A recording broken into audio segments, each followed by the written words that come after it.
Little birds.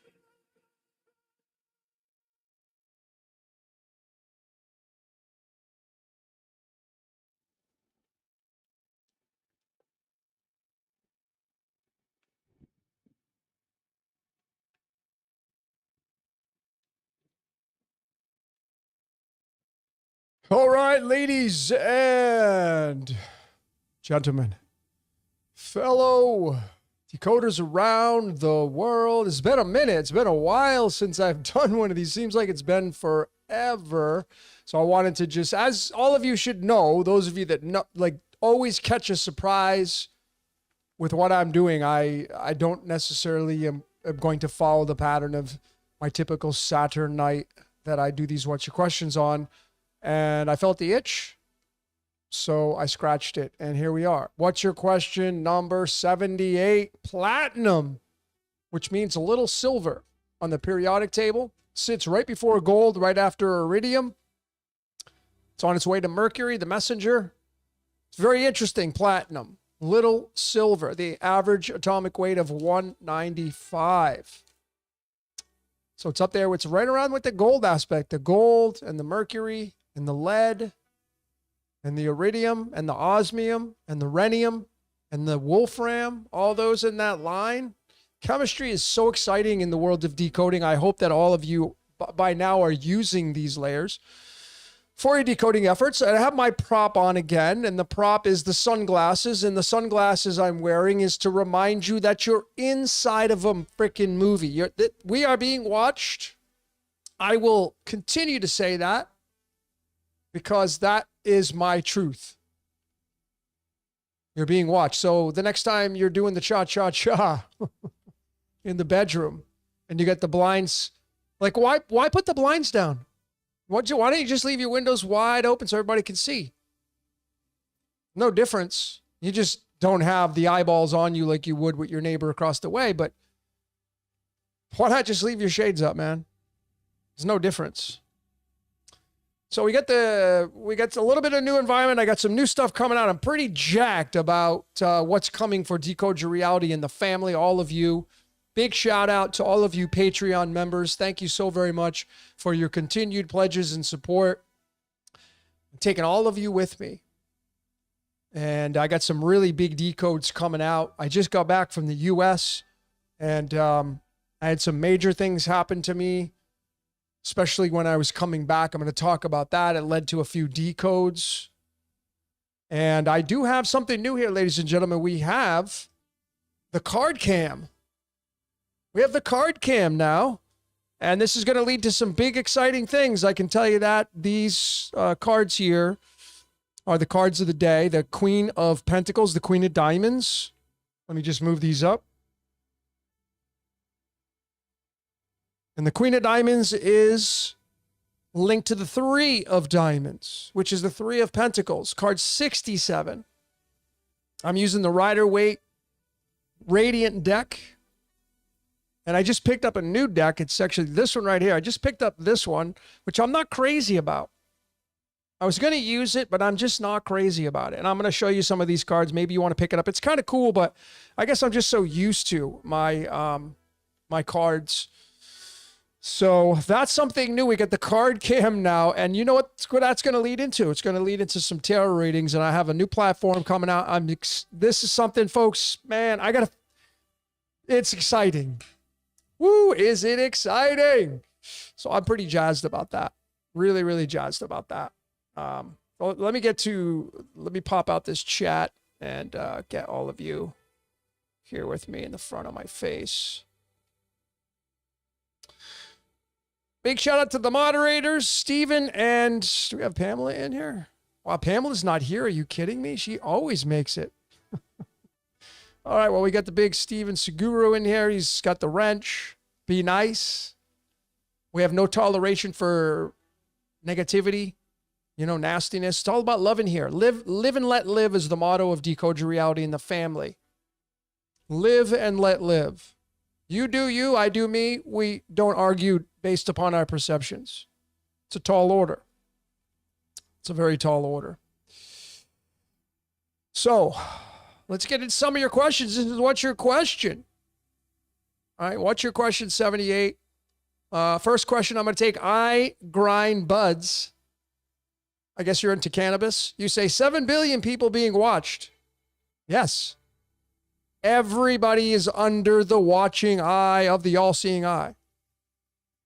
If you're willing to pay attention to your life and you start to decode it, you're going to see that you're being ruled over by a code. Without exception. That's every single person. That means that every organization that thinks that they're in control of their organization, they're not. That's what the research shows. Now, I say this very confidently. Some of you that are new here, welcome out. I'm very raw, visceral, and I'm very confident in the truth that I've been shown, but it's not for everybody. So I wanted to make that disclaimer for all of you, just so you know. Okay? Somebody was asking about the number 303. Oh, yeah. I grind buds. Okay, cool. Anyone know anything about the number 303? Yeah, it's it's tied to the prime numbers. We're going to party like it's 1999. You know that song by Prince? 1999 is the 303rd prime number. And then you have to branch off into different layers of mathematics. You can look at, the divisors. You can look at the square root. You can look at the sine and cosine waves. There's a lot of layers to that. But there you go.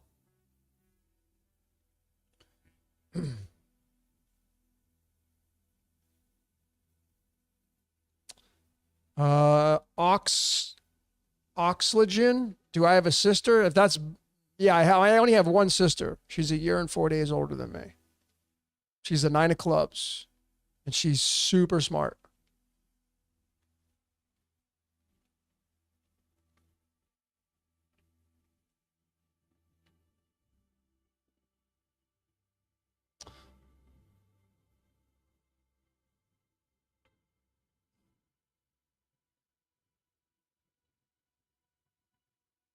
Where have I been? Busy. No, I actually took a break. I went to visit some friends. Short trip. And it was a glorious trip. It was glorious. So I took some time away. I've been really heavily, putting out videos on Patreon. So if you want, the main, you're going to get all the videos there. You're going to get member premieres. You're going to get member exclusives on the Patreon. If you want to become a member, you don't have to sign up to become a member on the Patreon. You can become a member of Patreon through the free aspect. You'll get some layers of my decoding. So there is some benefits of being over there. I don't always put out everything on YouTube, but I do put out everything on the Patreon. So you may want to go over there and become a member. Just go to patreon.com, type in Decode Your Reality. You'll see my smiley face logo, and you'll be off to the races. Okay, we got Pamela here now. All right. Yep, I got the yin yang, Jack and Jill, Pamela and Steven.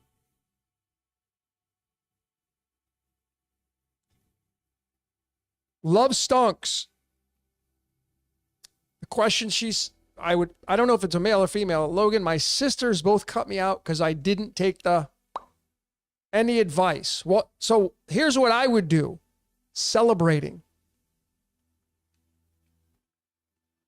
Normally, we don't celebrate the shitty, the things that we consider bad or evil or sinister or negative or why?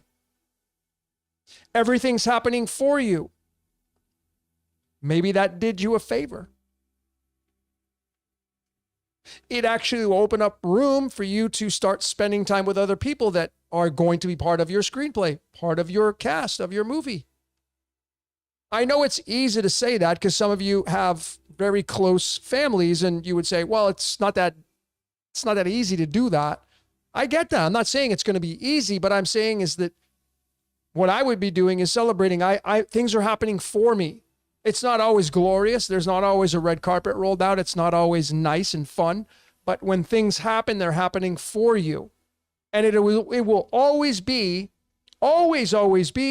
for your greater good, because the good will always slide out above what we consider negative or evil, because it has to, because the good is procreation and it is immortality and all those things. And it will always have to make room for an angle to move through to continue this reality and moving it forward.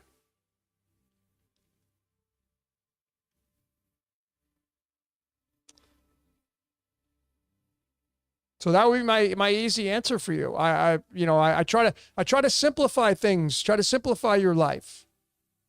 All of you, I try to really push simplifying your life. Keep it simple.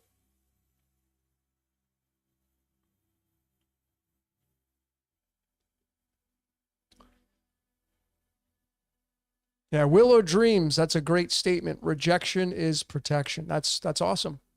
I completely resonate with that. The U channel has a question. What does it mean to have Chiron in the 6th house? Well, you just study. First and foremost, ladies and gentlemen, I want to digress and tell all of you, if you want to learn astrology, just learn the basic fundamentals of numerology. Numerology is the science of numbers, and the science of numbers is going to pair with astrology. That's why they end off with ology. Astrology, numerology, ology, and they end with ology, right? Because they're one and the same in a sense. They're like brother and sister, husband and wife. Once you know the 13 numbers of numerology, you'll know the 13 perspectives of astrology. So the 6th house represents, in astrology now, it represents family. Now, the number 6 is a very interesting number because in Judeo-Christianity, whether we believe in that story or not is irrelevant. It's in the script. The last day of creation is day number 6. The element on the periodic table that is number 6 is carbon. We're made up of about 20% carbon. It's the 666 element. That makes you and I the beast. That's why I always been saying for a long time now, be the best little devil you can be. You can't help it. Okay. And then the number 6 in mathematics, it's the first perfect number. In the tarot, it's the Lover's card. So you start to get a picture. Perfect number, it means the number, your 6th house, it's the third eye. It can be the third eye. It's also tied to your legacy and masterpiece because the last day of creation is day number 6. So in your astrological chart, all of you, if you look to your 6th house, even if Virgo's not there, well, you have your Chiron there. There's a wound. It can be to family. It could be to your health and wellness because 6 represents the perfection of mankind through your health and wellness. So you may have a wound in your health and wellness that you're going to have to tend to for the rest of your life that may just not have been there for a while. So you just reverse engineer it. You know what the 6 means, and then you reverse engineer. You may have, like I said, you may have an issue with family. You may have an issue with your masterpiece. You may have, or Chiron is also not just the wound that may pertain to us personally, but it can also mean you being a catalyst for other people that come into your life and those energies working through you. I've seen this a lot now. The energies working through us through the Chiron placement. And remember, whatever is in your 6th house, you have to look to see who's the Lord or Lordess of the 6th house, whatever zodiac sign is there. So let's say you have Aries in your 6th house. Well, who rules Aries? Who's the Lord of Aries? Mars. So you may have some issues with your drive in life. You may be afraid to take leadership roles because Mars and the first house means your identification, its drive, its leadership. It represents testosterone in the masculine side of things, in the feminine side of things. Masculine and feminine both have testosterone and estrogen. Aries is your drive. It's the magician card in the tarot. So that's why it's very, very important to know the basic fundamentals of astrology and numerology before you start going in and diving into figuring out like, oh, what does this mean? I got Chiron in the 6th house. Because obviously there's a lot there that I just dumped. Okay.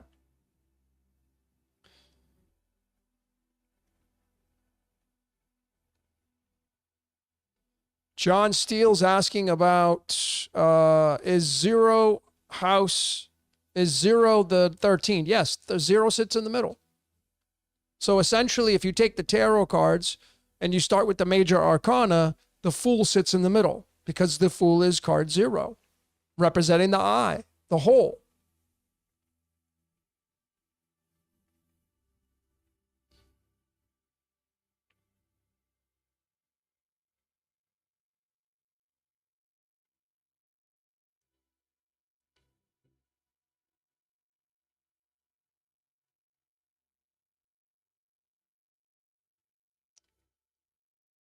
Chris is asking if I've ever watched True Detective. I watched like a half episode and I lost interest. It just didn't call me. So. Bruce Lee's asking, what's my thoughts on Roku? I don't know who that is. If that is that a person? I don't know. I don't know who that is. Roku Basculus? I don't know who that is.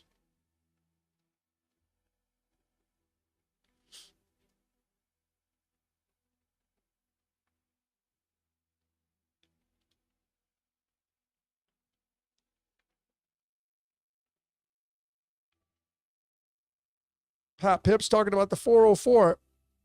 So it was like decoding that whole topic was absolutely just breathtaking for me. Like the synchronicities and the things that kept coming at me with that decode, I was just like wow moments all over the place.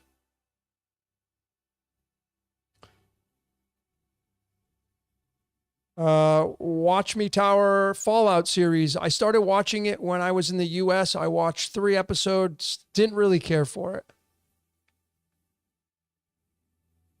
I haven't finished.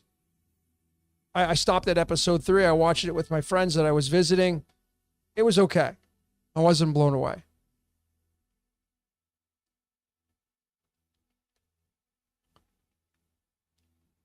I am Kairos, Decode, Denver or Airport Murals. I'd have to go there because I don't think you're going to get the whole gamma of it. I'd have to go and visit, and I don't have any plans to go to Denver, so.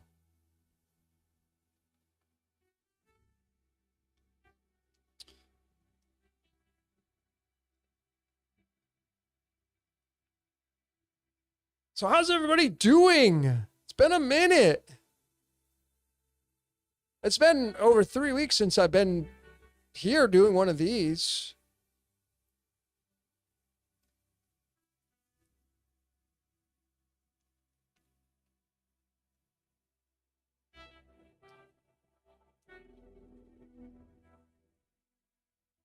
You guys can't hear my music? Hold on. Oh, maybe you don't. That's why. Huh. Okay, hang on a minute.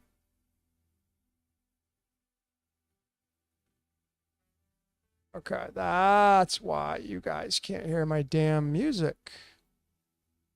Okay, give me 1 sec. I'll be right back. I'll be right back.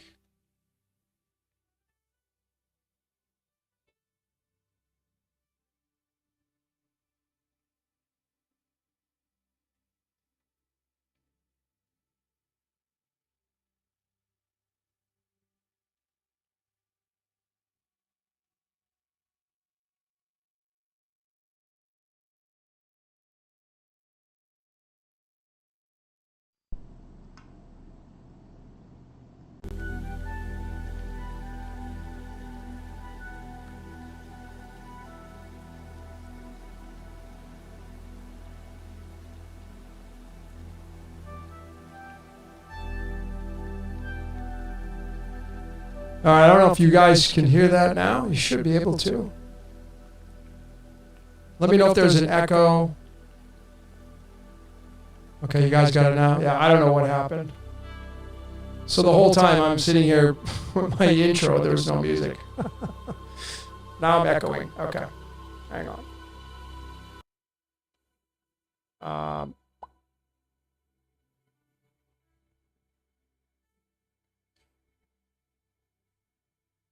Huh.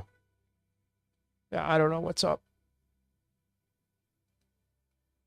Now the music's gone. Okay. I don't know, folks.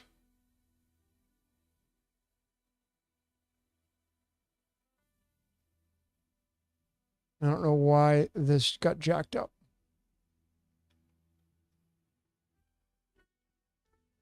I'll have to mess with it. So no music tonight, just for me, because I got my headphones in. I can hear it. I would probably have to reset this, and I don't want to do that. Let me just see. Check one more thing. Oh,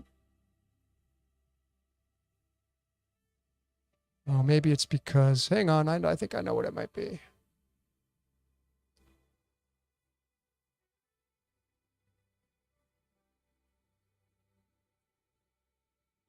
Hmm.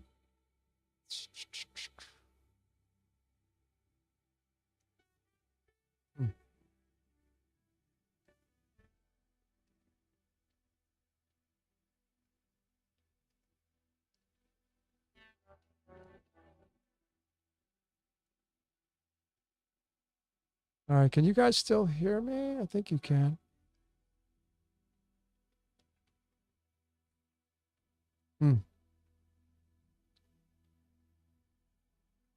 Okay, I don't know. I'll have to check out some stuff. Yes, no echo now. You got no music though, right? That cuts out.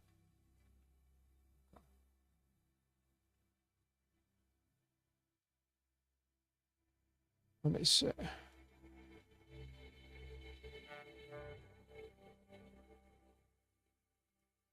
think it just may be my cutting in sparsely. No music. Okay.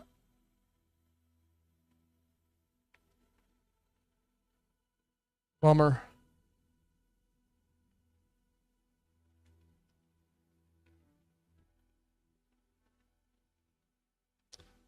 Music cuts out when you talk. Yeah, it's my mixer. My mixer's starting to go. I have to get it out of the mixer. All right, thanks everybody for the feedback.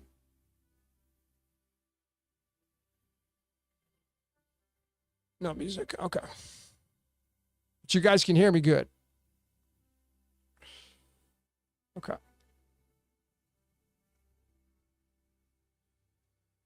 All right, well, I just have to do without the music. I don't know. Should be working and it's not. Let me just try one more thing, ladies and gentlemen. I'll be right back.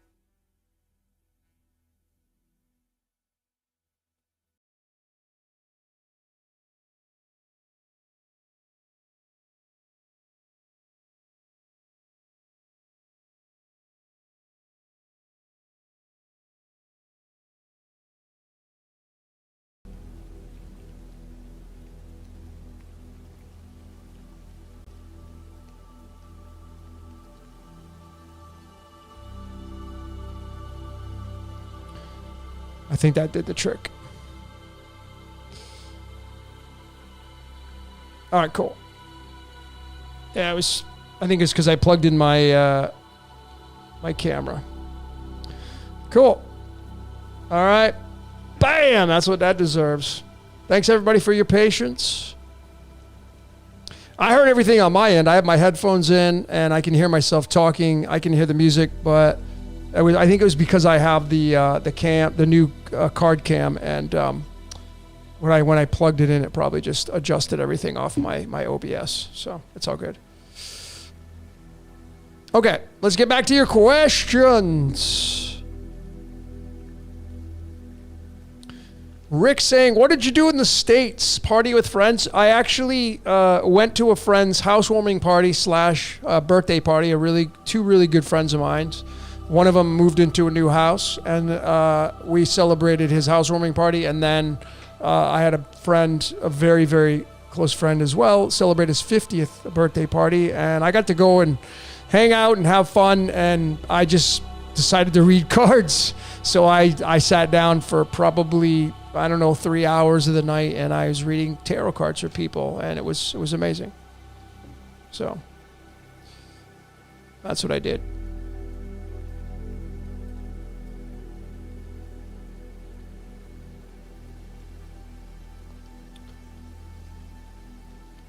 What's up, Jordan in the house?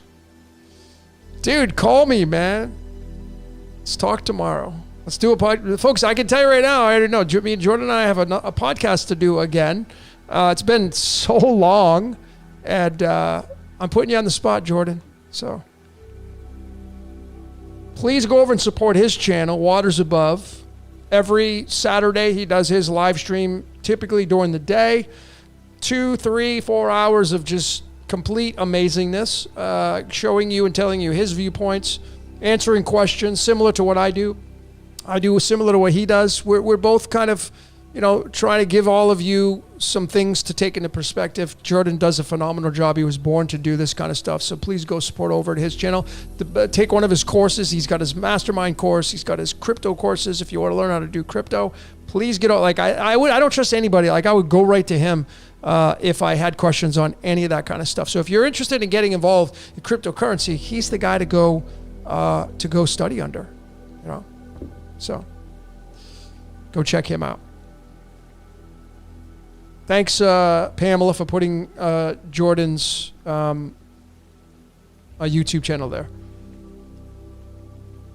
And then if you could put his Patreon in there as well, if you guys want a Patreon link, someone can splash his Patreon link in there. So Jordan says, I'm down. Yeah, let's connect soon, bro. I'm back here in Mexico. I will be here for a while.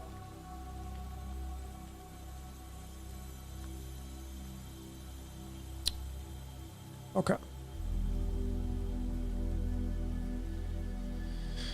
Seema Dragoon says, the numbers 1111 keep showing up to me. Are they special numbers? Every number is special.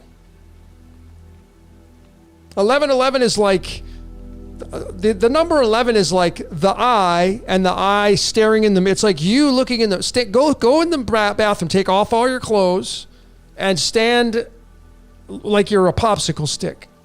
That's the eye. And look in the mirror, and there's your 11.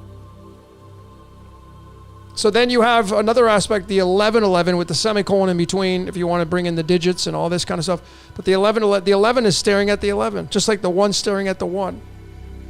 It's like a mirror. The 1111 date is September. So, hold on. The pre-Gregorian date, the pre-Julian date, would be the month of January. I have something coming out, something that is brand new, regarding your numerology, regarding your life path, regarding your spirit, however you want to describe it. You have 2 life paths, all of you. You have your typical, take my birthday, add up all the single digits, if you want to do it that way, and you're going to get a number and you're going to reduce it down to a single digit. That's your Gregorian life path. Everybody was born under the Gregorian calendar. 1582, the Gregorian calendar came into play. You're born under that. But then there's the pre-Gregorian. See, the Gregorian took on what the Julian calendar, the Julius Caesar calendar took on, which was taking the month of January and February and moving it in front of March. So you have a pre-Julian calendar life path, a pre-Gregorian life path. So you would shave 2 digits off whatever month you're born in. So February is going to be the last month. If you're born in February like me, it's going to be the month number 12. Because March becomes month number 1, as it should be in a lot of ways, because what happens in March? The sun goes directly over the equator, and you have what's called the spring equinox. And it does the same thing in the fall around September 22nd, 23rd. So it doesn't mean like this is my truth. It doesn't mean the Gregorian calendar is wrong. I'm not interested in how many days get shaved off. They took off this, they took off that. They didn't do anything. Mankind's not doing anything. We are just operating through this, what people refer to as a simulation. And then you got to figure out, like, well, what does that mean? Because a lot of people throw, oh, we live in a simulation. We live in a simulation. Yeah, well, what does that mean? Do you even know what a simulation means? How does a simulation work? How does it operate? So it doesn't matter if something got introduced. It's a new age concept. Who cares? It was supposed to get introduced. So Gregorian has just as much of legitimacy as the Hebrew calendar, as the pre-Julian calendar, as the Coptic calendar, as the Ethiopian calendar, as the 13-month calendar. They all have their say. They all have their hands in the cookie jar. The cookie jar contains it all. They're all cookies coming out of the cookie jar. That's what the research shows anyway. That's what I'm just telling all of you. So you'll take your month of your birth. So if you're born in May, May becomes the 3rd month. If you're born in June, June becomes the 4th month. You just subtract 2 digits off your month. September becomes the 7th month. And I will promise you, a lot of you, if you do your numerology life path this way, you will have a like, whew, wow, where have you been? For me, it was monumental. I went from an 8 life path, which I do have because I'm Gregorian. I was born under the Gregorian calendar, but I went from an 8 to a 9 life path, and I do more hermit than I do anything else. So it really was it was an aha moment for me. So I have a little mini course video coming out on how to do that. So the world can take advantage of this. To give you another tool in the toolbox. It's all about how many tools you got in the toolbox. You know, if you're a carpenter and you show up to a job, you got your screwdriver, your hammer, your saw, your bandsaw, your chisel. Well, if you don't have certain tools, you can't work. Same thing with the mystical aspects, the quantum realm, the metaphysical realm. The more tools you got, astrology, numerology, enneagram, Mayan astrology, human design, personality types, life path, all of these are the tools in the toolbox. The more tools you got, the better carpenter you're going to be.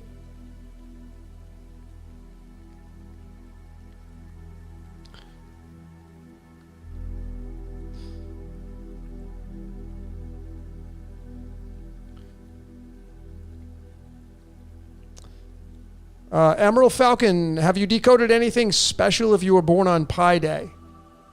Well, I did 2 decodes on Pi, part 1 and part 2. It's day number 73 and 74. That adds up to 147. Those are the numbers of Lucifer. If you know what that means, going into Pi, Pi is Earth. It starts to get very interesting. The numbers of Lucifer, according to Manly P. Hall, which I think have a lot of merit, are the numbers 741, 417, 147, 174. That's Pi Day, along with the day number 147.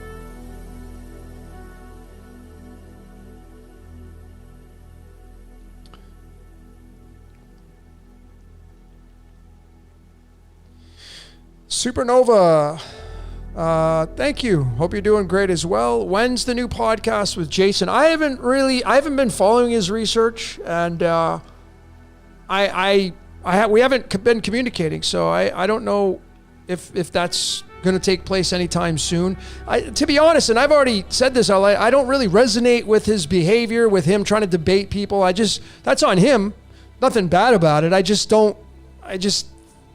I don't do that kind of stuff. It's like, it's useless to me, and it just means you're just afraid that you're going to be wrong because you got to try to prove somebody else right and wrong and you're right. I just don't get into that nonsense. So as a result of that, and nothing against him. I think he's a freaking intelligent man. He's super genius, despite what happened to him. I don't care what happened to him 26 years ago. It doesn't poo-poo. It doesn't take away any of his greatness and what he's done for the world and brought onto the world stage.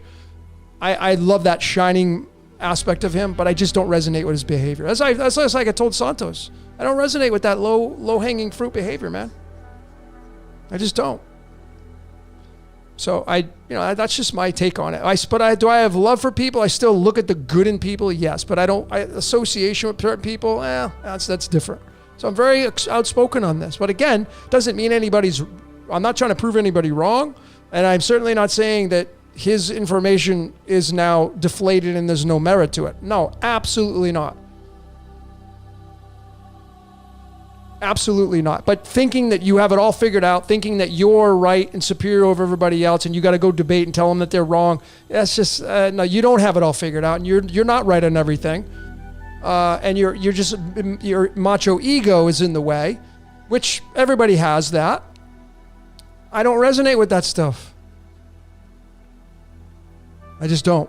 So, there we go.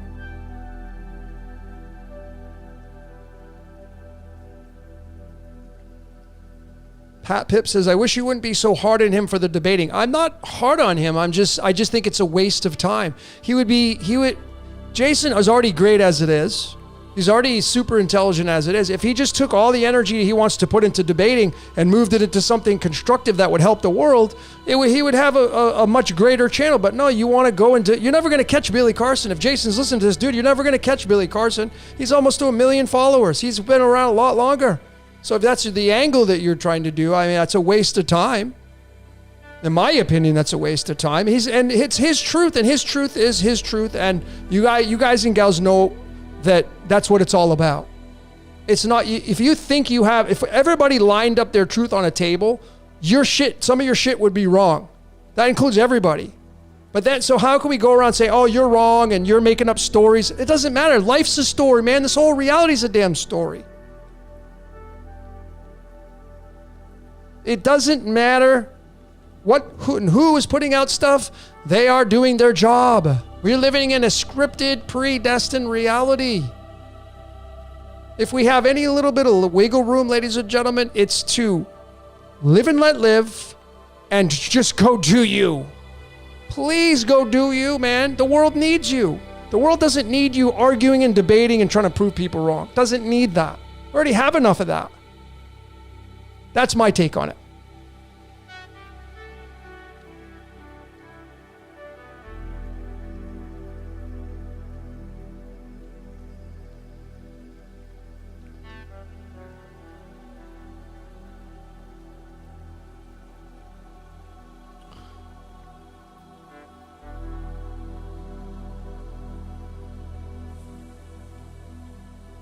Steven, so this is the last thing I'll say. Steven says Jason's calling out people on disinformation. There is no such thing as disinformation.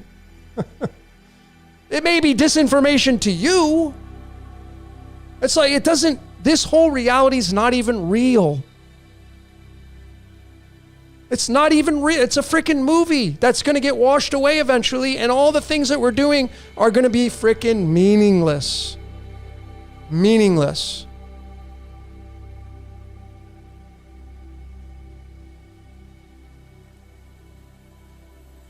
It's just ridiculous. It's like, just go do you, man. It's a beautiful thing when you go do you and you let everybody else do them. See, if their ship is supposed to sink, if their information is supposed to sink down to the bottom, it will. There are no accidents in this reality. None.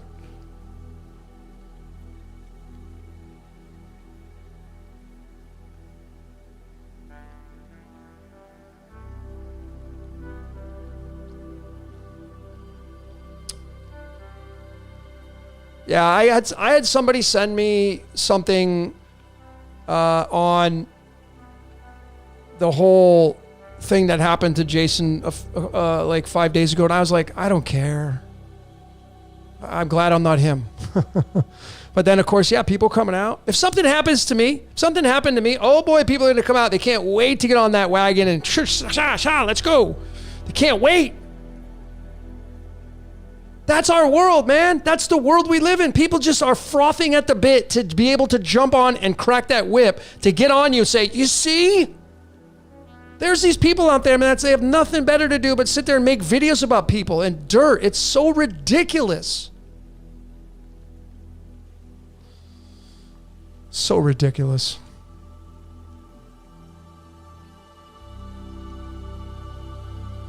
Ray Lewis asks, so is everything meaningless? My simple answer is absolutely everything is meaningless. How could you say it any other way? What has meaning to it? In the moment it may have meaning, but 20 years from now it's going to be meaningless.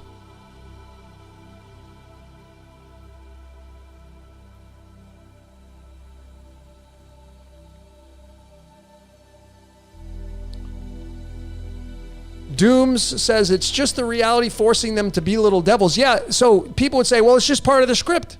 Okay, cool, but I don't have to associate with it. Maybe and again, I like to believe, I would like to, and I say this, do we? I can't prove it. I would like to believe you have some kind of free will, but I'm not so sure. But let's just hypothetically say we do. Let's say we have some free will. Well, what are you going to do with your free will?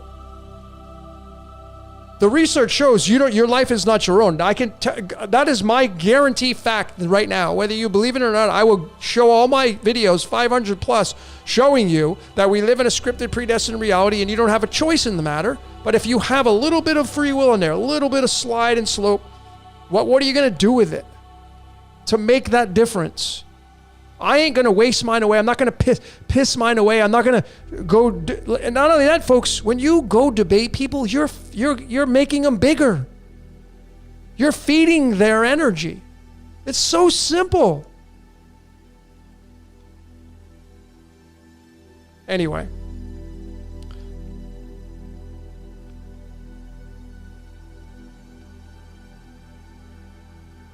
Lena, what's going on? Lena says, misery loves company and can't help but jump on the rumor mill bandwagon. Yeah, it's stupid. But people are waiting to go do it. They can't wait to go do it. That, I got to tell you, ladies and gentlemen, when I see this kind of stuff, I take a moment and I give thanks and I'm grateful. What am I grateful for? Knowing that I'm not part of that. Such an energy drainer. So glad I'm not involved in that. It's a blessing. So when somebody sent me that, I was like, I don't care. I don't care. Whatever. It doesn't change the way I feel about people's information. If something happens, I was like, whatever.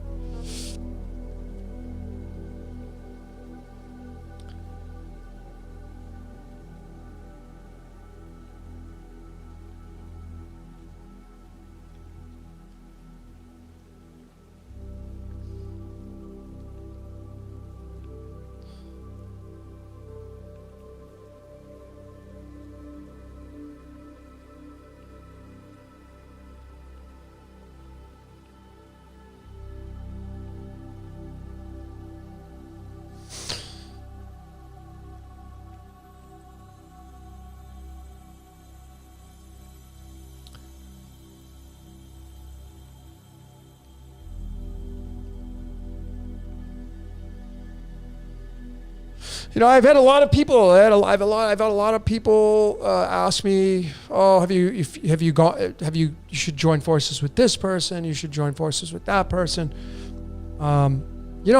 If I had my people say, "Who would you like to do a podcast with?" Well, I like Seven Bomar because he's not debating people. I like his information. I would love to sit and have a conversation with that guy. I'm resonating with people that are just going out there and they're on offense and they're scoring points and they're teaching and scoring points. They're not on the defense. They're not trying to make their ego bigger than somebody else's. They score points. That's what I resonate with.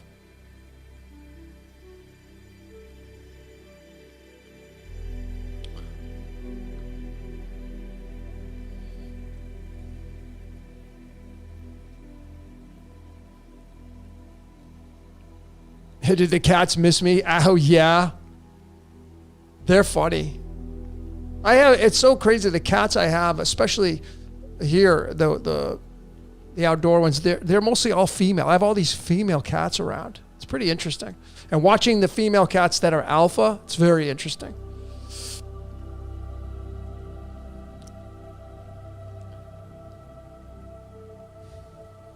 On average, Joe says decode gang stalking. I've looked into it, and there's not much to decode with it, other than the word. I've never had it happen to me. You would have to actually take a case of gang stalking and decode the people that are involved in it. You'd need birthdays and names, but just gang stalking as a whole, there's not much to go on.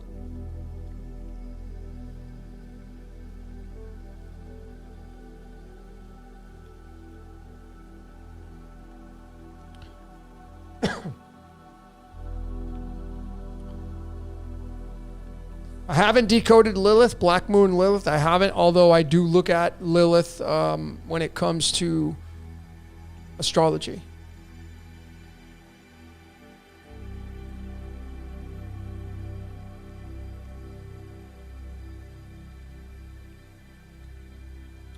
Christian Tessier, thank you so much for your support. Have I decoded the phonetic spelling as a cipher? I'm not sure what you mean by that. Could you give me a little more information?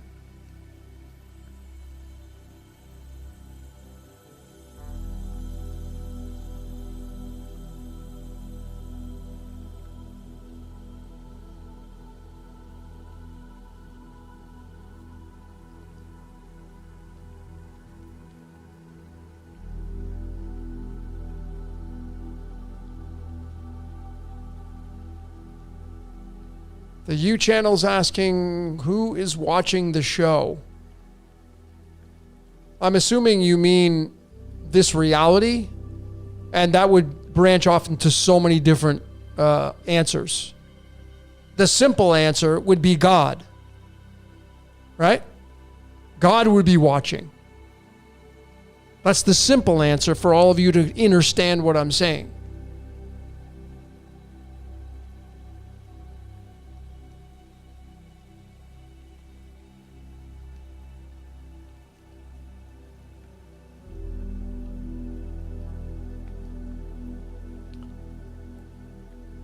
Jeremiah, what's up, man? Decode Game of Thrones. You know, I never really got into that show. I didn't really like it. I never resonated with, there's certain cultures that I just don't resonate with.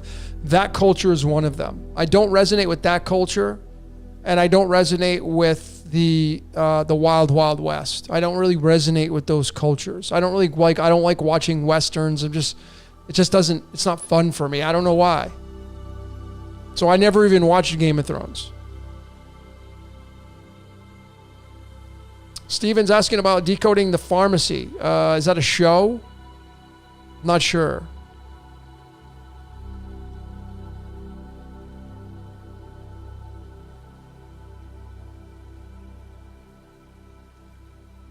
Gilgamesh is saying, what do you mean by God, though? Well, the simplicity of it, right? The all-seeing eye. You can branch out. That's what I'm saying is like, what do I mean by that? Then we'd have to have a really philosophical conversation. And it's really hard to read comments and give you that perspective. But if you go watch all these decodes, I've given you so many different ones, from deity names. See, to me, the foundation of God is that it owns all of the religions. So it doesn't matter if you it's Allah. Okay. Oh, no, it's Uhura Mazda. Okay.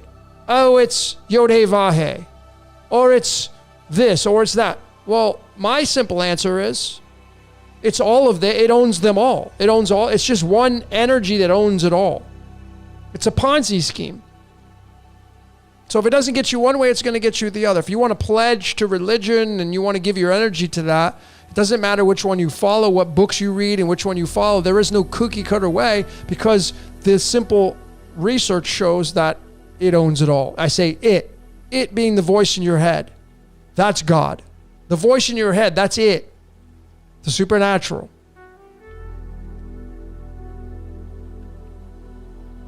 Andrew Miller is asking a question. If we are in a simulated hologram, why is there a need for a God? Why are we accountable for our actions? Well, how are you accountable for your actions?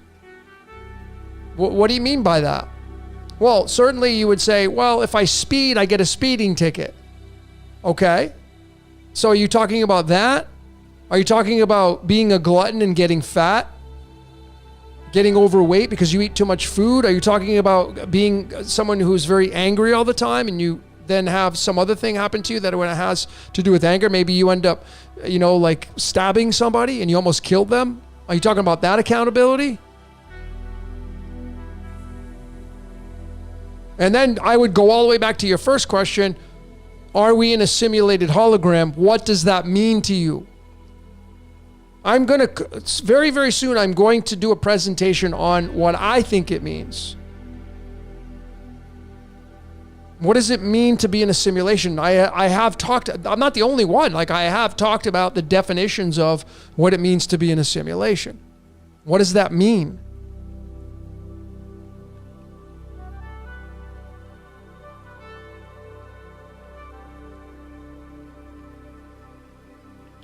Sergio says, where are you when you are not where you are supposed to be? Well, I don't think you're anywhere you're not supposed to be. You're always exactly where you're supposed to be. There are no accidents, I believe anyway. The research shows there are no accidents in life. We just call them mistakes. So we can use an adjective to describe the action. The action is all that matters. That's why when some people say, oh, time's an illusion. Not really, because if I grab my cell phone and it's 9:30 p.m. here on Central Standard Time, very, very soon it's going to turn 9:31, and just like that, I see the 0 move to a 1. That makes time real. People regurgitate this whole thing, like time's an illusion. Well, not according to my cell phone. My cell phone clearly says that time is real. Why do you say, well, I'll meet up with you? What time? When you say that, what time do you have to punch in the clock to go to work? If time's an illusion, then how are you going to define illusion? I think people are so caught up in the gratification of joining in on this conversation of saying, oh, it's an illusion. It's a hologram. Okay, well, what does that mean, though? Like this thing's hard as a rock. This cell phone. How can this be a hologram? This tarot box. It's a tin. It's made of tin. How can this be an illusion? I feel that. So there's a layer of this onion that is most definitely real, but as I believe this is not real. What I mean by that is where you're in a movie. So just use the movie aspect. When you grab your remote and you turn on your show, whatever it is that you watch, when the next time you watch your show, if you could be consciously in the moment of that show, ask yourself, is it real? Is that show real? Is it any different than watching me on the screen right now through YouTube? Am I real? Well, is the movie real? And most people are going to say, it's not real. Okay. Are the actors real? Are the actresses real? That will be an emphatic yes. Is there really a producer there? Yes. Is there really a sound guy there? Yes. Are there microphones and cameras? Yes, yes, yes. So is it real or is it not real? Well, the story's not real. Okay, now we're getting somewhere. So the story's not real. But the actors and the sound guy and the video guy and the makeup artist, those are all real people acting out their parts. Just because the makeup artist doesn't have a book to read from with the lines, just read your lines, that person still sits behind in the tent or the whatever, and they're putting makeup on people. That's their script. They don't need to read from a script like an actor or actress does to be in front of the camera. They're part of the production. And they're real, just like I'm real. So, is this reality an illusion? Is it a hologram? Is the movie you're watching a hologram or an illusion? No. And then you could say, well, yes and yes. Okay, so define the yes. How is it an illusion? How is time an illusion? I have a decode coming out. I got back, I had some big decodes coming out. I had a big epiphany as I was flying in back to Mexico just a few days ago. And I was flying Delta, and they have the little TVs in front of you. And so, of course, I got 4-hour flight, so I'm going to watch some movies to pass the time like I normally do. So I click on the movie thing and I go and I'm looking through and I saw this movie called Upgrade. I had never heard about it before. What caught my attention was my reality, because I have been saying for so long now, this Earth is going through a DNA activation upgrade. We are getting DNA activation upgrades, and that's what's been happening. The energy's been coming in. The thoughts have been coming in. Activation upgrade. So, of course, I was biased a little bit. I was like, oh, upgrade. What is this? I click on the movie. I hadn't even, came out in 2018, I think. Where the hell have I been? And it was by the main actor's Logan Marshall Green. So I'm like, oh, okay. Well, I got to watch this then. That was my cue. Not by accident. This is scripted reality. Where's the free will in this? I get on the plane. Did I plan the trip?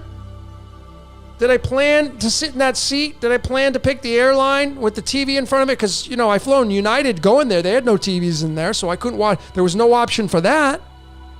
Coming back, it was Upgrade. So and everybody should check this movie out. It's a pretty awesome movie. So I started decoding it, and it was like, are you kidding me? How I'm connected to Logan Marshall Green. He was born in Charleston, South Carolina.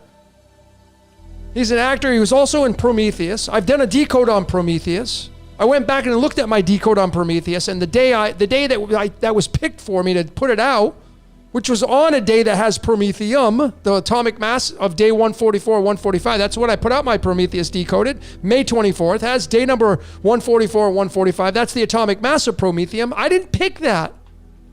So where's the free will in this? Where's the free will in this? The simple answer is there isn't any. But everything's happening in the now moment, but you still have the past, you still have the future. That's time, folks. So anyway, as I watched this upgrade, I started decoding it, and then when I came back, I went over to my friend's house. We threw on a movie, the very first movie that we watched, Lucy. And it wasn't my choice. It wasn't my choice to watch Lucy. Oh, Lucy, I haven't watched it. She says, I haven't watched Lucy since it first came out. I'm like, throw it on. Love that movie. I've seen it a few times. And of course, Lucy, I'm watching the movie and they show, what's her name's passport. And it's the day, her day of her passport, her birthday is the day that Upgrade came out. What? So I have this in this decode, folks. This is all part of this whole scripted reality. There isn't any other way around it. It's so ridiculous. Anyway, I'll have to show some of you some of the pieces of it. I'll give you guys a couple sneak peeks on what I have coming out. I got some fun ones coming out. Let me see if I can. I'll show you what I'm talking about. Okay.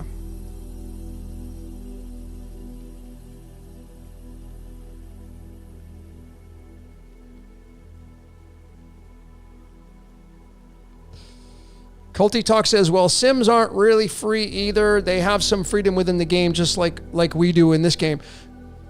So, again, I'm a fan of that perspective, but there's no way to support it. There is the challenge with free will. There is absolutely nothing to prove it. You cannot prove you have free will. You cannot prove it.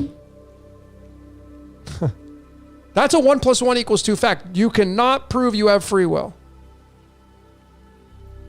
But I'm a fan of it. I'm a fan of thinking that we have that, but I'm not so sure.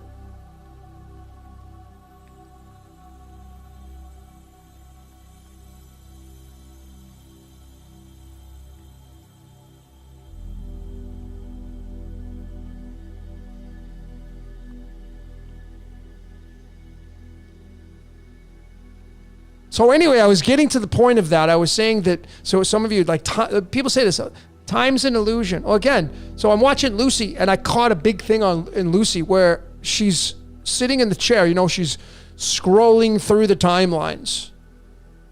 But she had told the professors about time. And she said that's what makes this reality real is time, because she's like, she takes this car, and she has this street, and she's driving the car down the street, and then she makes it go faster and faster and faster and faster, and eventually it goes so fast you can't see it. So she said, I have to slow it down for you to see the car. And now you see the car. That's time. Time is what makes this reality work. Time. What time are you going to go to the gym? What time you got to go to work? What time do you want to go to dinner tonight? Without time, folks, you have complete chaos in this reality. So is time really an illusion?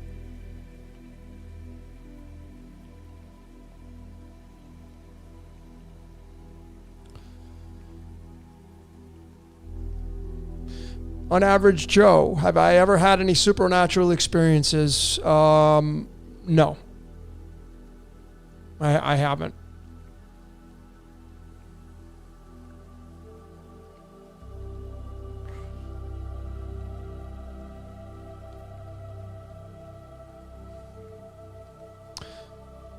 So let's give you guys all a little sneak peek. Let me show you a little bit about what is going on. Let me get my, hold on, hang on one second.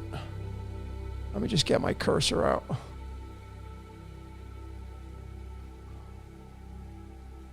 Okay. Boom. So I got this coming out. God, this was probably the most fun decoder I've ever done. Holy shit!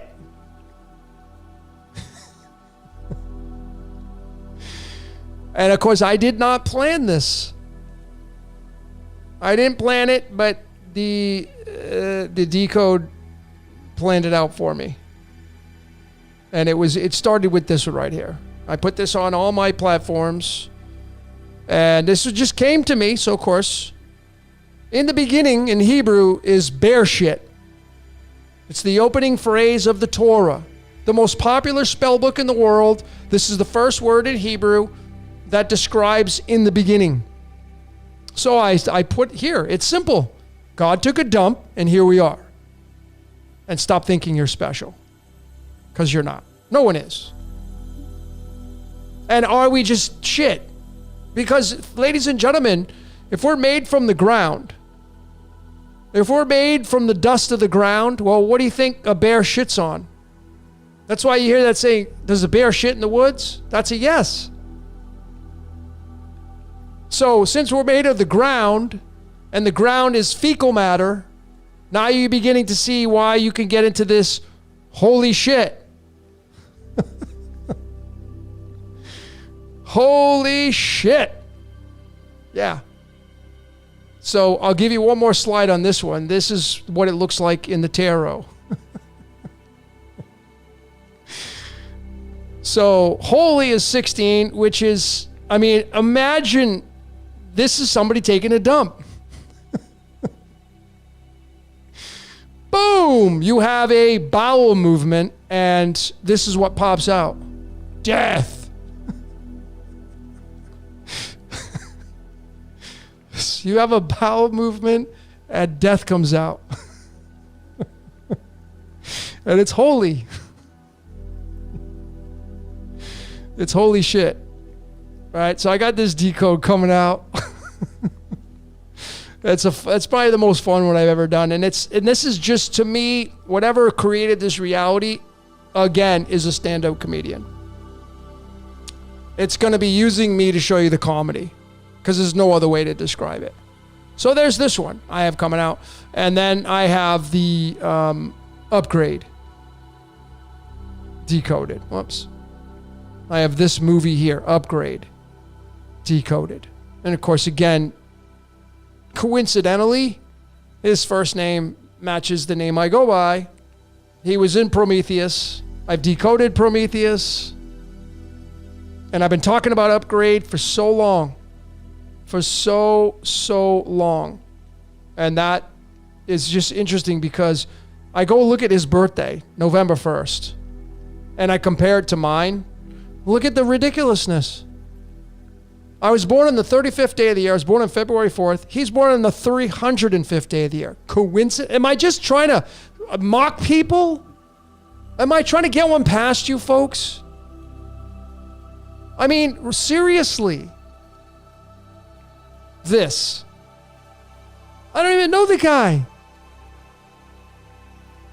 But here we are. And I got the astrological map of when they what's going on here. I got all this stuff coming out with this upgrade. It's fascinating, ladies and gentlemen. So stick around for this decode will be coming out. And it's all about the voice in your head. The upgrade. Okay, so those are some of the fun ones. Oh man, I'm telling you. So you got to take into consideration, ladies and gentlemen, I fly home, I watch this movie Upgrade, and it was about upgrading your mind. That was the whole brunt of the movie. The guy becomes a paraplegic. He can walk again with this implant. I'm not going to give too much away. Check out the trailer, Upgrade with Logan Marshall Green. But he is able to use his full body again, and he has superpowers, literally, right? With this upgrade, this implant that they put in the back of his neck. Then I come home, and the very first movie I watch is Lucy. I didn't even pick the damn movie. What's the movie about? Going from 10% of the brain to 100% of the brain. So where's the free will in this? When that movie completely synchronizes with the Upgrade movie. Back-to-back synchronicities in a very, very big way. And here we are. Where's the free will in my life? Anyways.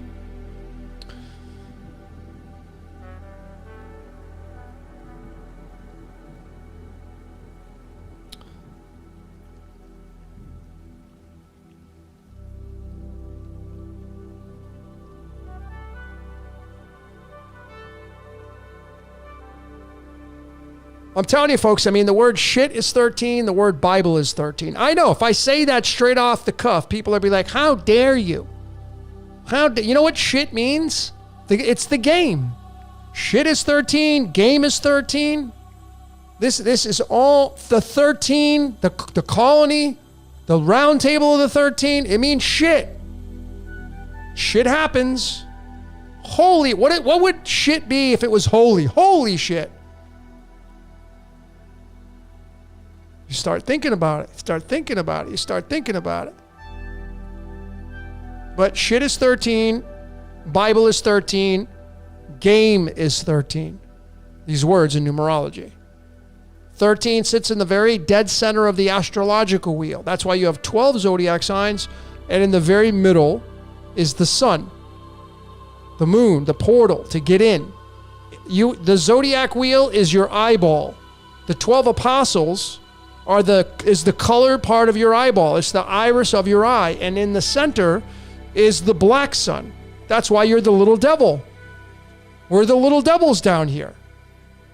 And the light comes into your eye so you can see. Right now, light is entering into your eye and you're getting, through the computation of your brain, you're getting an image of me, and then the volume's going into, the noise is going into your ears and you're hearing me, and now you're getting the transmutation of sound waves going in, and your brain's computing that, giving you an image and giving you something to hear.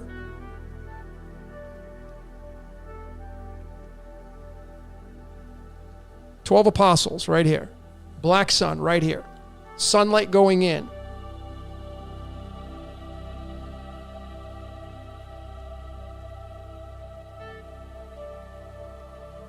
The whole thing with shit is so funny. You little shit. You little shit bag. You piece of shit. It's such a versatile word.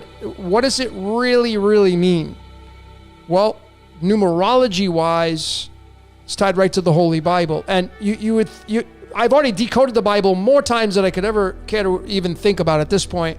And it's that's why you have the scripture. And the game of life is tied to holy shit. That's what the research is showing. It's so funny.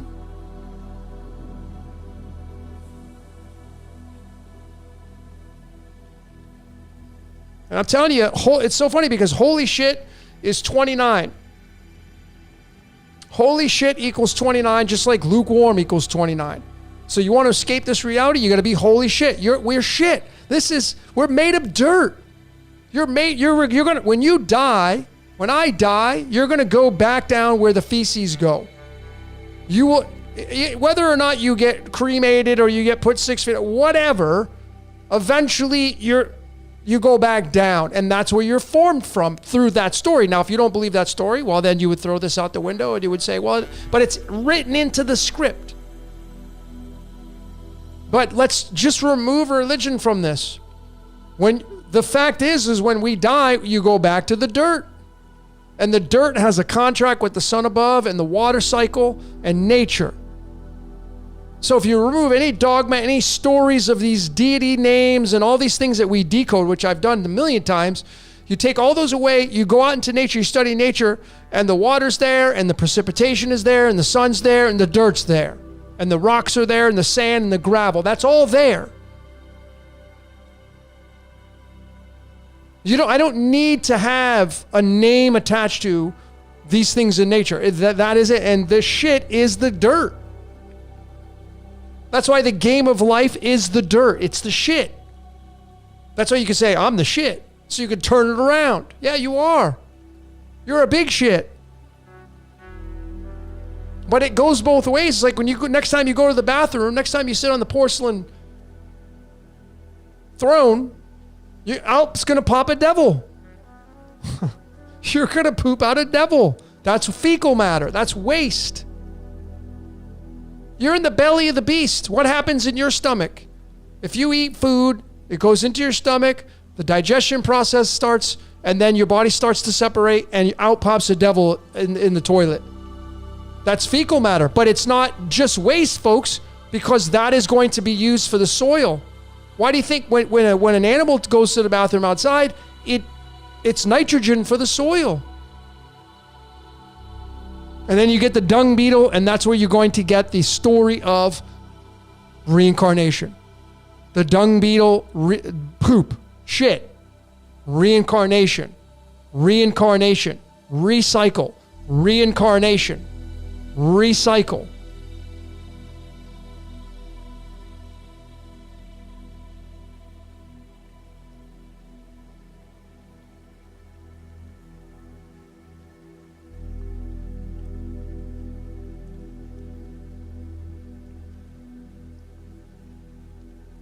It's just a big shit show.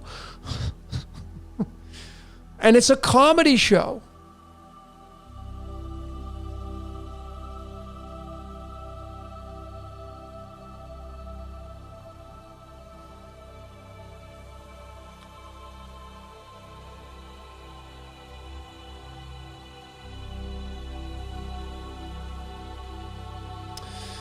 Alex Tube, thank you so much. Episode 13 is missing in the playlist. I would imagine you're talking about scripted reality. I have to go in there and probably fix them up. Hopefully I'll remember that. Thank you so much.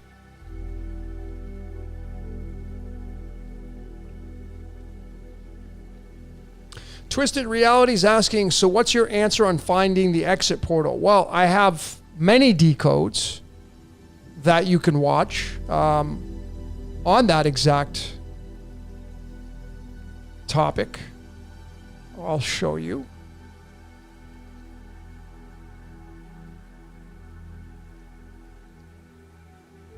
So if you go to my YouTube channel and you click on this little hourglass here so you can find any video. One of the videos that you should probably watch is Exit. This one. Because during this decode, I talked all about the exit and how to get out of this reality and what it looks like and how we're all batteries and how it's all scripted. It's all scripted. The two guys that created the Duracell battery, Philip and Samuel, they made this Duracell battery, didn't have a choice. Free will, not a chance. Nope.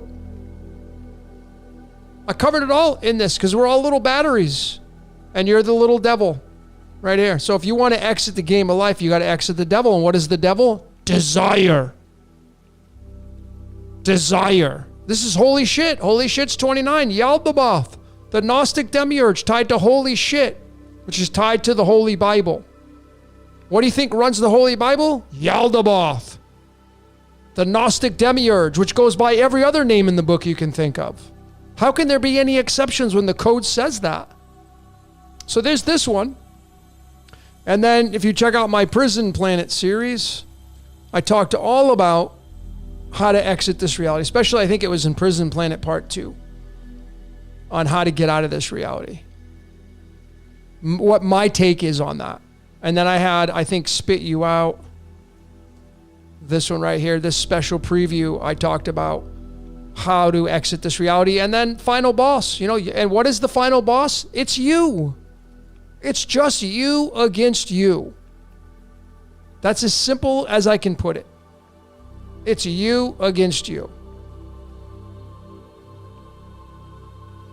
So if you want to know what the code says about exiting this reality, if there is such a thing, remember what I said. If there is such a thing, then I would encourage you to watch those Exit and the Prison Planet series and the Spit You Out preview.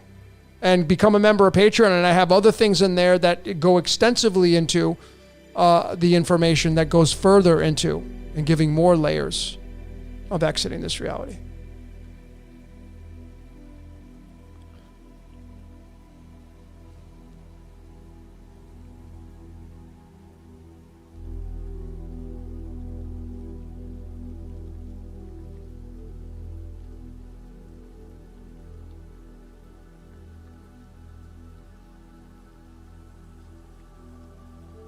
DJ says, I hate the movie I'm in and I want it to end.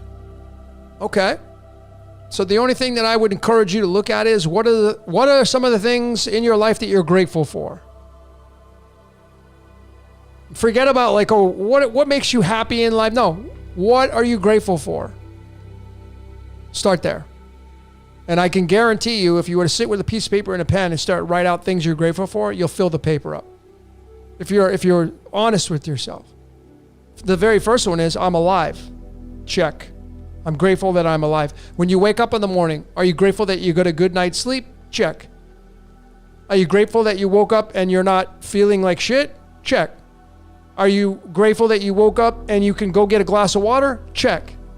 Are you grateful that you woke up and you got a good night's sleep and you could say thank you to your pillow and your mattress? Check. There's a million things that you could be grateful for. What normal people do is they focus on what they don't have. They focus on their lack. They focus on this. They focus on that. And if you have any if you have anybody in your life that's trying to bring you down, cut them out of your life. Some of you here have people that you will not cut out of your life because you rely on them for your living. You are accustomed to surviving off of their coin, off of their energy, but you can't stand them, but you stay in that position because you feel like you don't have a choice. Well, the very message to you is that there's a way out. Your way out is not out of this reality. Your way out is to get out of the circumstances that you're in right now. So you can move into a state of gratitude, so you can feel better about this reality and then start to think clearly. You're not thinking clearly because you're focusing on lack, you're focusing on scarcity, and you're focusing on codependency. So when you stop becoming codependent, then you remove the negativity in your life, and you would say, well, how do I do that? Start to think. Make the decision that you don't want to be in that codependency anymore. Many of you here are codependent to people. You're in relationships you hate, but you stay in it because you feel like you're stuck. And the reason why you're stuck is because you're not thinking. I know it's more complex than that. Some of you are going to say, no pun intended, Logan, you're full of shit. Right? I know some of you will. That's totally fine. This is not for everybody. But those of you that are, just be authentic with yourself, man. I don't have it all figured out. You don't have it all figured out. But if you look at your life, what's lacking in your life? Maybe you need to cut out the things that are causing you lack in your life. Maybe you're self-sabotaging your life and it's teaching you something. But if you cut that out of your life, your life would get better.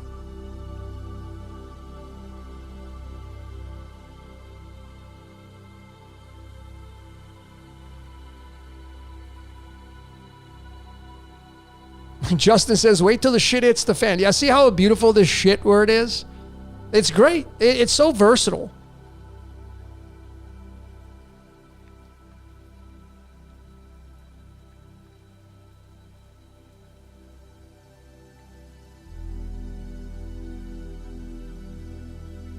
What's up, Bobby? Bobby says, gratitude is the attitude. That's it. Just wake up tomorrow and consciously think about what you're grateful for. Make the conscious shift. If you could remember anything out of this whole entire podcast, focus on what you're grateful for. That's it. That's all you should do. And chip away. Chip away. Don't try to save your world in one day. It's like people that are, I used to be when I worked in the gym industry, I used to do personal training, and people that, the number one thing that people want to do when they come into the gym, they want to either gain muscle or they want to lose weight. And if you're somebody who wants to reduce your weight, someone who needs to reduce your weight, the simple way to reduce weight is do one thing differently tomorrow. Don't do a million different. If you got to exercise, like you get this list from this trainer. Okay, I want you to have just this food. Don't eat this. Don't eat that. Eat this. You got to come here and I have a schedule for you. And you're like, oh my God, mind blown. Dude, I have to work. I got kids to fit. It's like, I can't do all that. Fail. So what's the very first thing to do to reduce weight? Pick one thing and do it for 3 weeks. Don't try to, it's not a race. It took you a long time to gain all that weight. It's not a race. Just do one thing differently tomorrow and be consistent with that one thing. The very one thing that I would suggest you do is to drink more water. That's it. So for 3 weeks, you're going to drink more water than you drank yesterday. And you're going to get to a point where you want to get to about how much is enough water?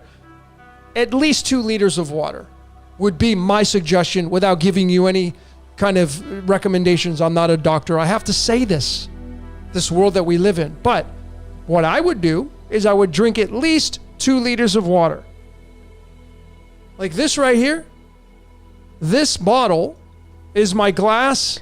I don't always use it, but it's a liter. Before I go to bed, I fill it up. And I bring it into my room and I leave it on the floor in case I get thirsty.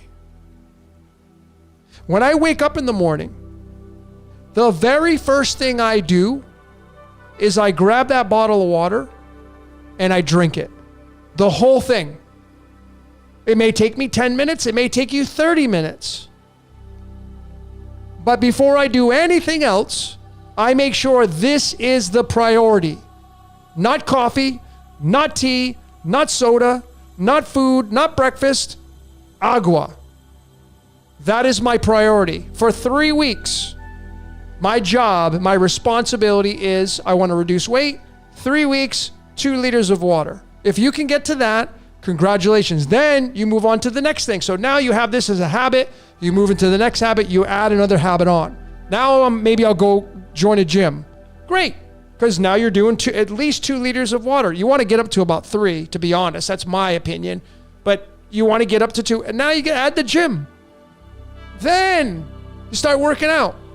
And it will motivate you to eat better. Then after 3-4 weeks of the gym, look at your diet. And then attack the diet. So now you have 6 weeks of drinking 2 liters of water, 3 weeks of working out, and then you go look at your diet. And you say, okay, well, I got to make some changes here. And then when you take the diet, you don't try to do all of it at one time. Remove one thing that you know is not good for you and continue on. Remember, it's not a race. It's going to take you a minute. If you want to have a successful weight reduction, you want to do it in periods. You want to do it in sections. And that's the easiest way to reduce weight, folks. There's no magic to this. It's just habitual. It is discipline, but the easiest way is to chip away. And there's a lot of other things you can do. Like one of my favorite habits that I do every day is I wake up, I have my liter of water, but part of that liter of water, I go in the kitchen, I have real lemons, I cut them in half, I squeeze them into a pan, I put about a teaspoon of baking soda in there, and I pour my glass of water into the pan because I make a mess, so I have a very big area, and I stir it up. It's going to foam up big time, and then I pour that back into the glass, and I pound that. Now, why do I do that? Because it automatically has alkalized my body with the citric acid of the lemon and the baking soda. Those of you that have heartburn, I will almost guarantee every one of you will have alleviation of that. I'm very confident that those of you that have GERD or heartburn, if you're willing to do just this one little simple thing, 1 lemon squeezed with a teaspoon of baking soda every single morning before you eat any food, your life will change. And then, if you have heartburn really bad, you do it at night before you go to bed. Simple little things, like just do that. Like if you got heartburn, like I just look at, like as a trainer, we complicate shit. We try to figure it all out at the same time. And then that's why New Year's resolutions, they fail 80% of the time, because people try to do too many things differently from what they're used to. So you just take one thing and you get it built into your habitual patterns, and next thing you know, you're off to the races. I'm telling you folks, the lemon with baking soda is a game changer. It's a game changer.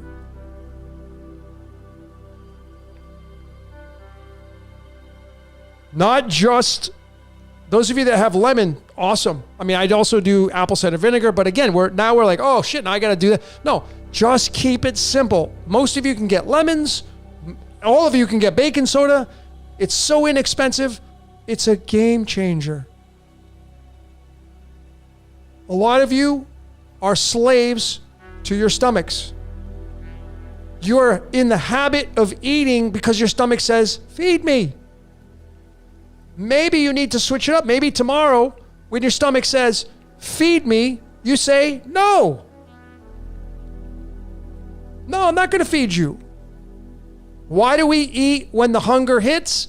Because we're programmed to do it. We're in the habit of doing it. You're in the habit of doing it. So maybe tomorrow, the one thing you do for the next 3 weeks is the next time you get hungry, you say, chill, just chill, man. I ain't feeding you. Forget you.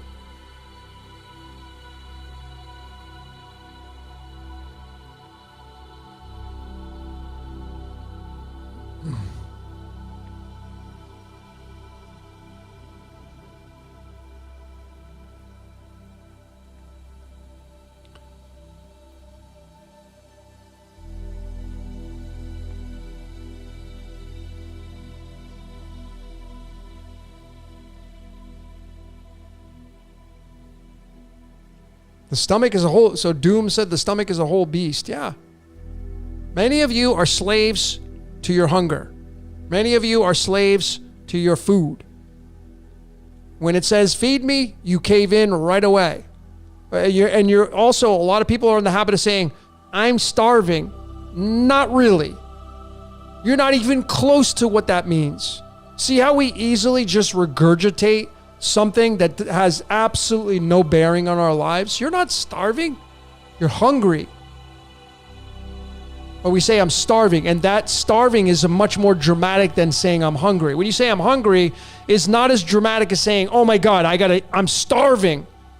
It's much more dramatic. And when you say the starving, the magical spell that you speak has a different reaction to your body than I'm hungry. Being very calm, saying, I'm hungry. Yeah, I'm hungry. Like right now, I can tell all of you, I'm hungry. You know what I've eaten today? Because a lot of people ask me, what do you eat? I had my water, baking soda, lemon. After that, I'm in the habit of doing watermelon. 2 liters of watermelon puree. I cut watermelon up, I put it in the blender, I blend it up for about 2 minutes, I drink that, it's a watermelon puree. Sometimes I add stuff in there. I had 2 of those.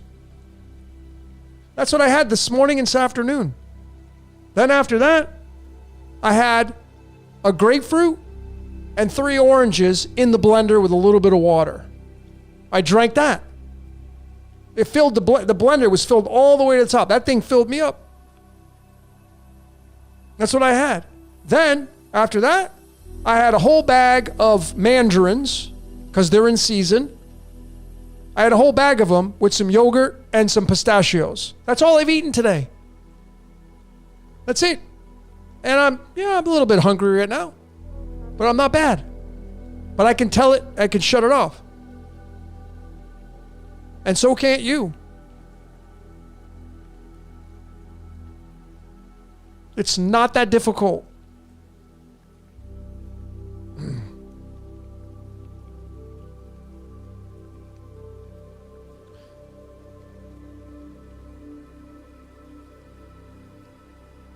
Yeah, and I'm about to, what's up, Christine? Christine says, since the green box detox, I've kept the dragon in check. That's awesome, right? I'm really considering doing another green box detox. It will be number 3. I'm going to do it myself. I'm considering myself going on a 60-day,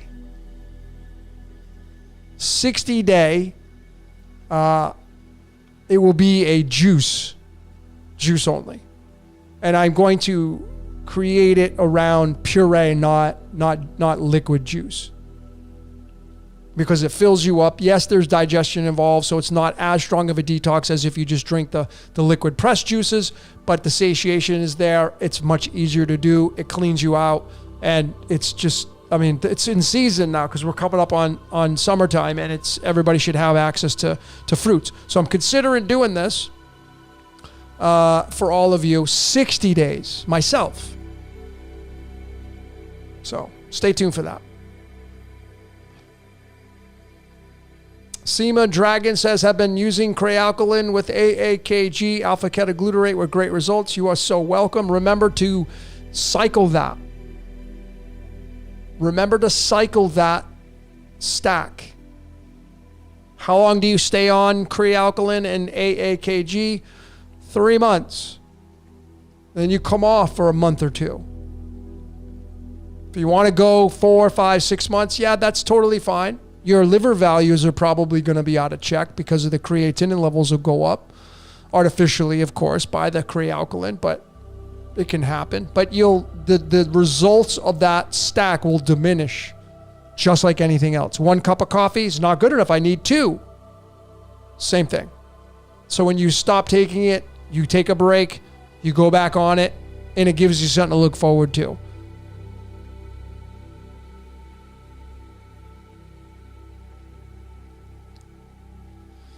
I look hungry. Pat S says, I look hungry. Okay.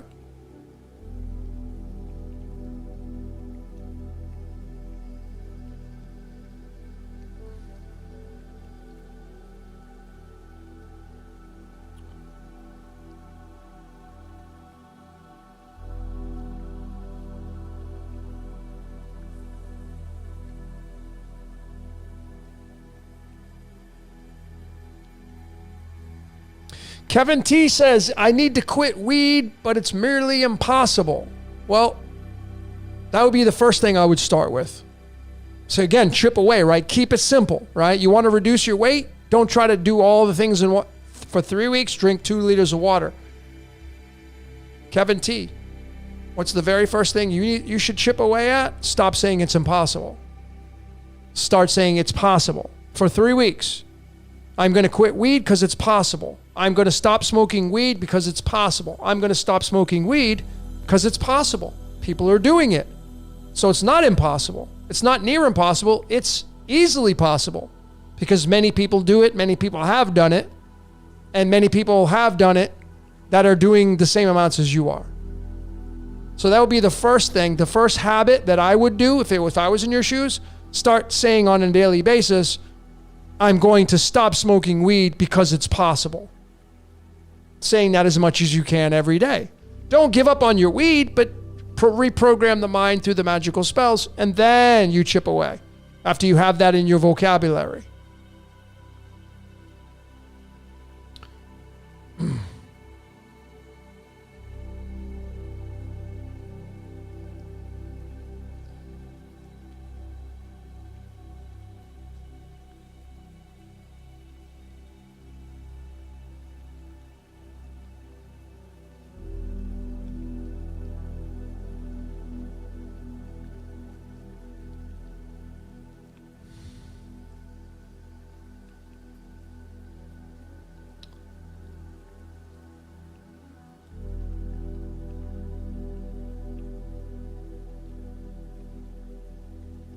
Thanks, Bobby. I appreciate it.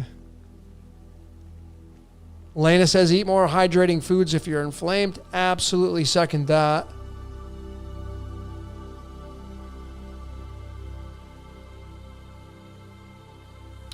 Patriot Eagle, best way to stop drug addiction.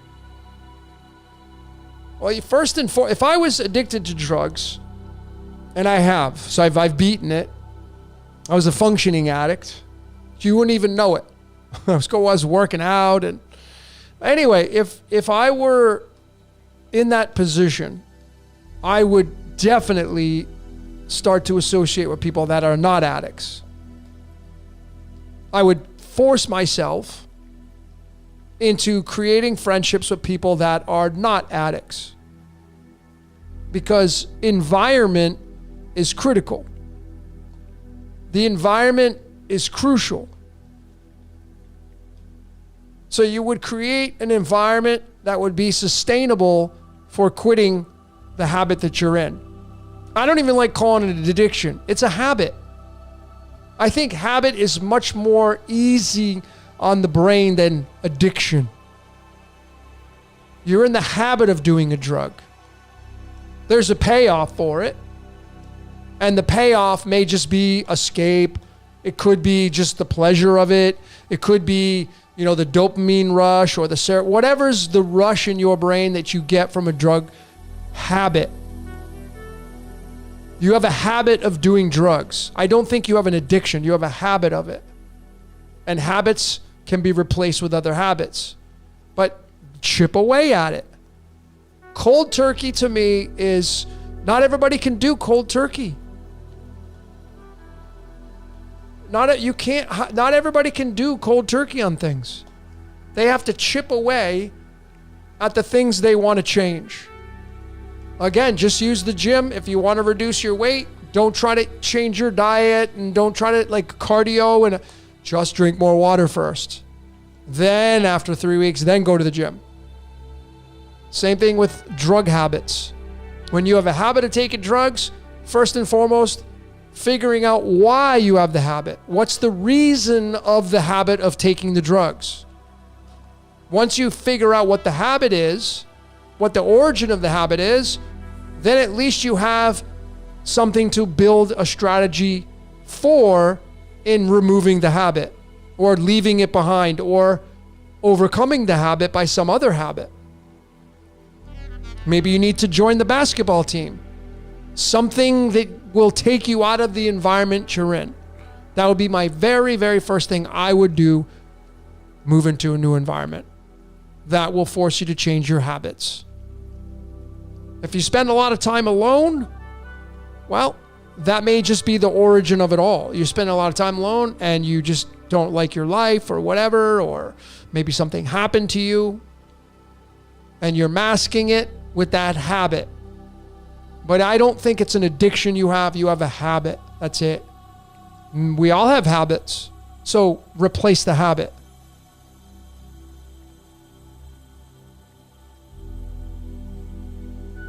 That's what I would do.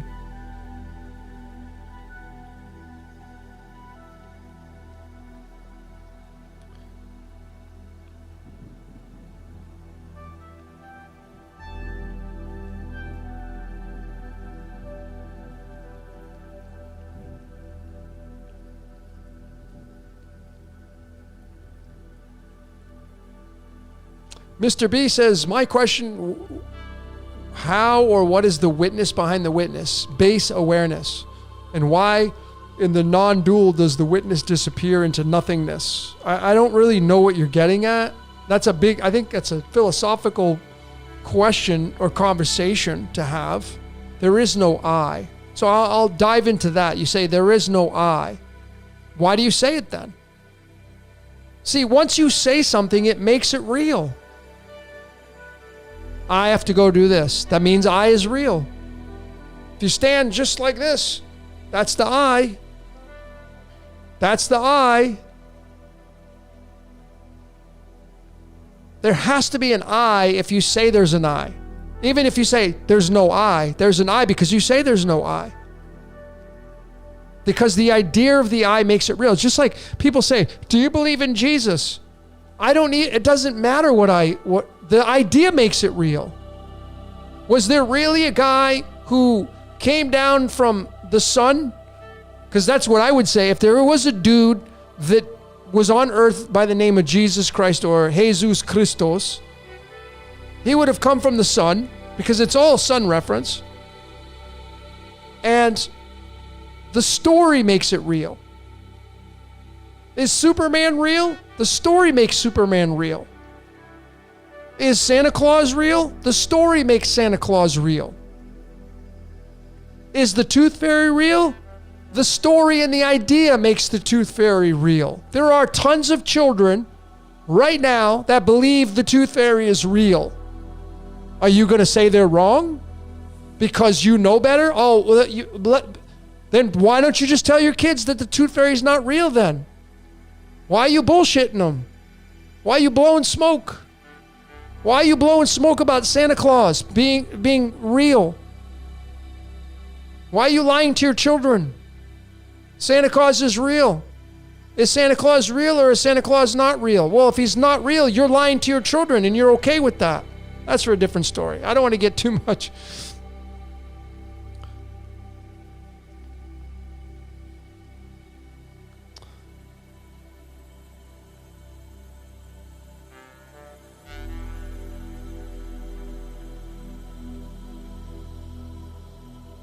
So yeah, are we real? The story makes us real.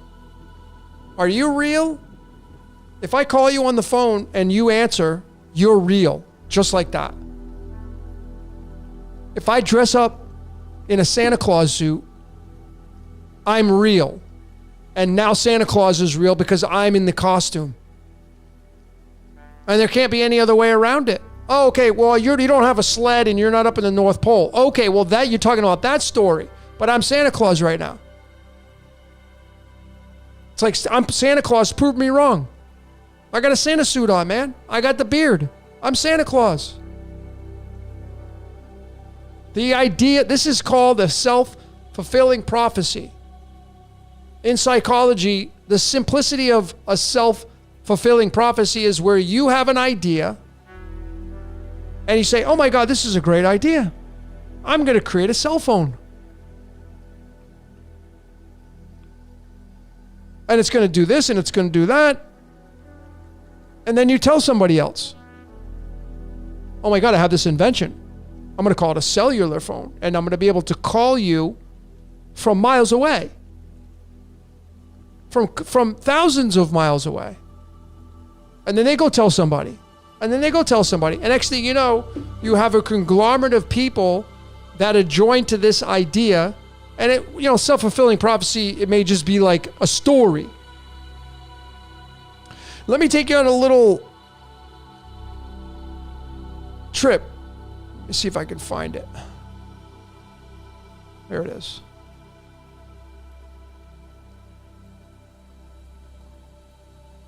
I'm starting to break down religion. And this popped into my mind the other day when I got back from my trip. And it's not just him. It's not just the Mormons, but it was the JW. I've been asked so many times to decode the JW organization, and I'm probably going to do that. But the Mormons are big as well. Okay? And when you read about Joseph Smith and the Book of Mormon, it's a story. Did it really happen? I don't know.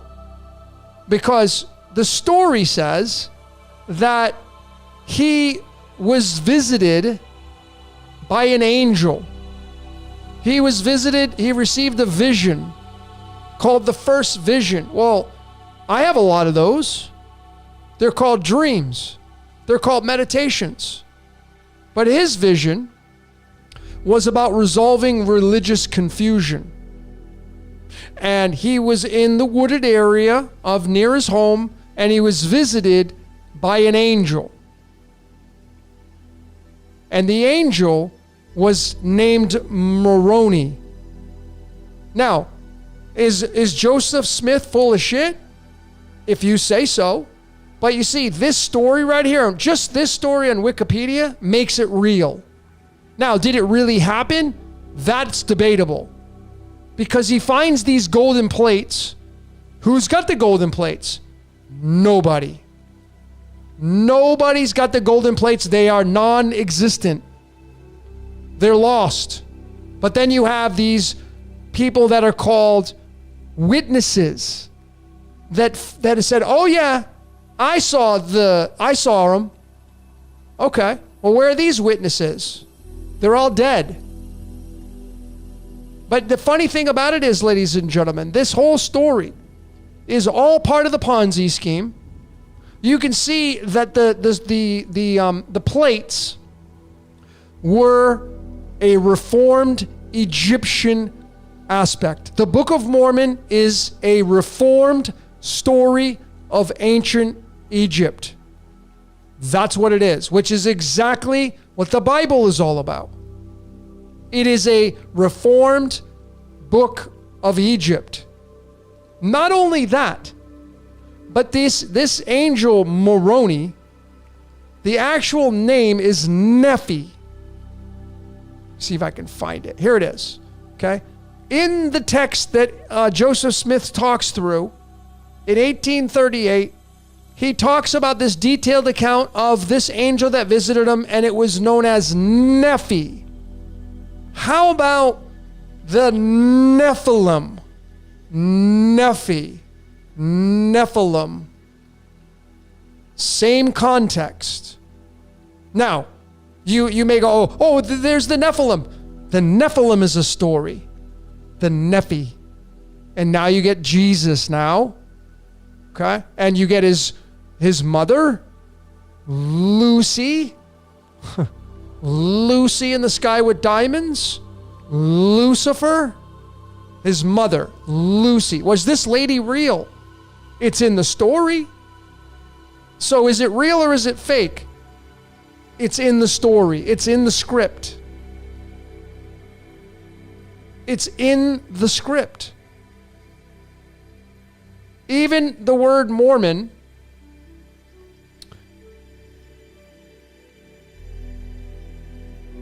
is 29.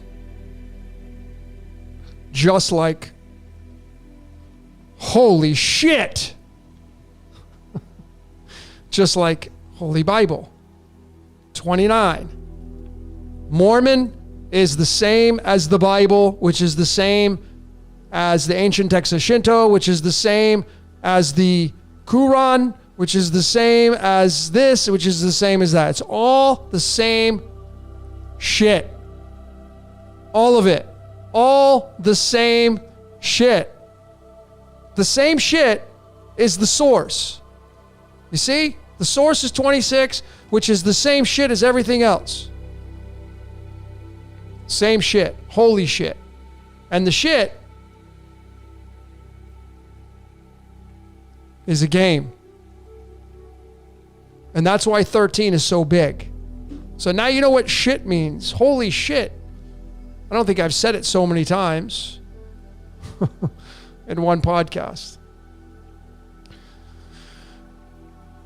But that's the fundamentals of the Book of Mormon. And you look at I'm breaking down their temples. You know, their temples have a bunch of inverted pentagrams on them. And then you would automatically, probably, say, oh, there's the inverted pentagram. And you would regurgitate saying that it's evil. Well, the inverted pentagram simply means light into matter. Light into matter, which is what we are. That's why I say be the best little devil you can be. Anyway, that's for a different story.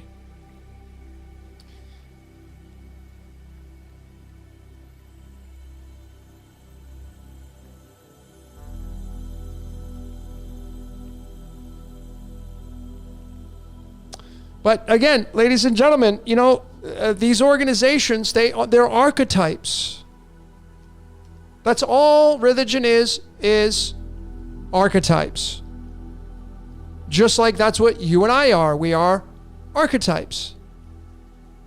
Any idea that you have is an archetype. Any disease that you have in your body is an archetype. If you start looking at this reality as archetypes, the world starts to change. Like, if you start to believe in something, that's an archetype inside of you. Imagine that idea is real. The idea, the belief that you have of whatever it is you believe, it becomes part of your reality. It's a program. It's a folder inside your computer, because this thing's a computer. And if you look on your computer, you have folders. Every folder has a name to it, typically. Those are your ideas. And those ideas and those folders that are impregnated into your body, they become archetypes. And you fill them with more and more of the story. You read, like right now I have a folder in my body, in my mind, of Mormonism because I've been decoding it. And if I look at the screen and I'm looking at Mormonism and I'm reading about it, I'm downloading information, and it's going into that Mormon folder in my brain, into my memory. And it becomes bigger and bigger and bigger. And then when it starts to become alive,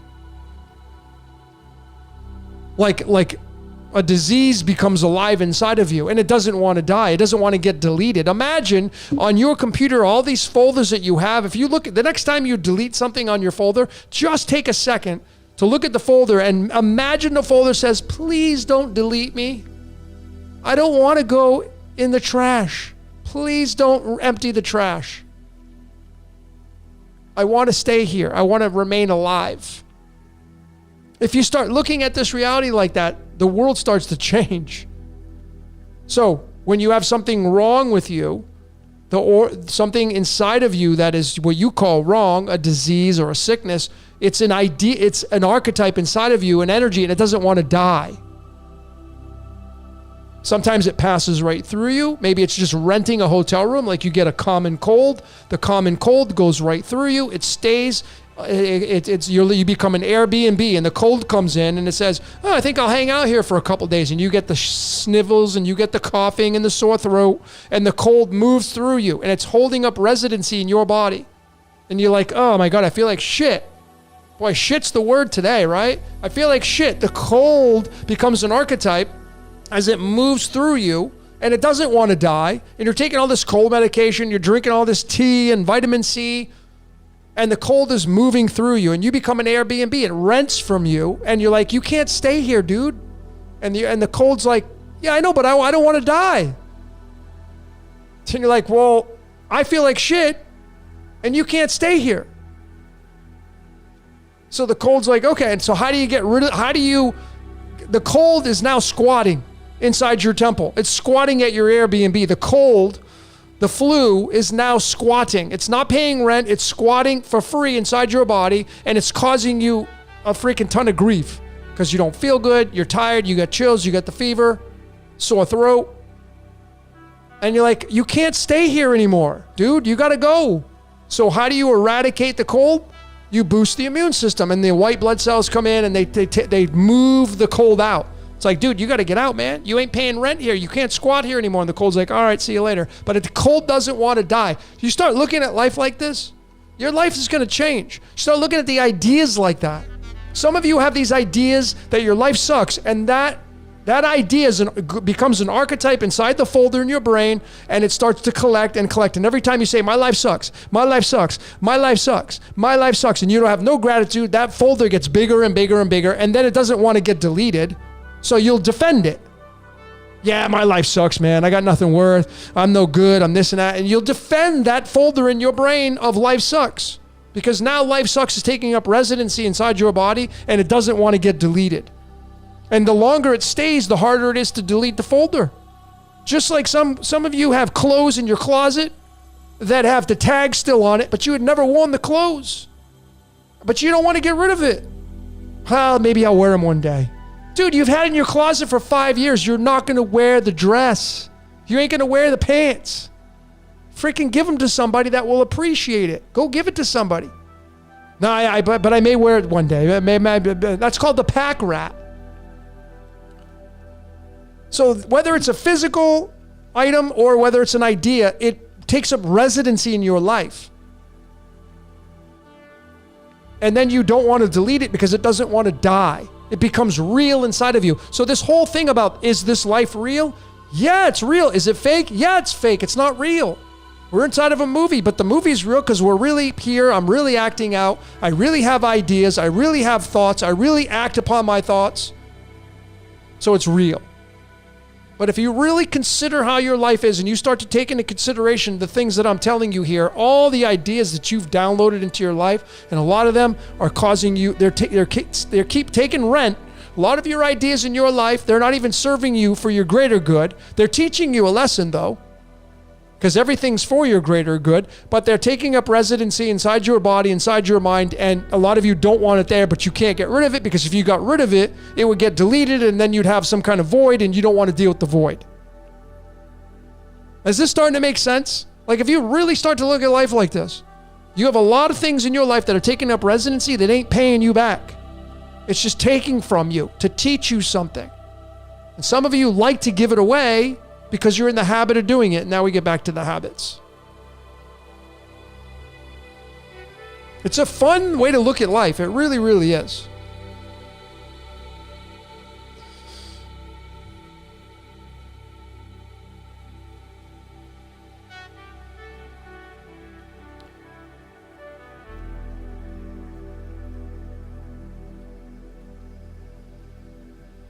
Got too much shit?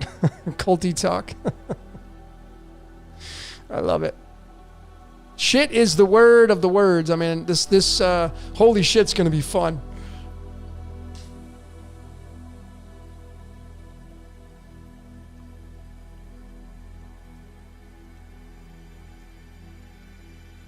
You know why we don't die? Like, I can't remember who said this, but I'm just regurgitating what Bob Proctor said. Bob Proctor says, we don't die, we kill ourselves.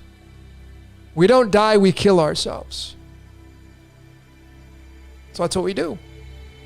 We slowly kill ourselves by what we eat, what we drink. We're slaves to our addictions, our habits. Addiction being habit. We're slaves to these habits. And then we die. And life goes on.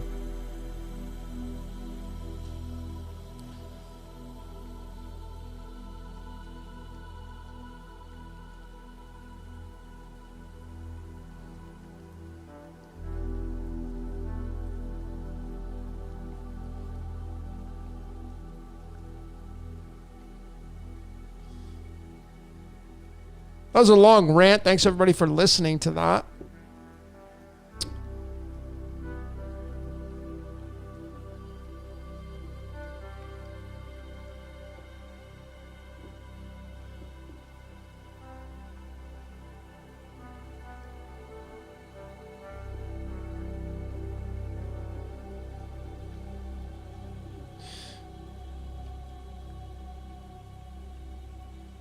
Let's go through the life paths. Let's have some fun. Let's use the cam. I'm getting to the tail end of this. What's your question? Number 78. So let's go through the life paths so I can give all to you some things to consider moving into tomorrow. So let me get all the life paths here. Just give me a second.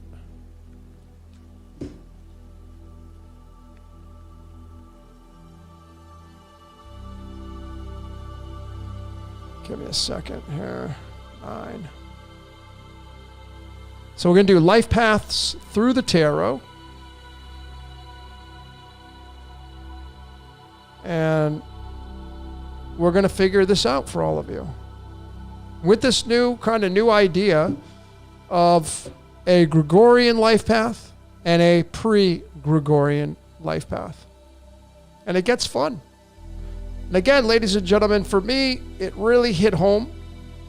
It made a lot more sense than my Gregorian life path. And so I'm going to encourage all of you to consider that being the case for you. Okay. I'm going to get out one more card here. 6. Just to give you something to think about. Okay.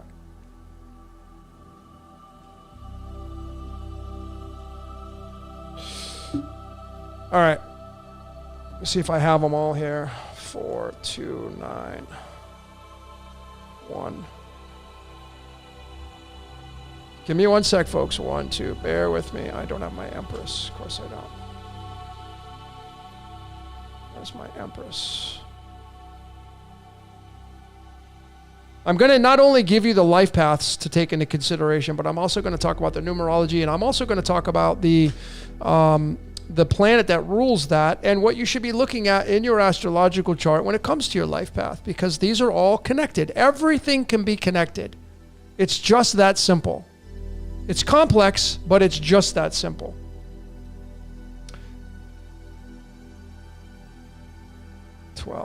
Actually, there's no 12, so, but some of you will have it reduced down.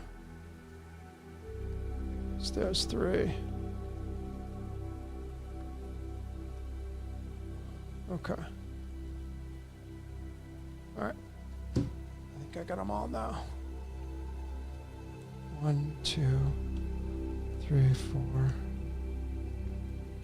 5, 6, 7, 8, 9. Now I know some of you are going to have the master life configurations, which are going to reduce down to single configurations, but I will consider that. ASOF. So it can be a little bit tricky.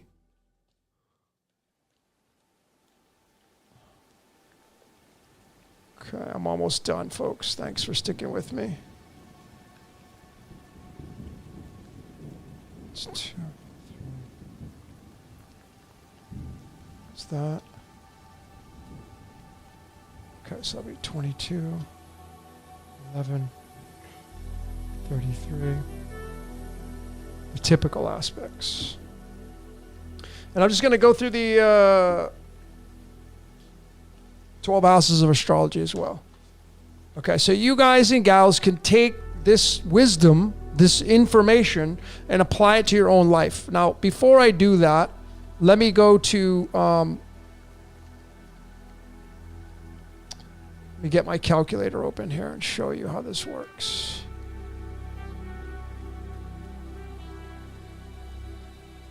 Okay.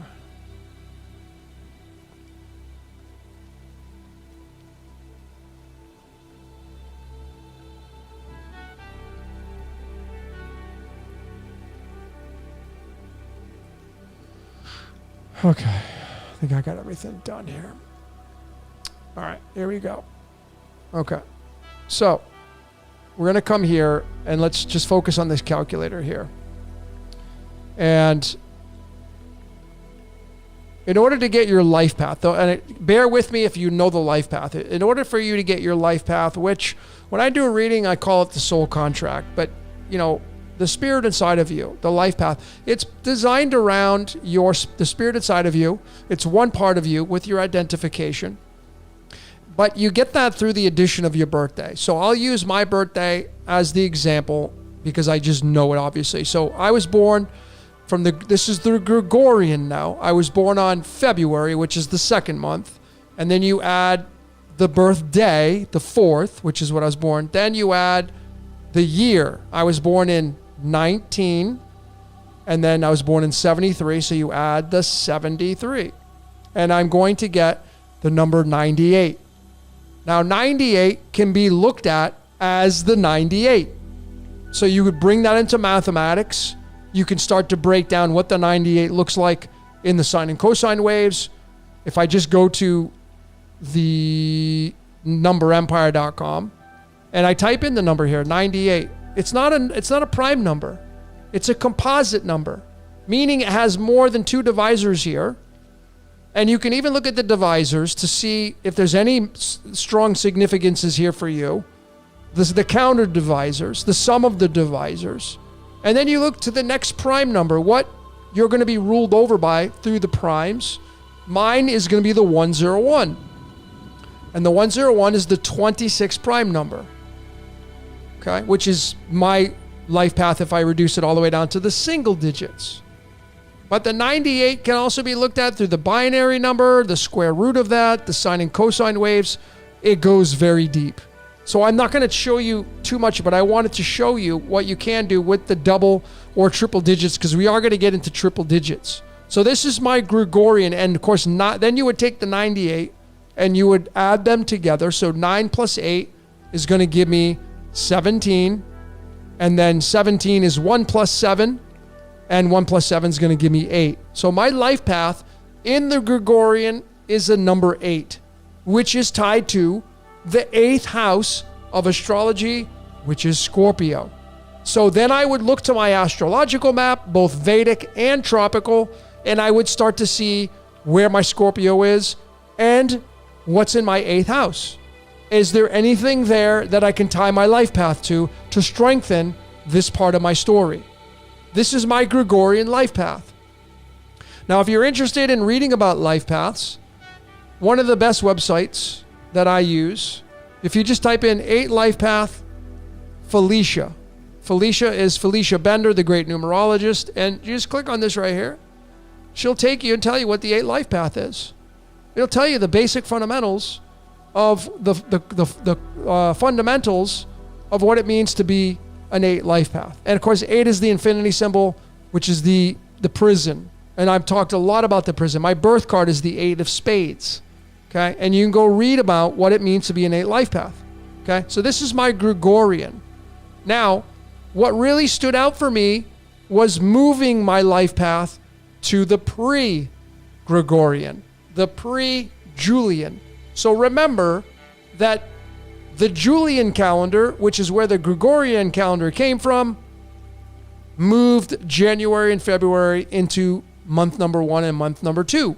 So if we remove that, then February becomes the 12th month, because March becomes the 1st month. That's all you have to do. March is the 1st month, April is the 2nd, May is the 3rd, June is the 4th, July is the 5th. You see? So I would take 12 and I would add my birthday, so the 4th, and then I would do the year, 1973, and I'm going to get to the 108. Now this becomes my life path, and now the 1 plus 8 is a 9, and I become a digit above into the 9 life path. And when I did this, folks, when I did the 9 life path for me, it changed my life in a big way, because this is more of what I resonate with. This. I do more of this than I do this. I do have this, yes, but I do have a lot of this. And you can read about this. And I have been doing this now for so long, and it made so much sense for me to be this person, which is a big part of my life. So the 9 is tied to the house of Sagittarius, and Sagittarius is also tied to the final boss, which is what I'm all about. The 9 is the devil, the diabolos in numerology is the 9. The 9 is the endings and completions. Okay, so that's how you find your life path, through the Gregorian and the pre-Gregorian. So now I'm going to talk about the life paths through the single digits of the 1 through 9 and the houses of astrology and the numerology, for that matter, and how they all perfectly blend together seamlessly. It's a very, very amazing thing. So the first card that I have up here is the Magician card. Again, I'm using this deck right here, the Rider-Waite Radiant deck, because they're small cards. This Magician right here, and this is also part of your astrological map, no matter if you're a 1 life path or not, because you all have the house of Aries, you all have the 1st house. But if you are a 1 life path, your life path will be tied to this Magician card right here. And this Magician card can be liability and asset. Essentially, it can become reversed. Every single tarot card has a liability and asset to it, just like everything in our reality. The car you drive is a liability. You have to pay insurance. You may get dinged up, but it's an asset. It gets you from point A to point B. So this this magician is tied to the one life paths. The one life paths, the design of you in a big way is to serve yourself. A lot of your incarnation is about service to self. Now, I know a lot of people look at that like, oh, that's no good. The ego's this. No, the ego is part of our reality. So if you're a one life path, your job is to be a leader. Your job is to be a fire blazer, a trailblazer. Your job is not to be in a subordinate position. Your job is to be in the forefront of your life, and you're out there to be that leader. You're the one that is going to take charge. You're the one that's going to be in the front of the pack, not behind it. Your job is not to be in a subordinate position. Your job is to create magic. You see, the magician here, he's holding up his hand, or it's holding up because it's androgynous. It's got the infinity symbol over its head, meaning infinite potential. It's yellow because it represents the sun. The sun would be up here. And it's asking for the power of the sun to come down. And that's why the rising sign, the rising of the sun, is tied to the house in the number 1 position. So if your rising sign if your life path is number 1, then your rising sign is very important to you in your reality and the functionality of your reality. And then you would want to look at where your Mars placement is at, because your Mars placement is the ruler of the first house and the ruler of your life path. So the number 1 life path is all about leadership, not subordination. It doesn't mean that you need to be telling everybody what to do and you don't have to, you can escape from that. There is some layers to your reality that will include subordination and being in a dependent situation. But the number 1 life path is a life path designed to be in a leadership position. That's it. And it may just be that you are designed to be service to self. You incarnated to pay a lot of attention to you. That's it. You may be designed to pay a lot of attention to you and to sling your magic and to create your magic. That's life path number 1. Life path number 2 is going to be tied to the house of Taurus, which is ruled by Venus, which is about love and procreation, the bull, and the planet of love, Aphrodite. So 2 life paths are designed to work in partnerships. They're not designed to be alone, unless, of course, it's offset with a lot of one house celestial activity. If you have a lot of celestials in your first house and you're a 2 life path, you may struggle with that because a lot of your identification will be wrapped around that energy of the magician. But the 2 life path is the high priestess, and she is secrets. This is the feminine aspect of the sun. This also represents the exit. But the high priestess is all about partnerships. That's why there's 2 pillars there, the yin and the yang, Boaz and Yachin. If you're a 2 life path, you're designed to work with people. You're designed to work in harmony. You're designed to keep harmony in your life. And you're also designed to have structure in your life, because the second house of astrology is Taurus, and Taurus is the bull, and the bull represents structure. Taurus is a structured energy. And you that have a 2 life path, you will want to love that idea because Venus rules Taurus. So the high priestess is asking you to study, learn about yourself. It does represent the occult, yes. It can represent secrets, yes. It is the oracle, yes.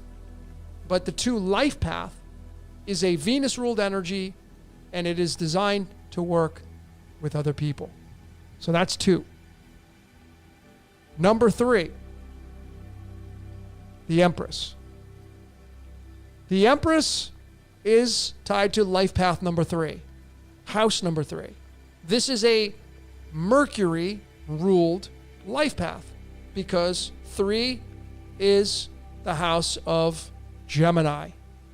Gemini is you and your doppelganger. The voice in your head is tied to the trickster called Mercury, because Mercury is the way you think. So if you're a 3 life path, your job is to think. And you take those thoughts and you put them into abstract ideas through communication, creativity, etc., etc. This Empress is the queen on the chessboard. And the queen is the strongest position in chess. The queen is designed to give offspring. And of course, in Gemini, the constellation is representing Castor and Pollux, which is the caduceus that Hermes or Mercury holds, the 2 serpents. Okay, so 3 life paths are solely designed to create through artistry, through communication. Because 3s are super creative. They're very, very creative people, the 3. And that's the Emperor. So that's your job as a 3 life path. And then you would look to see, again, where's your Mercury placement? Where's your Gemini placement? What's occupying your 3rd house? I mean, if you had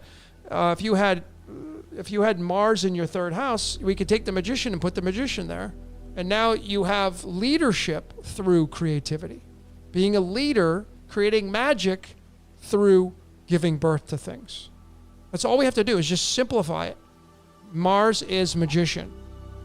Mercury is the Empress. 3 life path. The 4th life path is the Emperor, the King. This card is a Cancer-ruled tarot card. You'll hear a lot of people say Aries. This is not an Aries energy. This is a Cancer-ruled card because it is a number 4. The 4th house of astrology is Cancer. Cancer's ruler is the moon. So this is telling us that it is a compassionate ruler because the moon is the way you feel, which is why if you get married, you go on a honeymoon and you make love and do whatever else you do on a honeymoon. It's compassion, it's love. So when this Emperor is flying on cloud 9, when this Emperor is ruling its kingdom, it is ruling it through structure, through power, through compassion. That's why there isn't a ram's horn there on the chair, because it represents leadership, which is the Magician, right? The Magician is Aries. So Aries teams up with the Emperor. The Emperor uses the magic through the life path number 4. And those of you that are 4 life paths, your job is to be a teacher. Your job is to be a king. Your job is to be a king of the kingdom. Your job is to be someone who works with family. Because remember, the 4th house of astrology is your home. The king and its kingdom, the Emperor. So the 4 life paths are the teachers, the builders, the doers. That's what a king does. The king dictates. The king builds.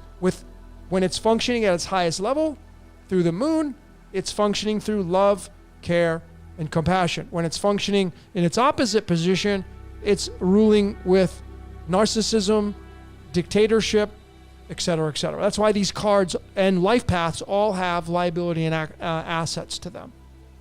Okay? So that's the 4 life path. For those of you, if you have your Gregorian or your pre-Gregorian.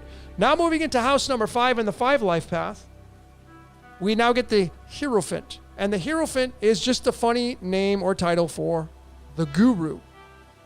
Now, before you get your little panties in a bunch or your underwear in a bunch saying, oh yeah, well, there you go, I'm the guru. Yeah, you essentially, and I'm having fun here, folks, right? This is my dry humor. The guru is something we all are. You are the guru of your own reality. But the 5 life path is 5 fingers, 5 toes, 5 senses. See, this Hierophant, the guru, the Rider-Waite deck, this is the Rider-Waite deck, they decided to take the Pope and put it on this card because this guy represents the leader of the church. So that's a big position. Why did they put the Pope on card number 5, which sits in the house of Leo? This is a card of Leo. If you're a 5 life path, you are ruled by the sun, because this guy right here is spirit into matter. This guy represents the sun in human form. This guy represents Pneuma, spirit, into matter. And now he becomes the ruler of a kingdom. 5. The 5th house of Leo being ruled by the sun. This is the sun in human form. Those of you that have 5 life paths, you're the busy people. How busy of a day you think the Pope has? Like him or not, how busy, that guy's schedule is probably stacked. I wouldn't want that life. You don't have a life. You're controlling 1 billion people. So the 5 life path merely represents a very busy lifestyle. The 5 is the only number that looks like the letter S, as in sun. That's why the sun rules the 5th house and is the Hierophant.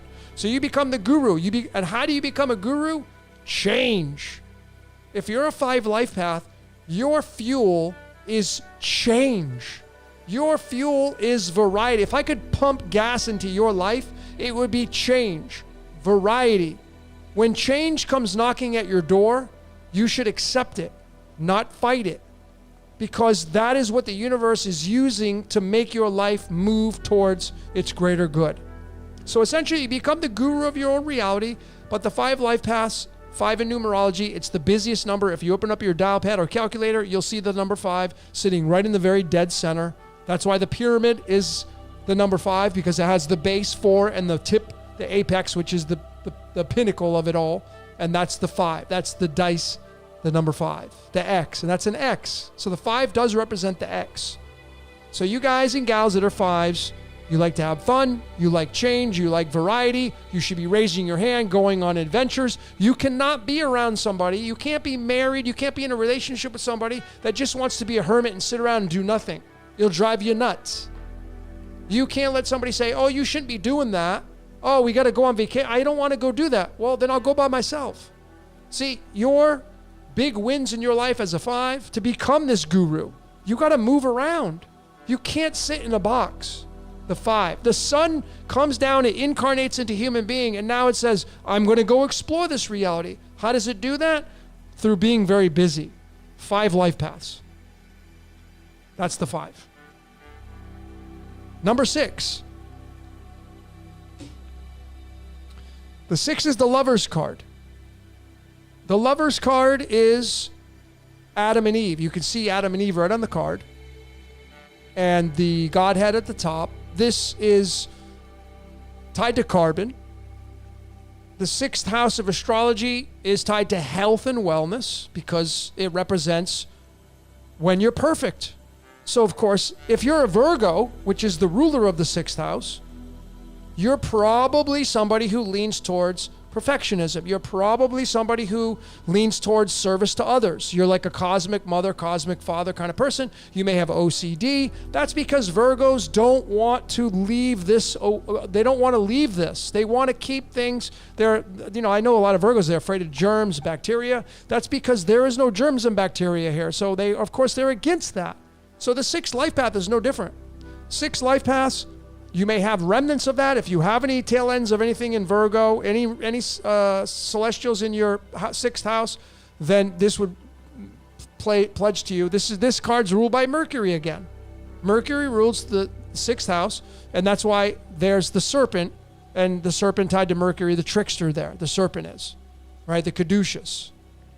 Okay? The way you think, the way you communicate is Mercury. That's why Mercury's on that tree right next to Eve. And I think it's funny because you can see that the tree of Adam is all burnt up. Eve's tree is nice and blossoming, while the male tree is all burnt. I just think that's kind of comical. But nonetheless, if you have a 6th life path, you're a cosmic mother, cosmic father. You're going to sacrifice your life for the benefit of mankind, for the benefit of family, for the benefit of your health, for the benefit of other people. 6 life paths, the challenge you'll have is not expecting a pat on the back. A lot of 6 life paths, they give. They give. And then they may not receive something in return, and that may offend you. See, if something offends you, you're attached to the outcome. And that's not reaching nirvana. Reaching nirvana is no expectations. If I give without expectation. That's a challenge for the 6th life path, because when you give, you normally expect to see something in return, especially if you do it over and over and over and over and over. 6 is a cosmic mother. 6 is the pregnant woman. The number 6 looks like a pregnant woman. So it is a cosmic mother, cosmic father area. Remember as well, the last thing I will say about the 6 is that the 6 is also about legacy and masterpiece. That's what this is. The last day of creation is a legacy and masterpiece through that story. Whether it was real or not doesn't matter. The story, this is a legacy or masterpiece. If you have a 6th life path, you may be here to create some kind of legacy or masterpiece. Now, the opposite of that, the flip side of this, is you can become the opposite of all that, where you become so obsessed with perfection. You're so obsessed with getting everything right. Your way's right and everybody else is wrong. You could have the reversal of that with the 6. So making sure that you're keeping yourself in check with that 6th life path. Life path number 7. We now move into the house of Libra. And Libra, that's how I pronounce it. Some say Libra. I pronounce it Lib-Ra because Ra's in there. Why is Ra in Libra? Well, because consider that the 7th zodiac sign is the fall of man. When you get to number 7, you reach the crown, and then you go down into Scorpio, and that's the underworld. So Libra is the scales of justice. That's why you have the yin yang on this card right here. The Chariot card, normally when you get it in a reading, people will say, oh, something's coming in fast because it's the Chariot. And that definitely can mean that for sure. 7 life paths, however, are on a journey of being a mystic. A 7 life path, Libra, is, remember, the foundation of a 7 life path is the scales of justice. So your job as a 7 is to critique life. And you'll do it through a lot of movement. Your job is to be a critiquer of life because you sit in the crown position. Libra holds the scales. Your job is to balance the world out through your observations. You're being used to observe the world and critique the shit out of it. That's broken. That doesn't work. This doesn't look right. That doesn't sound right. That person doesn't know what they're doing. It will always be about what you think is right and what you think is wrong. But it will be through the lens of the foundation, which is the scales of justice, the yin yang, and you sit in the center. And your job is to keep things centered and you're critiquing. So the 7 life path can definitely be one of mysticism. It will be a layer of mysticism. It has the Lib-Ra, the sun. And it also has the ability to be a very amazing artist. 7 life paths can be great artists because they're very balanced.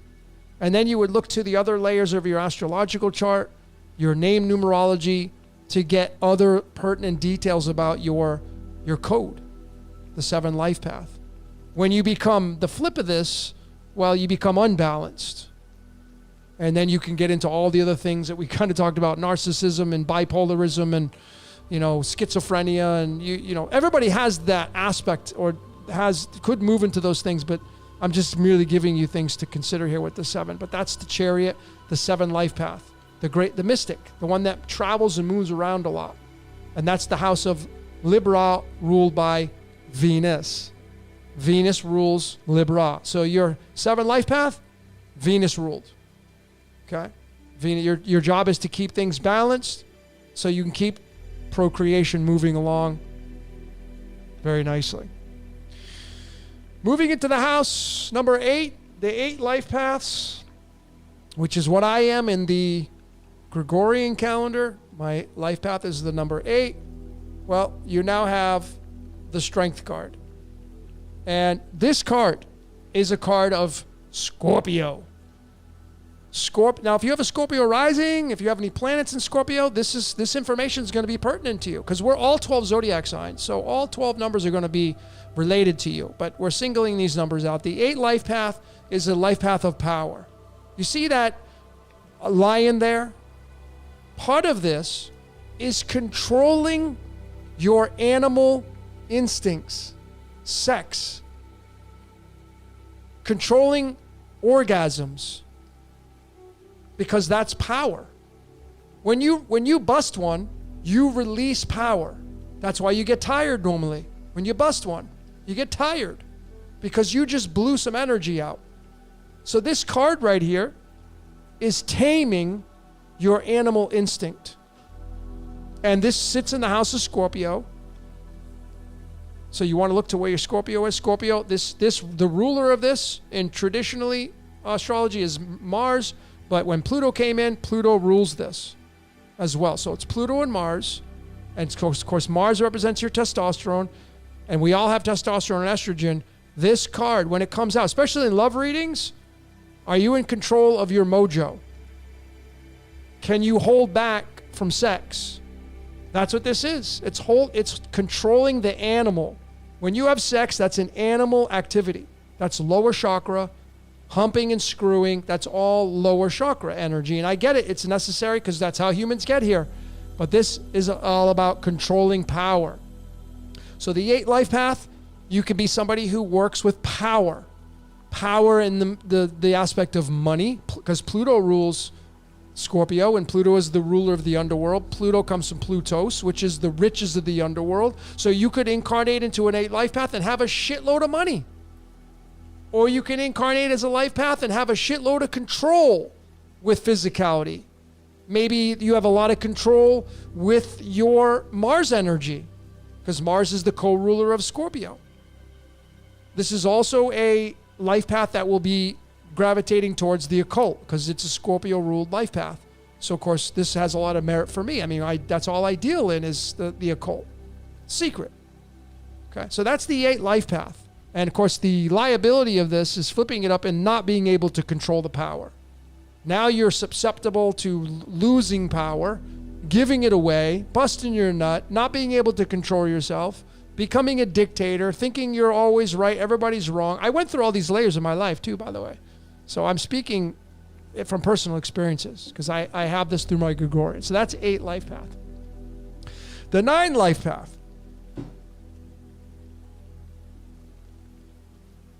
The 9 life path is the Hermit. This Hermit is the last of the 1 through 9 life paths, and this sits in the house of Sagittarius.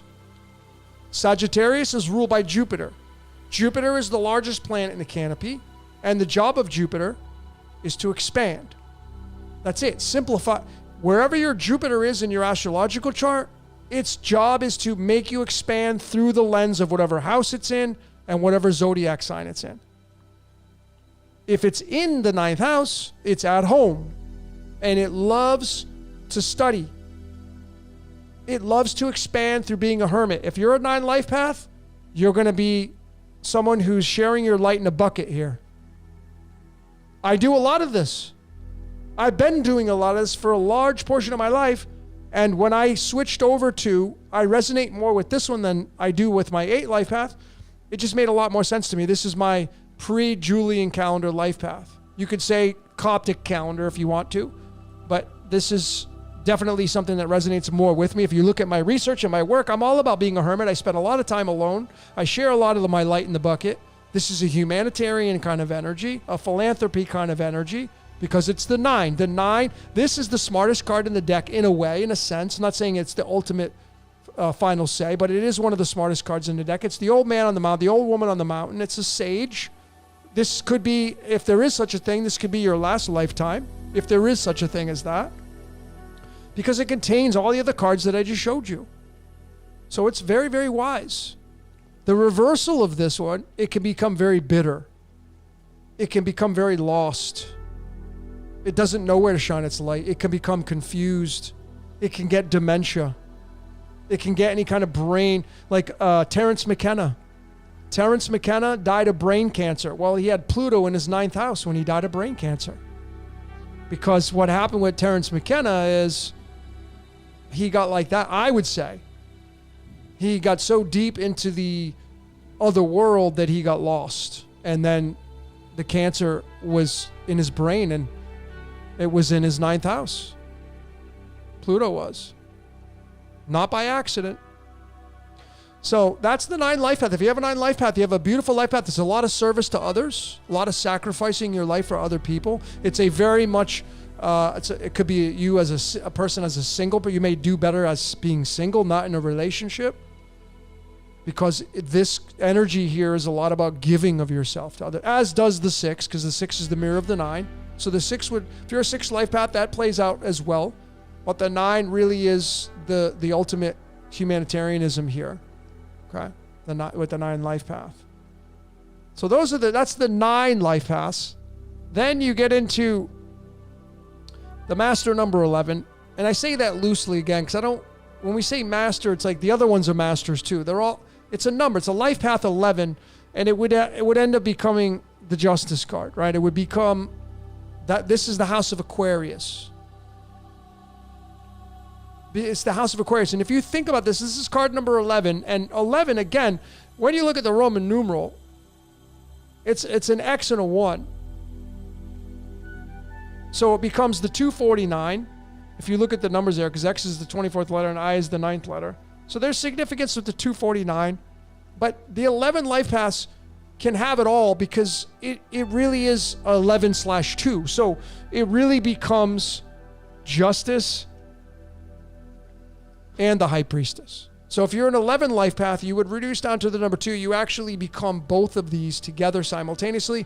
And it's, the Justice card, I'm just going to move this. The Justice card here, being the house of Aquarius, you're ruled by Uranus. Now, yes, co-ruled by Saturn. I personally think Uranus rules Aquarius all by itself. And Uranus is the electrical energy, so you're very electrical.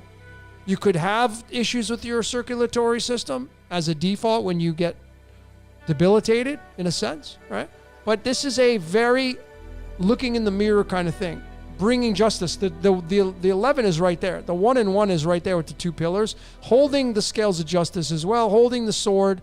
And this, clearly, this correlates to Jesus, because Jesus says, I'm not coming with peace. He should have said this. I ain't coming with peace, bitch. That's what he should have said. But anyway, that's just for fun. He said, I'm coming with a sword. And there's the sword right here. The sword. This is the house of Aquarius. Because Jesus came in the age of Pisces. The story is, he came in the age of Pisces and says, my kingdom's not part of this world. And then he says, follow me into the house with a man bearing a pitcher of water. And there's no pitcher of water here, but this is the house of Aquarius and the card of Aquarius, and it's justice. So are we going to see that? Well, those of you that have 11 life paths, you become the 11/2. So you become very masterful in a lot of ways with the occult and the oracle. And I know thyself.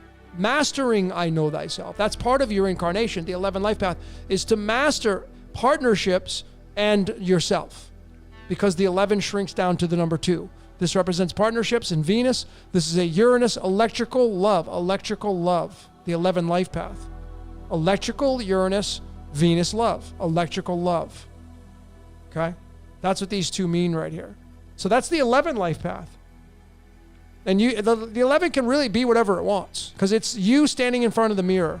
The 1 in the 1. The 1 observing itself. That's why the age of Aquarius is I know thyself. There will be justice because we will know who we are. That's why the justice is happening right now. That's why it didn't happen 20 years ago, because it wasn't the age of it. It wasn't ready. The script didn't call for justice. Well, now the justice is coming out. You ain't going to see me cheering because I know it's scripted already. I mean, it's cool that it's coming out. But those of you that have 11 life paths, you're here to deliver justice. And it may just be justice to your own personal life and those that are around you. Okay? Those of you that have 22,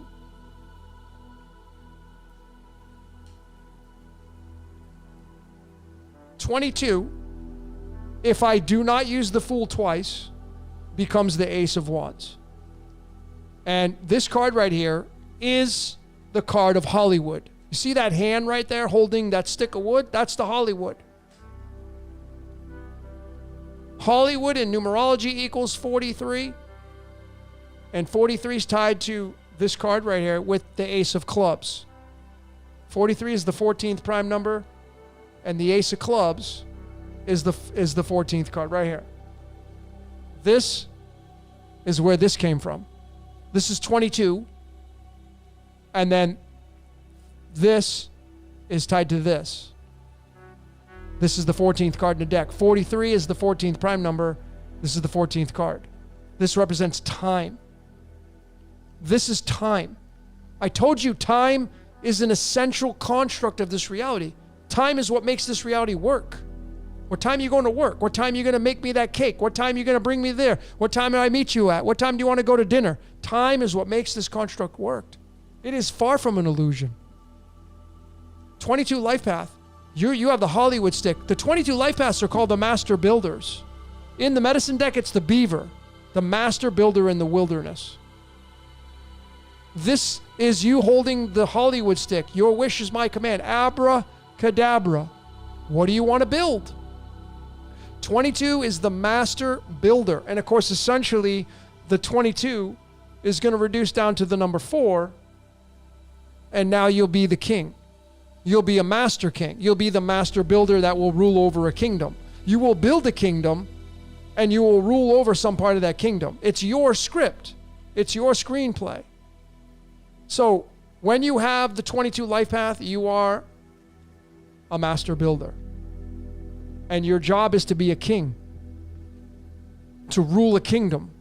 You need to build a kingdom first to rule it. So what are you building? That's the question.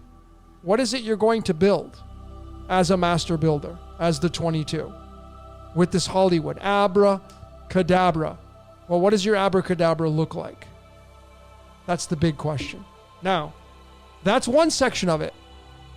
If I remove these and I go to the classical way tarot runs out, it's using the Fool as it can be, using the Fool as 22. So the Fool could be 22, which is going to be tied to those of you that have the 22 life path, but the Fool will still be coupled with that Emperor. The Fool is the master builder because, see, this Fool right here doesn't know what it feels like to be screwed over, ripped off, cheated on, doesn't know what a broken bone feels like, doesn't know what it's like to have bad eyesight. It doesn't know anything. It's naive. So how would you build from that? Think about when you're all the way back to being a child. When you ask a kid, what do you want to be when you grow up? Well, the kid never had to file bankruptcy, has no fear about that, no fear about finances. It doesn't have any fear. It beats this. This is what we all came into this world as, the Fool. The sun representing the yellow. So your job as a 22 life path is to build through what it's like to be a kid, a child. But your wisdom will be that of an adult, will be that of a king that's been around many lifetimes.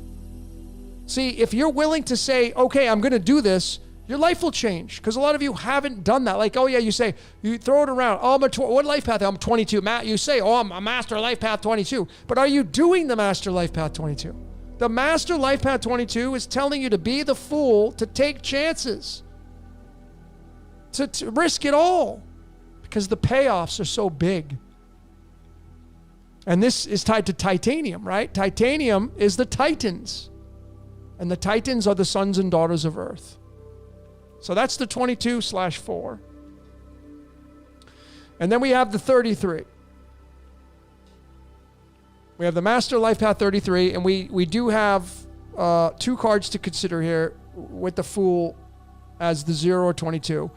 But the first one I want to talk about is the Page of Wands. Now, the Master Life Path 33 is going to reduce down to the number 6. So you always want to, anybody that's 11, 22, or 33, you always want to look at both. And the 33 is going to be reduced down to the number 6, and that's the Lover's card. So the 33 can be obviously a masterful 3, and the 3 can be all about creativity and communication and really anything that has to do with creativity and using your mind. But this Page of Wands is tied to free will. The word free will in numerology equals 33. So again, whether or not we have it is irrelevant. If we just say we have it, great. If you believe you have it and you're a 33 life path, that's all that matters. My opinion is meaningless. So if you think you have free will, this is the card of free will. And this is the Page of Wands. This is the prince or princess. And this page right here wants to go on adventures. It's not afraid to go on adventures. Its job is to go on adventures. Its job is to take risks, just like that 22 was. That's what the job of the Page of Wands is. Okay.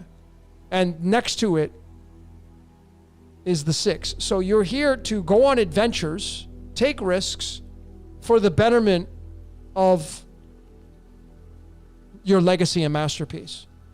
Legacy and masterpiece, free will and adventures. That's the 33 life path. And the 33 itself, when you do the numbers of the 33, you just take, if you get out your calculator and you take the number 33 to find out what house it sits in, you just divide it by 13, which is going to give you 2.5, which means you just take 33 and divide it by 26 and you're going to get the number 7. So ultimately, this guy right here, this individual, does sit in the sign of Libra. Even though it does reduce down to this, it will still sit in the house of Libra/Virgo. So it's adventures to balance the world out, to make the world a better place by being super creative, taking chances, taking risks. And of course, that's going to be all dependent on your age and where you're at in life, et cetera, et cetera. I mean, even if you bring this card in, this is the 6 of Cups. So you can see the 6 is a very, very specific, and the 6 of Cups represents nostalgia. So when you get past this point, the major arcana, you go to the minor, well, now you've already gotten kicked out of Eden. This is Eden. This is the legacy. You already got kicked out, and now you're imperfect, but you want to go back to perfection. This is nostalgia. So the 6 of Cups, this is the card of Christmas. So any of you that are 6 life path, these are all part of you, even the hierarchy of that with the 33. But this is more of a Libra energy than Virgo energy with this. Okay. And I guess I will follow up, even though this is not part of, though that concludes the life paths, but I will go and talk about the 10th house of astrology just so you can see how important this is. The Wheel of Fortune, the 10 life path, this is going to reduce down to the number 1, of course, but it's spinning the wheel to determine your fate. The 4 fixed signs of astrology on there, Yod-Heh Vav-Heh's on the wheel. These are inspired by Jewish mysticism, so of course they're going to have the Torah in here. It's got Torah written right on it. This is ruled by Kronos. Kronos rules the wheel of time. You have the good cop, bad cop on this card. And the 4 fixed signs, the ox, lion, eagle, man, which forms the X. Okay? Which is our the DNA is right here. The DNA spiral is right here as well. It's the infinity symbol. And Kronos is the ruler of that card. So the 10th house of astrology normally is your house of career, because that's how you spin the wheel to determine your fate. And the wheel's already spun. This can be the wheel of samsara as well. The word samsara is 15 in numerology, just like the devil card. And then the 12th house of Pisces, ruled over by Neptune. This old school would be Jupiter, but Neptune runs that because 12th house is Pisces, and Pisces is water, and Neptune is water. Jupiter's not water. Neptune's water. So Neptune rules, in my opinion, rules Pisces. Neptune is ruling the seas, and you can get full illumination by surrendering. This is a full surrender kind of energy, the 12th house. This is kind of like your shadow self, surrendering to some of the things in your life that you think are bad or good or whatever. It's surrendering, the hangman, the 12. And now you get the 12th apostle, and now you go into the center. This is the last sign before you go into the center, the black sun, the white sun, to go down into the hole to play the game. Because that's why the illumination's here. This is how you come out during childbirth, by the way. Normally, you come out head first. I covered this in my Prison Planet Part 2, I think. This card. And it's got the figure 4 there, and there's a lot of esoteric to this. But Pisces being very creative because you're illuminated. Pisces being the fish tied to the Christ. So a lot of you that have Piscean energy, mystics, artists, may be very religious. Right now, Rahu is in this card. Rahu right now is in the 27th nakshatra called Revati, which is the card of Pisces, the hangman. And Rahu is in an area where it's in a nakshatra of spirituality. And Rahu mainly means desire. So there's a lot of desire towards spirituality right now. You're seeing it. You're seeing a lot of people emerge, questioning things, etc. Unlike ever before. There's kind of, it's unprecedented right now. So that's the 12. So there you go, ladies and gentlemen. I hope you got something out of that. I'll probably do that again. But that's the life path through the tarot and through the numerology and the houses of astrology. That's really, really fun.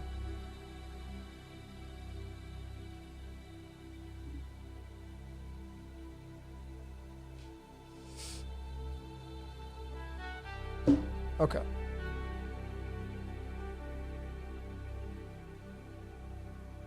So hopefully, or maybe some of you got something out of that, and then if you move to your pre-Gregorian, pre-Julian calendar, you may have gotten something even more out of that. Like I said, for me, it was absolutely monumental for me.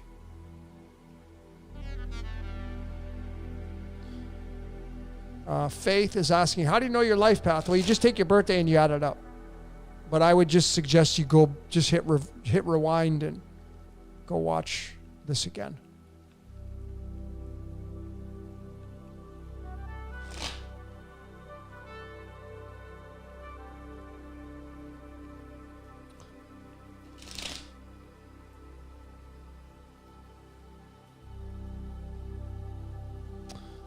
All right.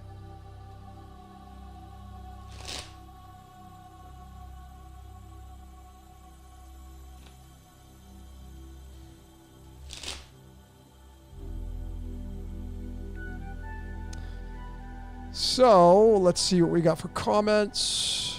I do not have a Discord Culty Talk. All I have is the Patreon. You can go and I have a chat room there in the Patreon. You don't have to become a supporting pledging member to get content. You can become a member, and I think you can get into the chat room there. So, and I also have our Telegram group, which I'm not really active in there. We get about 1,000 members there. But a lot of great decoders in that channel. A lot of good people that are smart.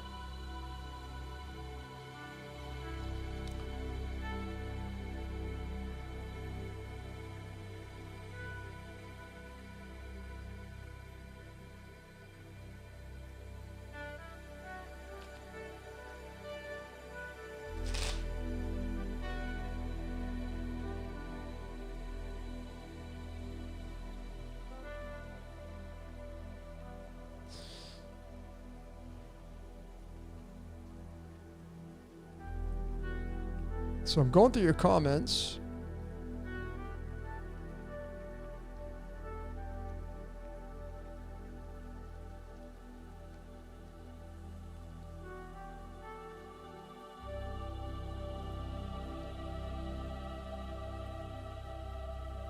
John says, my wife is an 11, so she's going to be a 2. The 11 is part of the 2, right? It's you observing you and you partaking in partnerships with the 2. So again, all you have to simply do is, whatever your life path is, where can you kind of synchronize that or connect that to in your houses of astrology? It really gets to that, the ease of that.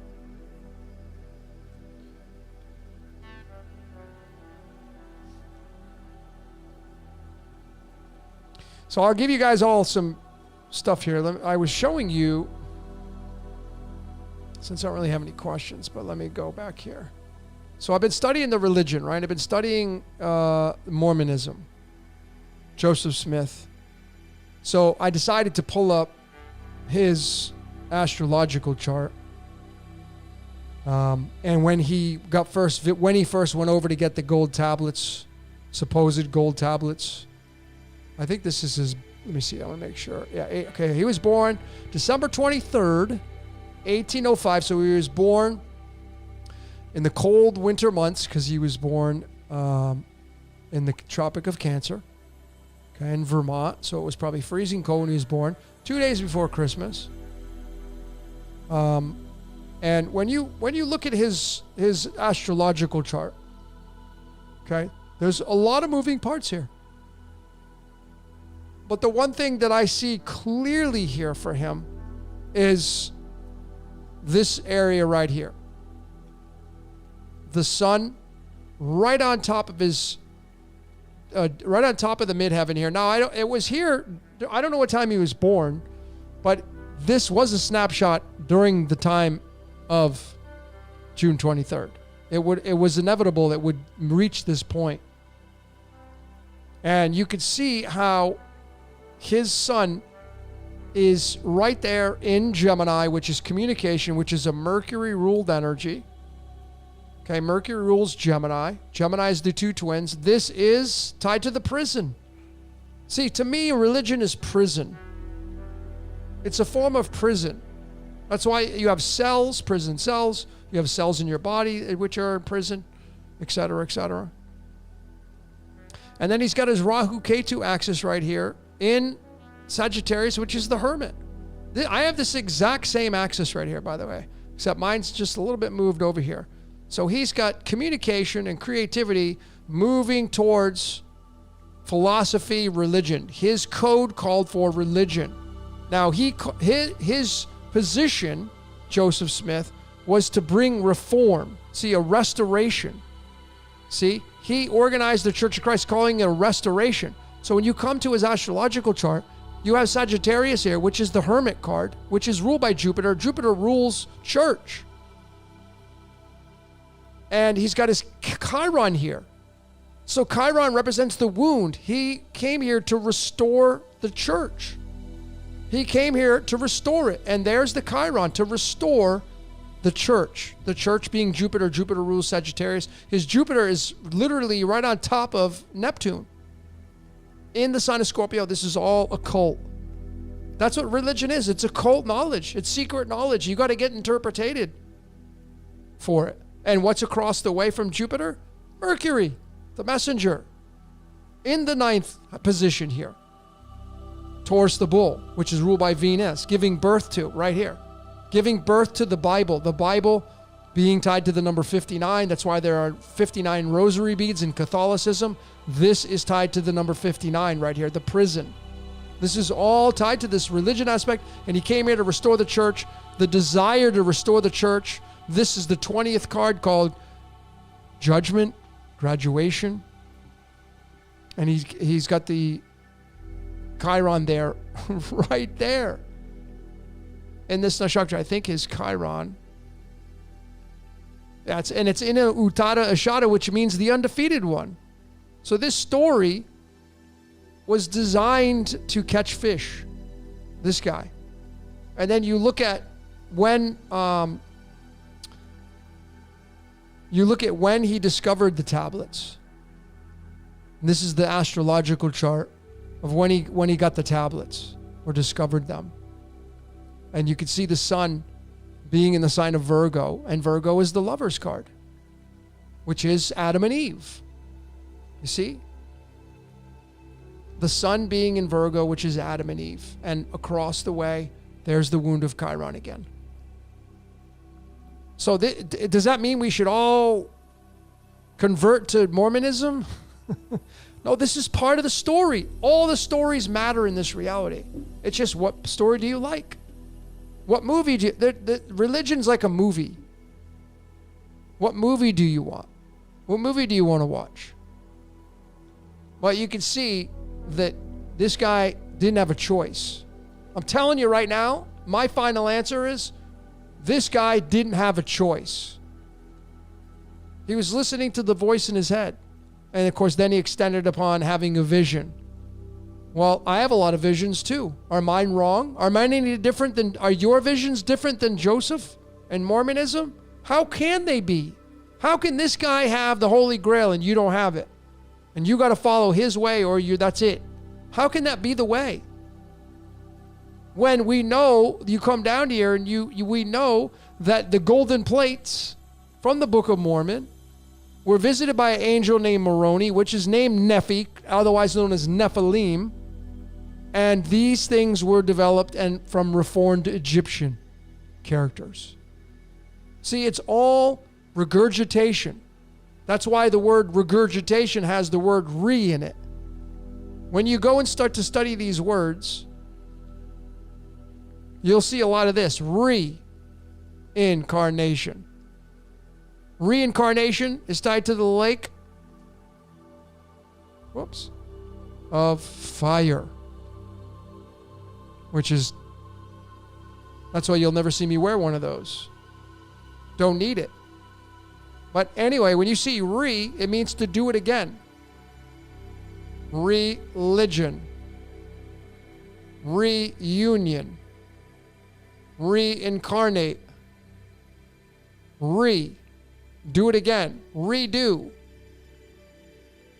Recycle. Recycle is 22, which is the same as natural, which is the same as organic. What do you think you and I are? We're biological beings made from nature. Organic. We are made from shit. We are recycled. Shit. That's why the Bible is the same thing as shit. Which is what? A game. You're playing out a game, a simulation, a movie, a video game. It's not real. It's real to us, just like a movie. Is a movie real? Yeah. But it ain't real. So it's a contradiction.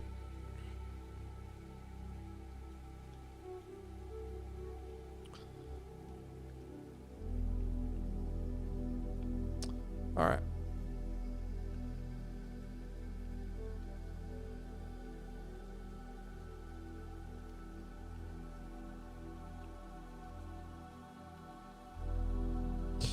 (1337X) is, if planets aren't real, is astrology meaningless?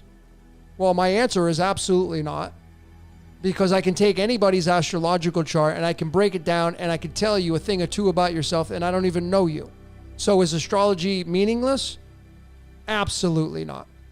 I have done with great accuracy, as well as so many other astrologers, used astrology to show you how things planned out based upon events in this reality. I just did that with my scripted reality 19. I just released it. Showing what was scripted reality 19. I can't breathe. It was the George Floyd event in 2020. I showed with great accuracy how the astrology map ruled over that event. So is astrology real? Are the planets not real? It doesn't matter, because the astrological map completely narrated and dictated that event that happened in the month of May. Among so many other things. I've done World War II, Adolf Hitler, showed he didn't have a choice through the narration of the astrological map, which is the great beast.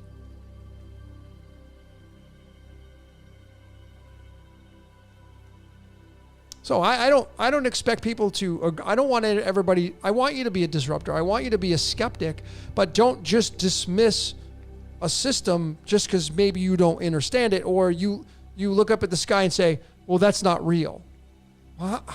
It's just a projection. Even if it is, then you can say, well, I'm a projection. I'm a hologram.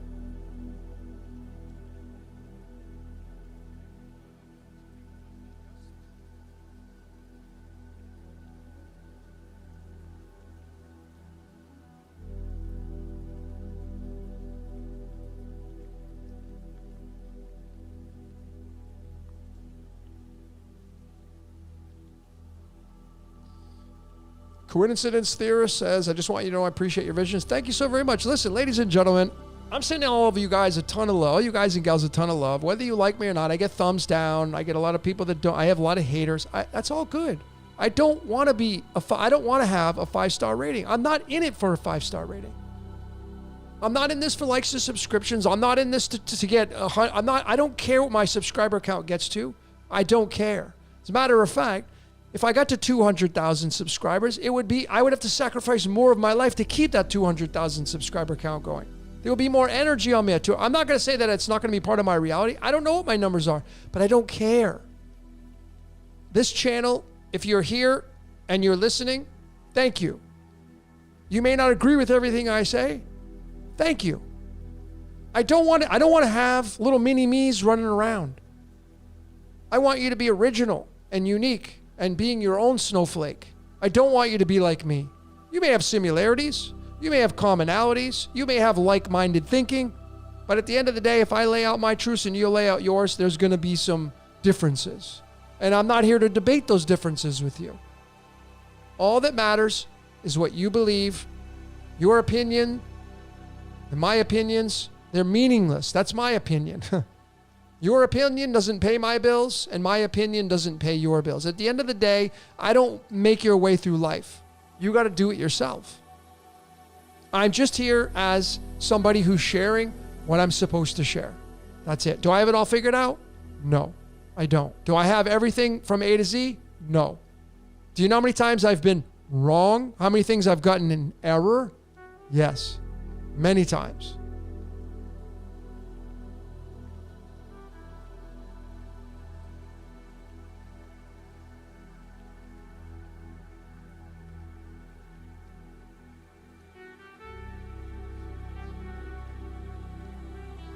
Kirkwood says, Logan, the chart you did of Joseph Smith, the birth date was wrong. Let me see what you're talking about.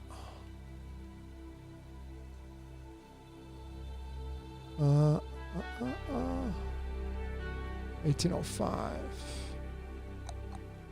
June 23rd. Oh, you're right. I did do it wrong. You are absolutely right. Well, there's a reason why I was supposed to show you that, but you are absolutely right. I don't know how I got that. Oh, I probably looked at the... Let me see if I can make an adjustment.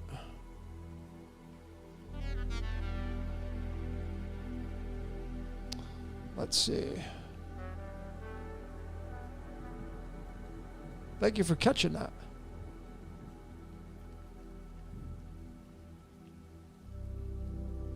It doesn't change anything. Let me just show all of you. Thank you for that catch. Let me just show all of you. So, good eye on Kirk. I did have the month wrong. So Joseph Smith being born on, I had it June, being born on December 23rd. But that's not going to change anything because it's just going to, these slow-moving planets, the only thing it may change a little bit would be the position of the sun, which it really didn't, and the moon. But you could see that Chiron the wound is still here in Sagittarius. So the reform of the church is here. You could see his job was to restore the church. The church is Jupiter, along with the sun. So you have the sun here. You have Jupiter right on that mark right there, and if you move into tropical, it'll move into Sagittarius. So these things are so big, they will combine both of these right here. But the layers of Scorpio here represent the esoteric, the hidden secret mysteries of life. But look at the stack of energy here when we properly do the date, which I had wrong.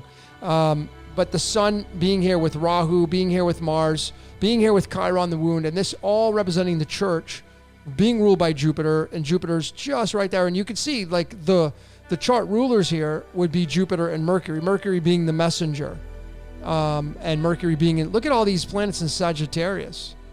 Sagittarius being the church, the hermit. So Joseph Smith coming in to restore the church. The church is Sagittarius. It is ruled by Jupiter. Jupiter represents the church.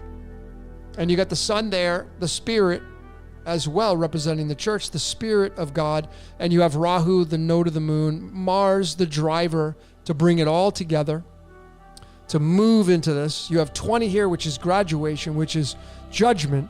And you have Chiron, the wound here, along with Black Moon Lilith, right on top of one another.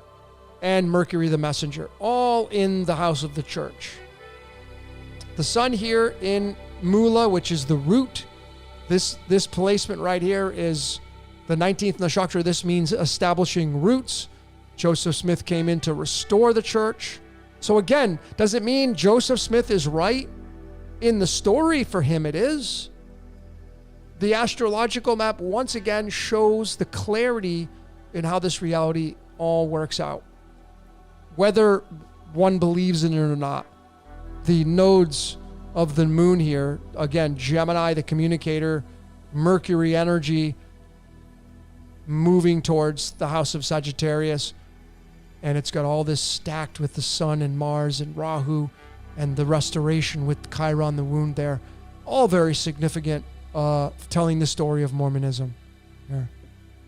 So even better. So thank you, Kirk, for that. This was even more deeper, more easy to see with the dates. So I appreciate your watchful eye.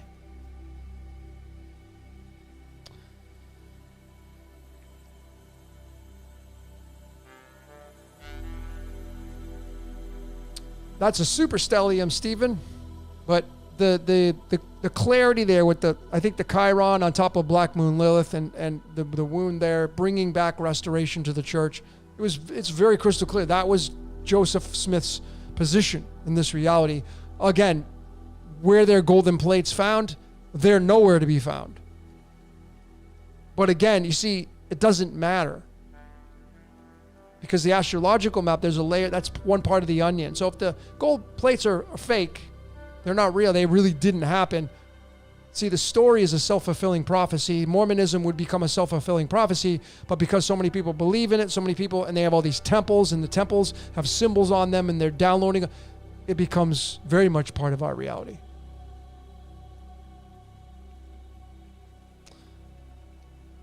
That was Vedic, Kirk.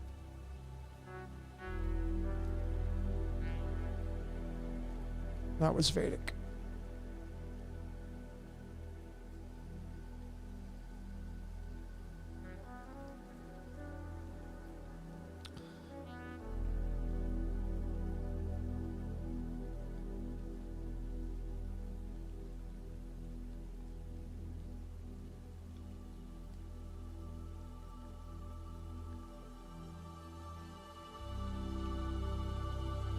Yeah, that was whole sign. I only do whole signs. I don't do Placidus. That's a newer system. Not that it doesn't have merit, but I feel the whole signs. And you could even extend upon astrological signs because really, like Virgo's the biggest constellation. It's not an even 12-space zodiac wheel. It would actually be really off-centered because Virgo being the largest constellation takes up so much room. So you could actually take that system. There's another system that you could take into consideration that would give you another set of circumstances to read from.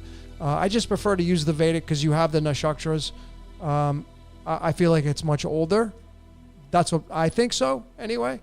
And I just resonate more with it. But I do see the significance. And when I do readings for people, I do put the tropical and Vedic side by side because some people resonate with the tropical more. So.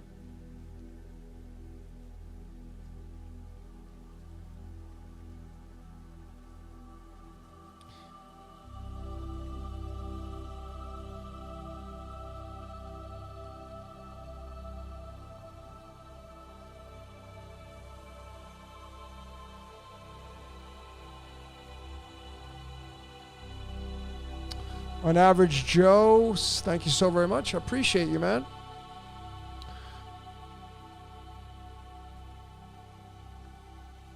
So it wasn't just the Mormons. I also was doing the JW organization, and Charles Taze Russell, the founder. So I pulled up his astrological chart along with the incorporation date of the JW organization. And oh boy, it's the what I found was just, incredible.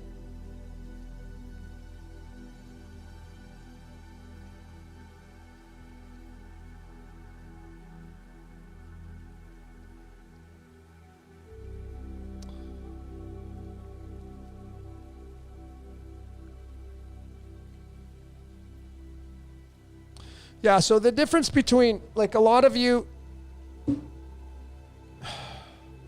I just want to explain this so you could see what I'm talking about. I'll go ahead and I'll use astro.com because I want to show you, those of you that are like, what system are you using? I'll do this on the fly. Okay, so I can show you what I'm talking about. So this is the website that I mainly use. It's called astro-seek.com. And this is what it will look like when you go to this website. And if you go here to the free horoscopes, you come down. I come down to the sidereal here, right? The sidereal, which is based upon the fixed placement of the planets. Now, before I do that, I want to go to Stellarium. stellarium-web.org. The map of the stars. Okay?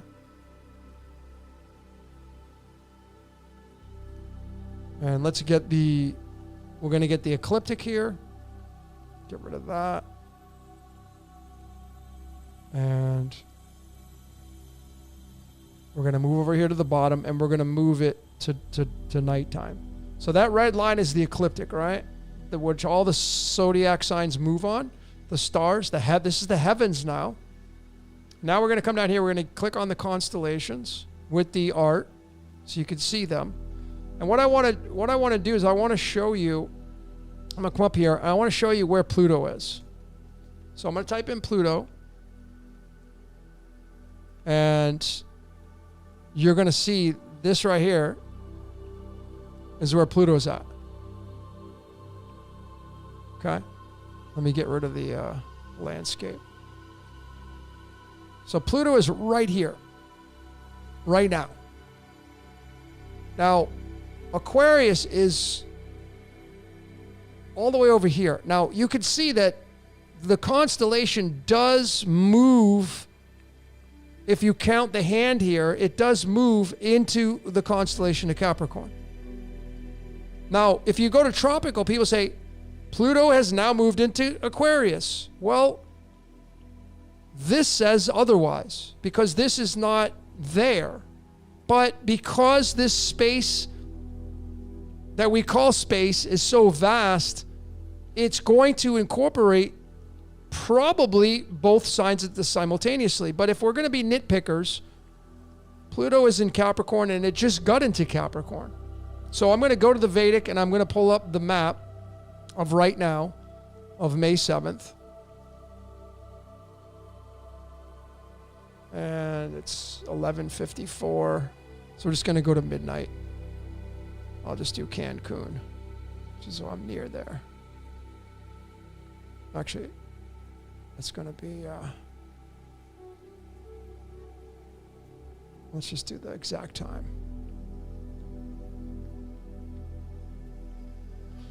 Central Standard Time. So here's the actual map of the stars using whole signs, meaning all these zodiac signs are exactly 30 degrees apart. And this is exactly where the celestials are right now at this very moment in the sky using Vedic astrology. And you're going to see that Pluto is in Capricorn. It is not anywhere near Aquarius. And when you come back to this, here's Pluto right here, and here's Capricorn. Okay? So there's Pluto right here in Capricorn, and then you could see Pluto in Capricorn. Now, if you move it to tropical, if I move it to tropical, you're going to see that Pluto is in Aquarius. How does it go from here all the way to here? About 23 to 24 degrees. From here to there. How do you do that when this is in real time right now? It's here. Because tropical is based on the sun. The sun, when you go outside and the sun is so big and it takes up so much space, it's based on that real estate. And therefore, tropical is based on the sun and the precession of the equinoxes. The equinox, the spring and fall equinox, and then you have the solstices. It's a solar-based energy. This is a solar-based chart. So you have Pluto in Aquarius. Well, ladies and gentlemen, Pluto's job is to remove. Okay? Its job is to remove. And since it's sitting in the house of Capricorn right now, Capricorn is what? Capricorn is an earth sign. So you take removal and you take earth. What is that ingredient? What does that make up? The removal of physicality. You see, Capricorn represents money and real estate. Real estate, court, law, government. Pluto comes in here. And the job of Pluto is, I'm here to remove shit. And it's in an earth sign, which is law, government, and real estate, and finances and money, the wheel of fortune. Okay? And Pluto is in the 21st Nakshatra, Uttara Ashada, which is the undefeated one on top of it. And this is the world card in the tarot. So the job of Pluto is to remove the old to make way for the new. Now, if you go to tropical, it's already in Aquarius. So this would say that the ruler of Aquarius is Uranus/Saturn. And Pluto comes in here, and now Pluto's like, what do I do here? I'm going to remove shit. Well, Aquarius is like, well, this is electronics. This is technology. So is this signifying that right now there's going to be a complete removal and gut of technology? Because that's what this would say. Is that true? And this being tied to Uranus. And Uranus is way over here. Uranus is way over here in the sign of Taurus. And Taurus represents money, finances, currency. It's a Venus-ruled energy. Uranus, Aquarius, Pluto. So is this would say that this is going to remove social circles, people, technology. But this is also cryptocurrency. So is this going to remove cryptocurrency where we're not going to move into cryptocurrency? See, if you go back to the Vedic chart, Pluto is in Capricorn. This signifies that it's removing fiat currency.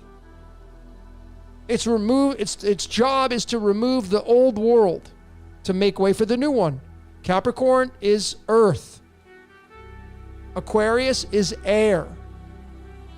It's a much different destruction, a much different removal with tropical versus Vedic. I mean, we are going to see Pluto in Aquarius. It just will take another 12 years. 2039 is when Pluto moves into Aquarius. So if I go back to this chart right here and you keep your eye on that right there, I'm just going to move, keep going. And you see this X right here, we're just going to move the years 2035, 2036, 2037, 2038, 2039. It's in Capricorn, but we can go all the way back. It does fit in this measurement of 2035, 2034. The chart is going to show 2039 when it's officially in Aquarius. And then do we see right around what Bashir's from Archetypes talking about, the Phoenix event, 2040, the shit show happens. Pluto is now in Aquarius. We are in the age of Aquarius. That's the way I see this based upon the Vedic astrology chart as Capricorn moves. And if I go to 2039 to show you what that looks like on the chart, it puts Pluto right there in Aquarius officially. But again, this is a very loose, because it's not just exactly 12 measurements of 30 according to this, because these constellations, they run over one another. The hand of Aquarius runs over Capricorn. There's a big gap between Capricorn and Sagittarius. These are not exacts either. These are things to go off of. But we can get a good gauge of how it works based upon the astrological map. And there are many other ways to look at this besides that. But I really feel like the measurement of Pluto in the sign of Capricorn right now is a big humdinger. And of course, Saturn is in Aquarius. Saturn is in the 25th nakshatra. The word crypto equals 25. So crypto is right here. Saturn setting up the timeline for crypto in Aquarius, in technology. And will it be short-lived when Pluto comes through here?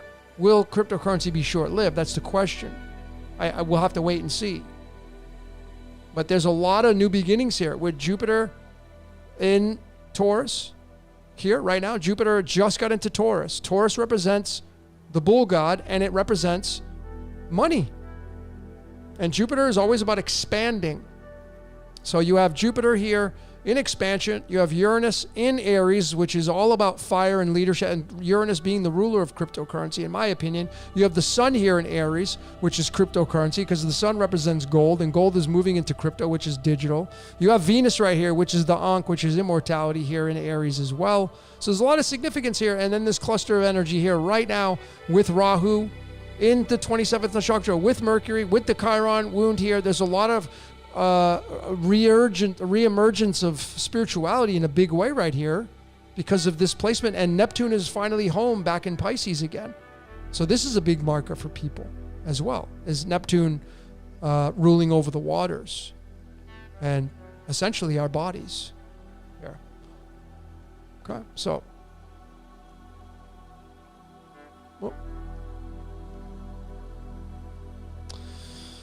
all right, I think we're going to get to the tail end of this now. Let me shuffle my cards and get the hell out of here. We'll pull some tarot cards.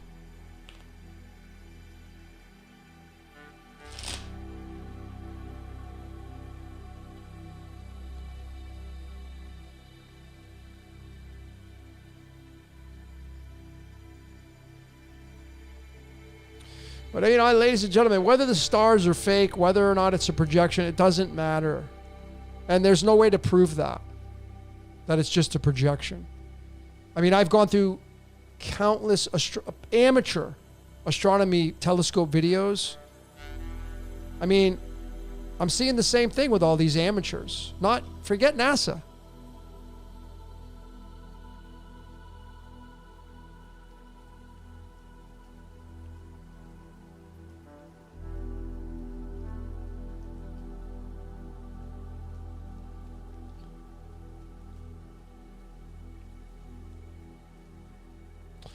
All right, so the fake moon is great. Watch Me Tower says the fake moon is great. So again, how are you to prove that the moon's fake? Well, I mean, if we're being authentic, there's no way you can do that. And I'm not saying you're wrong, obviously, because all that matters is what you believe, but there's no way for you to prove that it's not real. And even if it's imagine it's just a projection. The projection's real. So it makes it real, no matter what.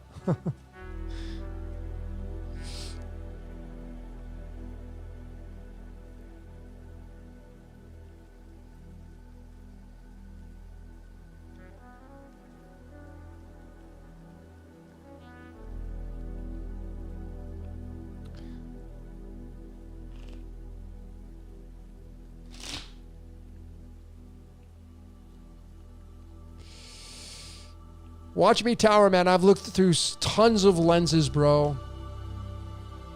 I've looked at tons of moon videos. I don't know. Why don't you send me some... You could decodeyourreality@gmail.com. Go ahead and send me some images that you have, if they're your own images, or some videos that you've seen, so I can take a look at them. I'm all for it. But again, my answer to that was it's irrelevant. Because it has merit in the story because of so many people putting... And it's all magic. That's what keeps this reality working, is magic. So even if something is fake, it's still real.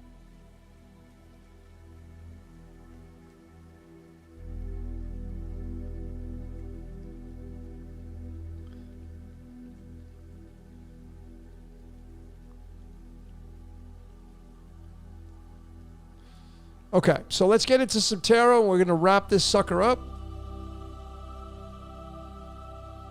Actually, you know what? All right, I'm going to do it. I'm going to get bold and absurd. So I have this deck, which I already showed. I have this deck right here. Oh, now it's not working. I have this deck. This one right here, I just got this deck. I don't know why I got it. It was a shiny new toy. And I was like, oh, I'll check it out. I'll check out this shiny new toy. So I got it. And it's slippery. It's bigger than my normal cards. They're harder to shuffle. But it's cool because they have the opposite of each card on them. That's why I got it. So ultimately, like, I never really read reverse cards, but I do know that the reverse exists because people use them, and it's fun to really look at, like, if I'm going to do a tarot reading, I'm going to talk about the liability and asset of each card. For example, like this, here's the cards. Let me just get under the card cam so you can see. So this card right here is the not even used. It's the Three of Wands, which I don't see the artistry on this. I'm just not really too sure about. It's the Three of Wands. So you can see that this is the upright and this is the mirror. So that's why, like, when you're a tarot reader and you pull cards, or you see somebody pull cards, how do you know how to flip them? And then how do you shuffle them? And there's a lot of factors that go into that. So really, to kind of satisfy all those areas, just read from both. Like, if you're going to do a reading for somebody, you could say, oh, you're having a problem here, but then the problem could be solved if it's in the flip position. Like this card here is the Three of Wands. The Three of Wands clearly is a three, and the threes are the architects, and it's the God, the Son, and the Holy Spirit, if you want to pull it that way. Forget about the dogma religion. I'm just using it as a reference point. And this is launching long-term plans. You've now decided where you're going to go. And obviously that's the right side up. If you flip it upside down, well, you may be stuck on moving into your launching your long-term plans, or you could be launching plans that are nefarious.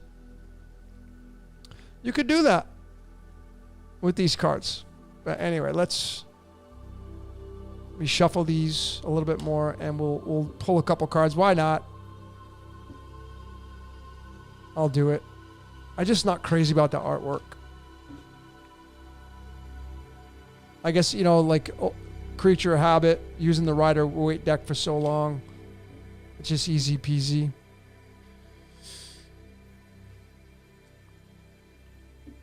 But with this new deck, let's go for it. We got the card cam now. We're going to do the new deck. Okay. So, what's your question number 78 tied to platinum? Let's see what kind of messages we can get for all the collective here for this. What's your question number 78? Said that twice.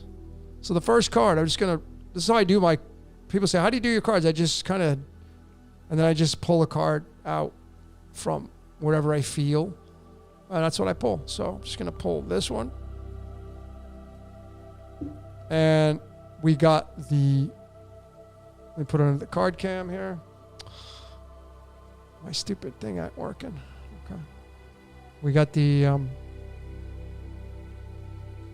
hell is this thing here? Four of Pentacles. Doesn't even look like the Four of Pentacles. Did it come out in the reverse? Well, we'll talk about both. Right? I'm going to talk about both. Because we're talking about the now moment. Like, what do we have to look forward to moving into the future days? We're talking about the real now moment of May 7th, 2024, moving into May 8th. Well, that's the Four of Pentacles, and it's a very weird illustration of this card. This is a card of financial security. It's a card of wanting financial security, not wanting to move away from that, but it also can mean possession, because this is tied to the Four of Diamonds, and the Four of Diamonds tied to the Demiurge. Essentially, you can look at this character right here being God, and God's holding the pentacles, and those, you know what those pentacles would be? You and I. The discs, the pentagram, right? And then in the mirror position, the liability of it is not only does it want financial security, but it's so jealous and bitter that it doesn't have it. It may not, and then because it's losing everything. So the Four of Pentacles can mean financial security and having everything that you want, and the liability of it is you have nothing. You're losing it all.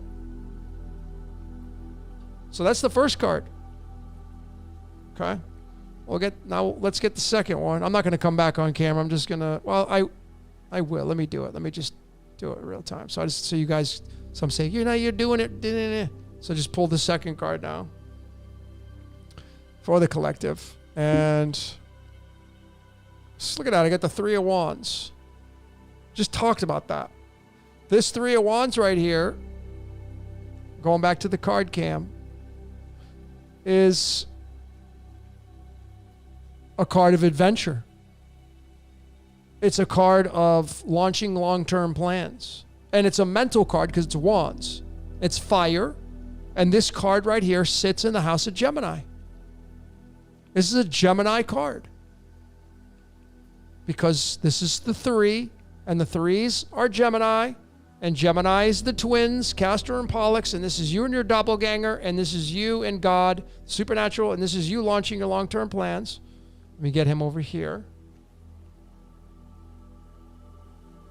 So we have financial security or financial lack, financial achievement or financial ruin, and then we have launching long-term plans and being stuck and staying stagnant. Those two. Okay, so we'll get the third card now. For this, whatever the hell message this is. Let's go to the back. And got the sun. I think it's got to be the sun. Yeah, that's the sun. So let's go to the card cam again. Oop.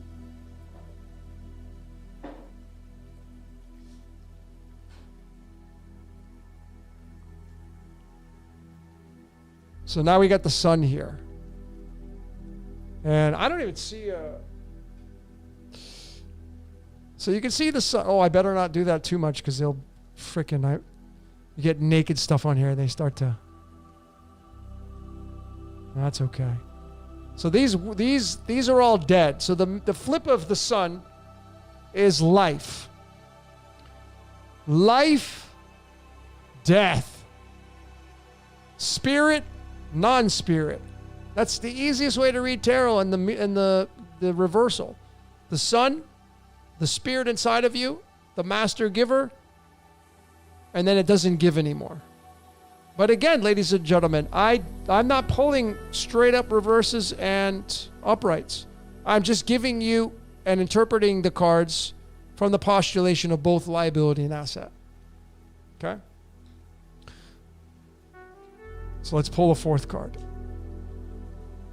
I'm going to do 5 cards.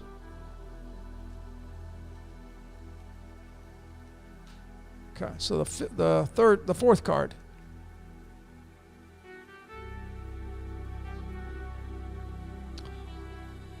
Came out like that, but again, I don't know. This is the 2 of Swords.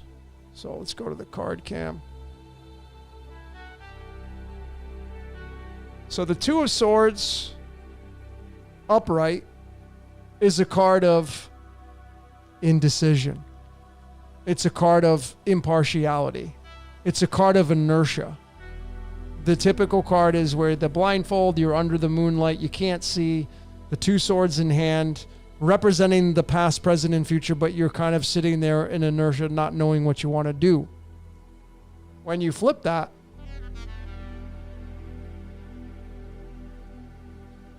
let me just show you guys this. Like I haven't seen this, but look at the artistry on here. It's a card of ruin. But normally the 2 of Swords is impartiality and not making a decision. Well, when you flip it over, you're now making a decision. What's going to be that decision? Very interesting so far. 2 of Swords. Trying to get used to these cards too as a task in itself. Because I'm so used to the Rider-Waite deck. So the final card for this What's Your Question number 78. Thank you, each and every one of you, for joining tonight, staying on here, watching it all the way to the end. Those of you that have, congratulations. I know you're like, how do I go so long? Because I got a lot of Mercury in my chart. Okay. So the last card for this What's Your Question number 78 for this message. Is this the Ace of Cups? It is. So we got the Ace of Cups. So 1 gives and 1 takes. The Ace of Cups is the overflowing. Let me go to the card cam here and show you. The one cup, you can see that one hand from below is taking and the one hand from above is giving, kind of like placing it. This card is, Ace of Cups is overflowing. This is a card of overflowing, and then obviously this is a card of taking. Taking maybe what's not yours, but overflowing. And again, I don't know how these come out, flipped or not. Again, this is new for me, so this may be a really shitty interpretation.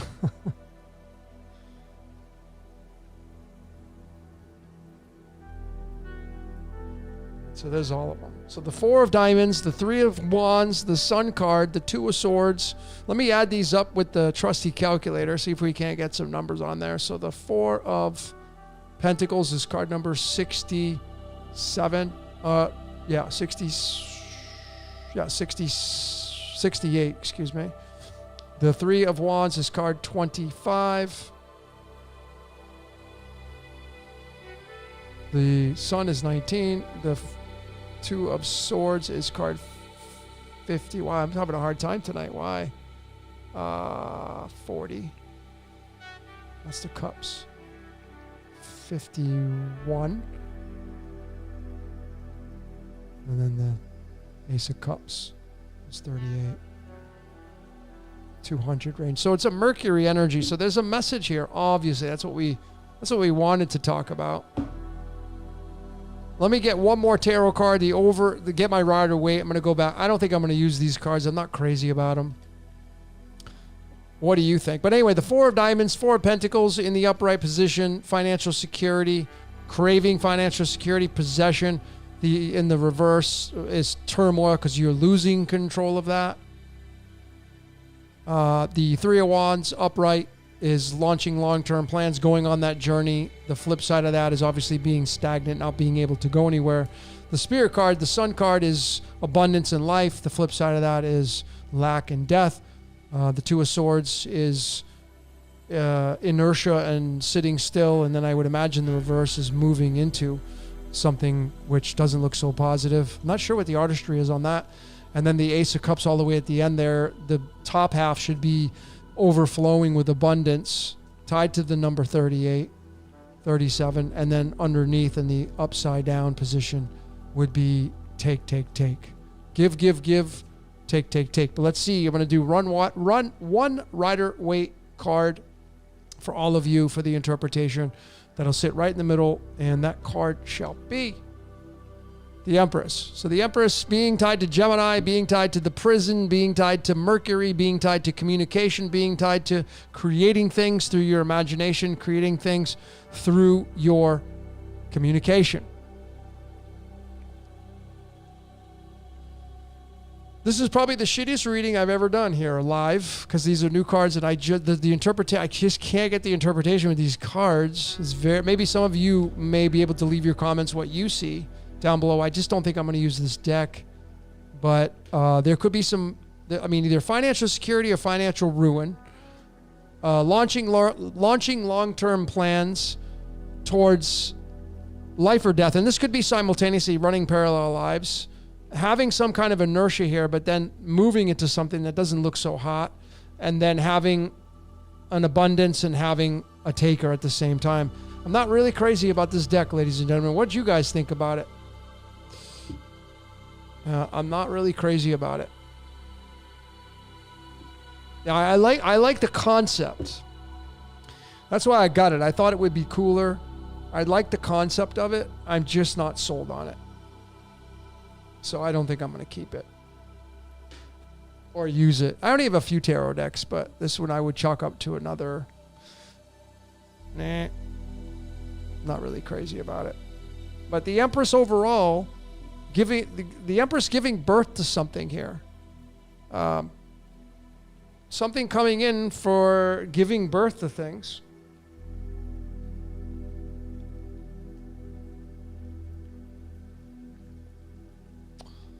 Just don't have a really good interpretation for all of you. I couldn't even add them up. I don't know what my train of thought was tonight.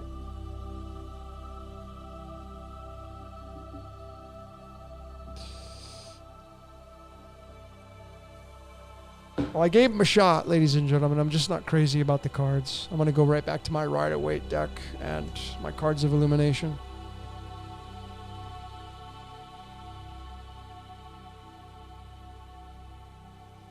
All right. Too confusing. I know. Once you see, that's why I don't watch a lot of tarot readers, because they use all these cards that are not the Rider-Waite deck. Like, I use the Rider-Waite deck. I'm so used to this deck. It's the origination. So I'm so used to this deck. And then, of course, I like using the Cards of Illumination. When I pull in a new deck, it's challenging.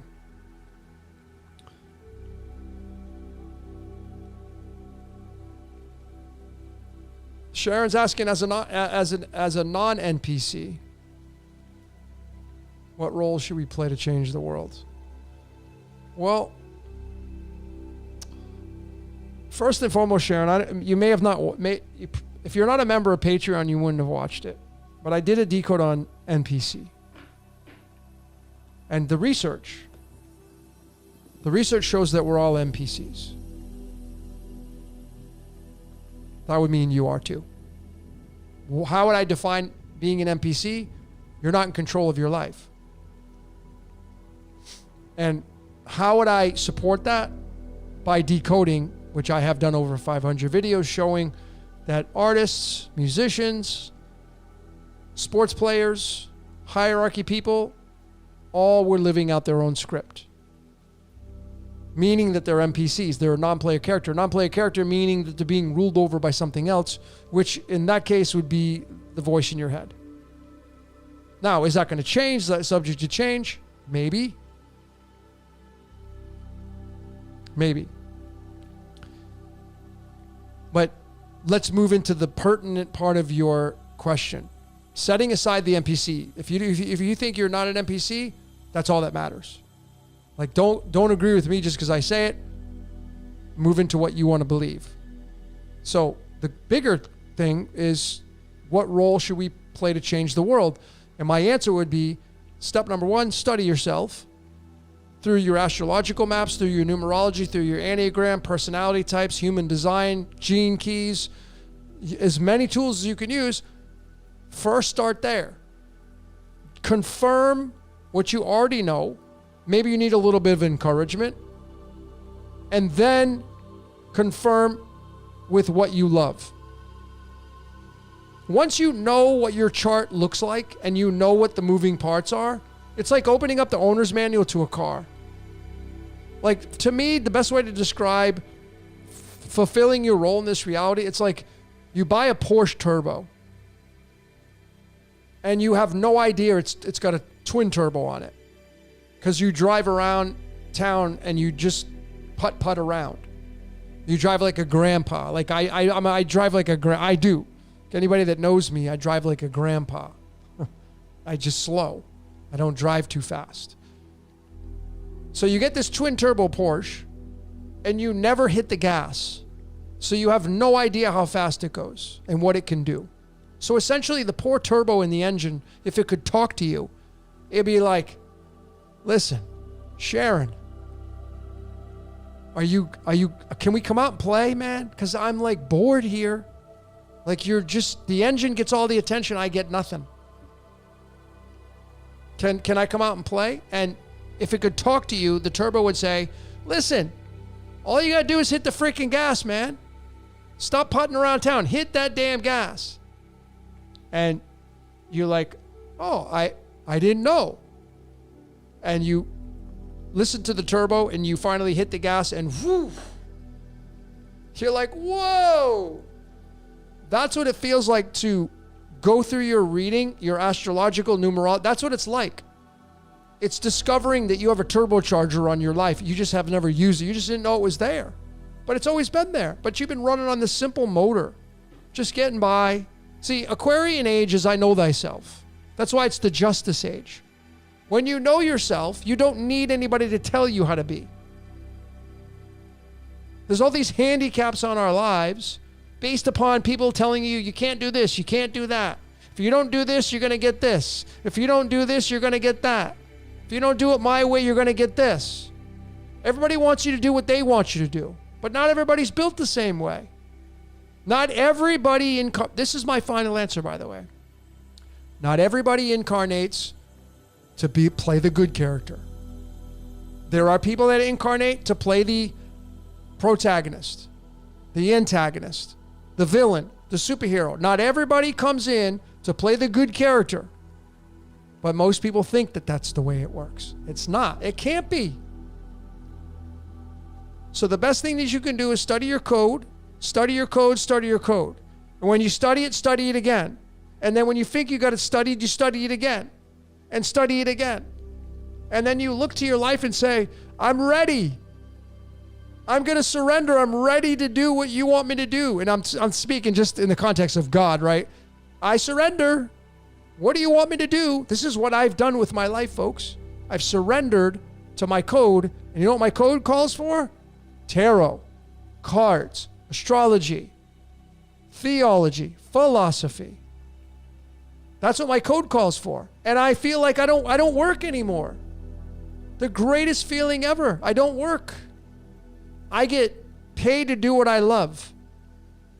And at the same time, I get to help out person after person. And it's the greatest reward. And I'm not in this to become this. I don't care. I've surrendered. If it takes me to the glory of whatever, then that's so be it. But I'm in it because I've realized that's my code and I've surrendered to it.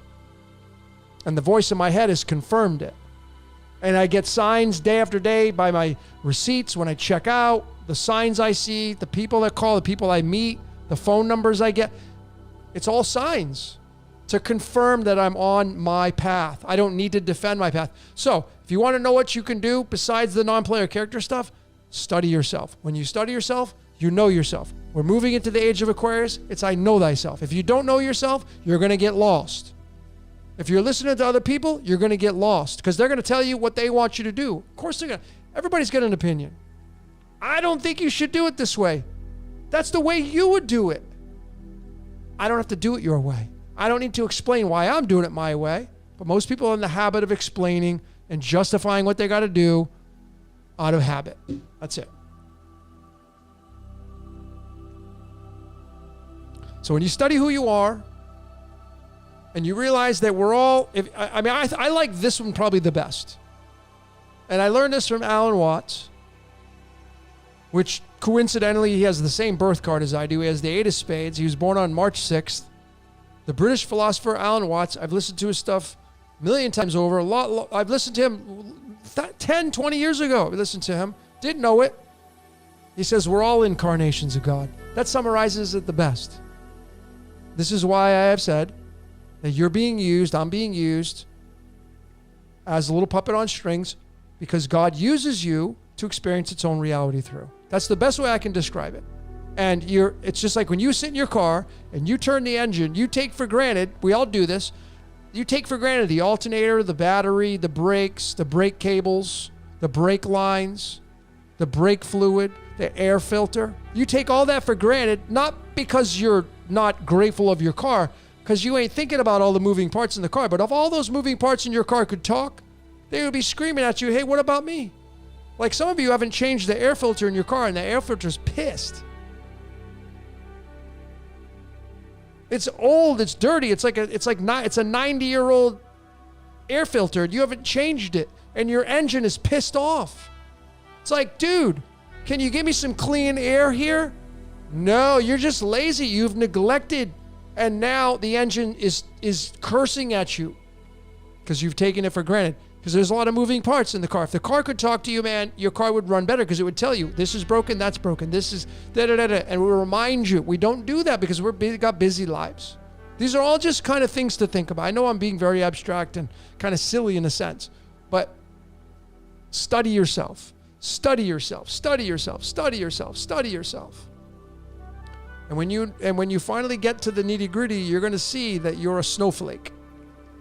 And there's no one like you. But you're not the snowflake that you came here to be because you are remnants of everybody else in your life, mom and dad particularly. See, mom and dad probably raised you, and if I compare their astrological chart to yours, it looks nothing like yours. But they did the best they could. We're moving into the age of Aquarius where, see, age of Pisces was religion and being told what to do and the church has to say so. That's going bye-bye. That's see you later. We don't need that to be good people. We already know how to be good people. So the age of Aquarius is much different. It's I know thyself. That's why these systems are coming back. Astrology, numerology, they're coming back because that's what you're going to need as tools to survive through the age of Aquarius. I know thyself. I know who I am. I don't need you to tell me who I am. I don't need you to tell me how to be. And then you're going to start to see this. You're going to start a huge restoration of humanity. Anyway, that's just my kind of fun way to look at this.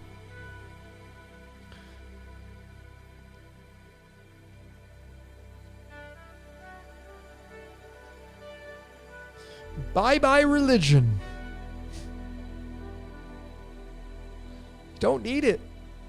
I don't need religion to be a good person, to help people. And neither do you. If it works for you, like if you like theology and that works for you, then that's what your code calls for. Go do that. Some people, it works for them. Some people, it works for them really well. Listen, when I was in Texas, when I lived in Texas for a short period of my life, I was in the Dallas-Fort Worth area, and my friend took me to this mega church in Grapevine called Fellowship.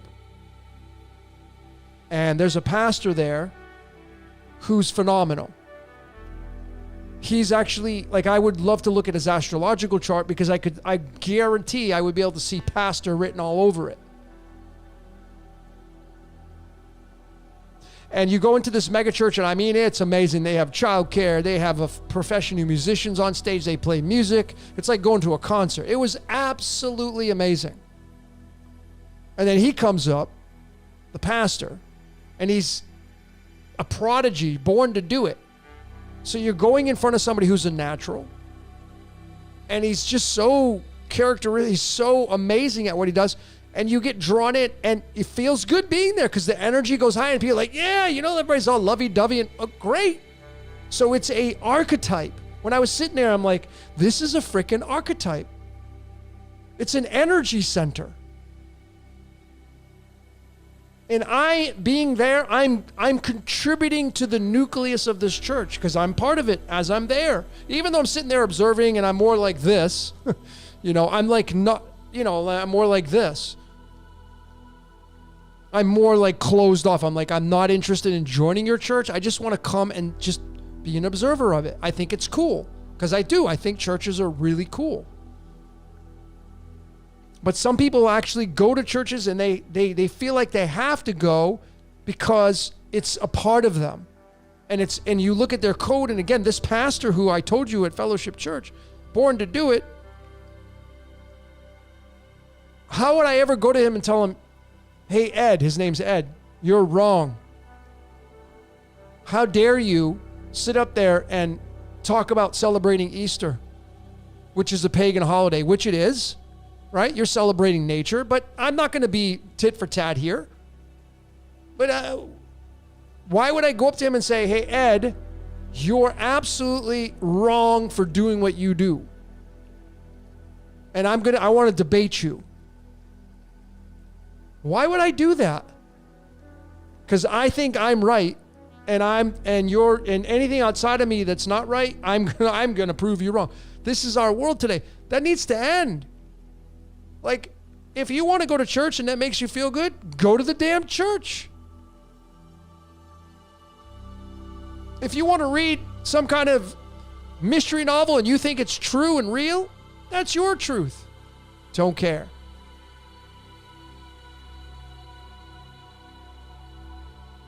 But if you're in Texas, if you're in the greater Dallas-Fort Worth area, and you get a chance to go to fellowship, and see Ed. That's the pastor. They have it all. They have a whole thing, man. They got the online. They got YouTube. I mean, he's just amazing. And he's smiling, and he's a comedian, and he's funny, and I mean, just like influencer in a big way. So it was an amazing thing to go to. But they need your pledges. They need donations because it's a 501c3. So of course, why do they get tax break? Why do churches get tax breaks? By the way, have you ever thought about that? Why does a church get an exempt aspect? Why does a church get exempt? And why is it encouraged to open a church? Because obviously, what is the perks of opening up the church? I'm tax exempt. Well, to me, the more churches you open, the more indoctrination you get, the more people you get to side with that kind of environment, and you reel them in. Zzz, which, again, is not a bad thing, right? Like, I'm grateful that I'm not part of that. But nonetheless, I've already decoded the 501c3. The reason why the 501c3 and the perks of that is tax exempt is because it encourages people to open up churches. That's why, and the church and the state and the government, they're all in bed together. That should tell you everything that you need to know. That the church is in bed with the state, which is in bed with the government. Religion and government, one and the same. One and the same. And guess what runs it all? The boss, the Ponzi scheme boss. But it's a fun reality. It's a fun reality.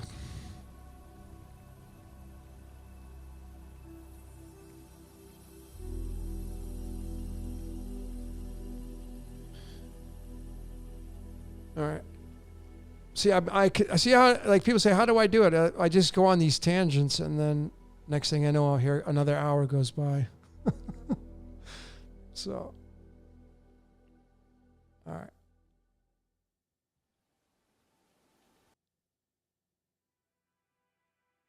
Change the music a little bit. I think I'm gonna end this. What's your question 78? I really appreciate each and every one of you for being here. Small crowd tonight. But I haven't been here in a while, and it was last minute, and it doesn't matter the numbers anyway.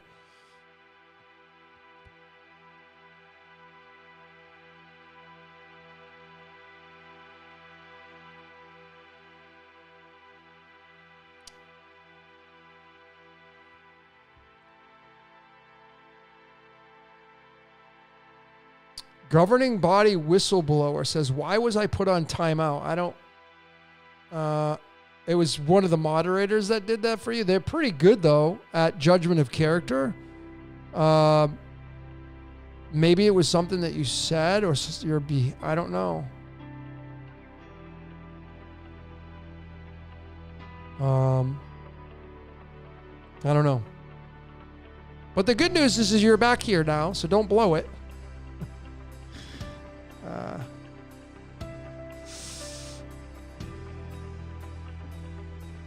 Okay.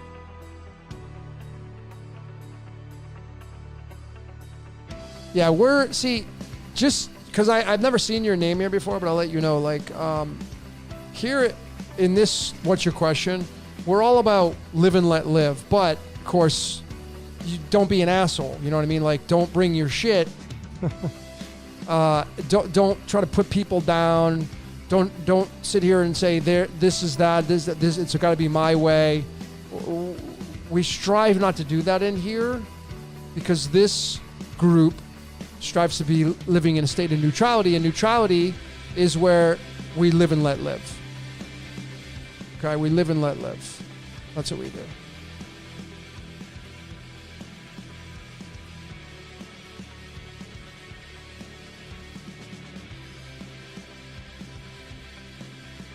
But I appreciate you being here.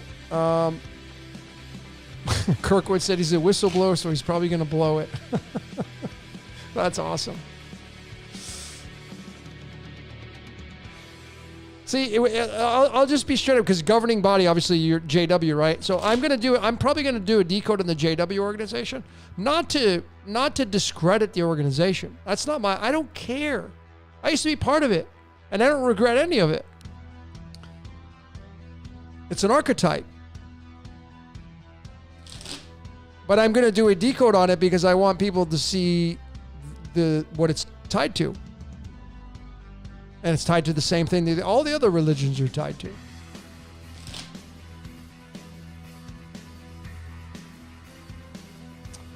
Thank you, Tristan.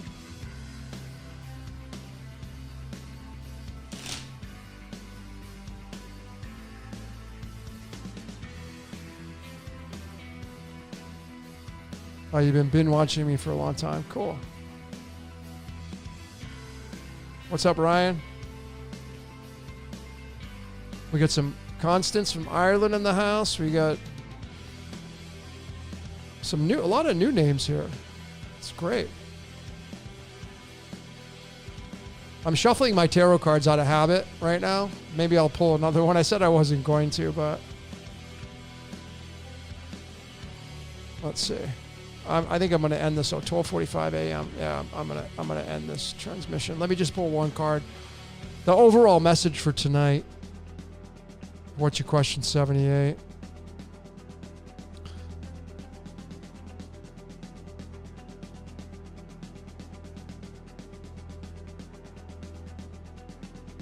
How's the weather? It is very warm, humid.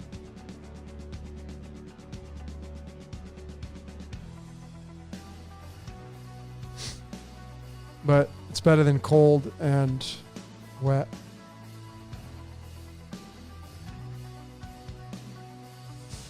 Okay. Yeah, see, over 4 hours I've been sitting on my ass. All right, one card does it all. One card says it all. Here we go.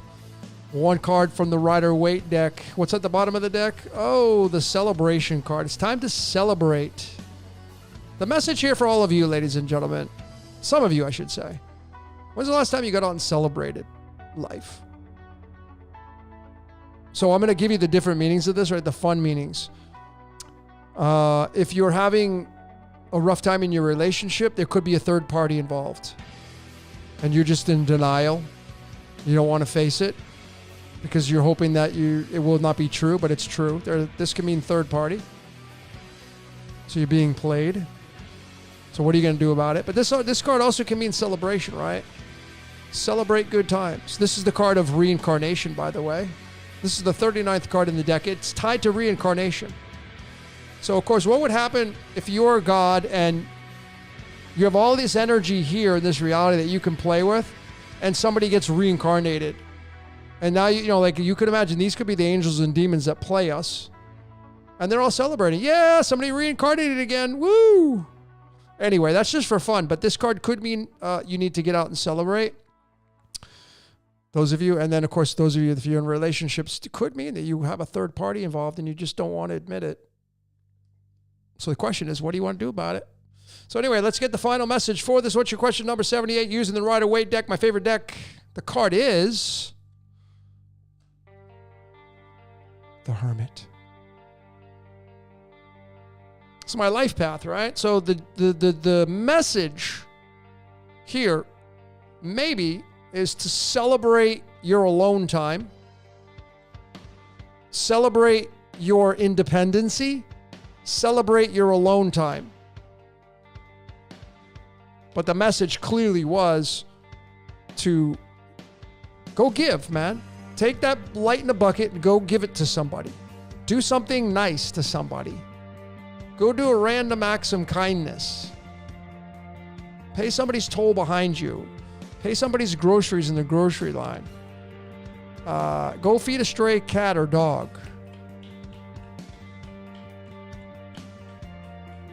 This is humanitarianism. But it could also mean to spend some time alone. You need to spend some time alone. The overall message here. You might need to spend some time alone because you're spending too much time with other people that are draining you, and you need to be pulled aside and be alone so you can recharge your battery here. Because your light, because this could be read in reverse, right? What is it in reverse? Your light's going to go dim, man. your light's going to go dim. So you want to recharge that light, the overall message. And I think when you do that, you'll have that card of celebration there. There's so many other ways to look at this. All right.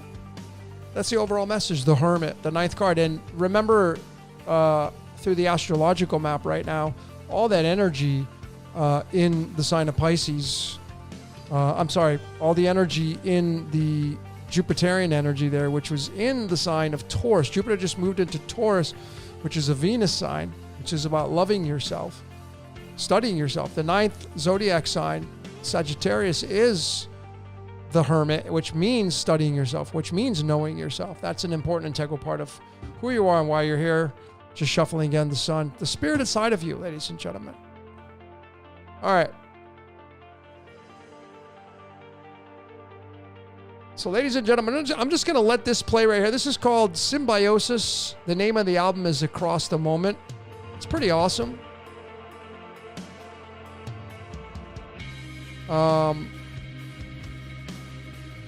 Actually, no, I take that back. What do I want to play?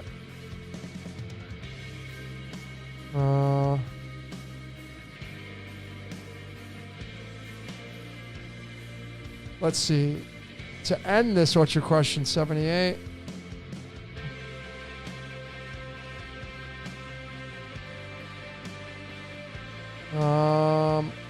I don't know, man. My mind is... I don't know what I want to play. I completely blew the tarot reading tonight.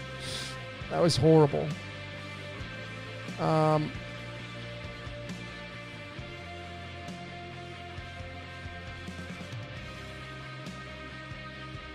I have no idea what I want to play. I'm so indecisive tonight. Maybe that's why the Two of Swords came up. Very indecisive. Okay. Well, I'm just going to let this play, ladies and gentlemen. I'm going to put on some slides and let all of you chat amongst yourselves. Thanks each and every one of you for showing up here tonight. I really, really do appreciate each and every one of you. Now I got to change the song. And I look forward to seeing all of you on the next What's Your Question. It's going to be What's Your Question number 79, which is a big number tied to gold. So I'm really looking forward to that.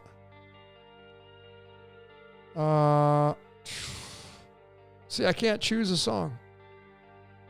I don't know what I want to play.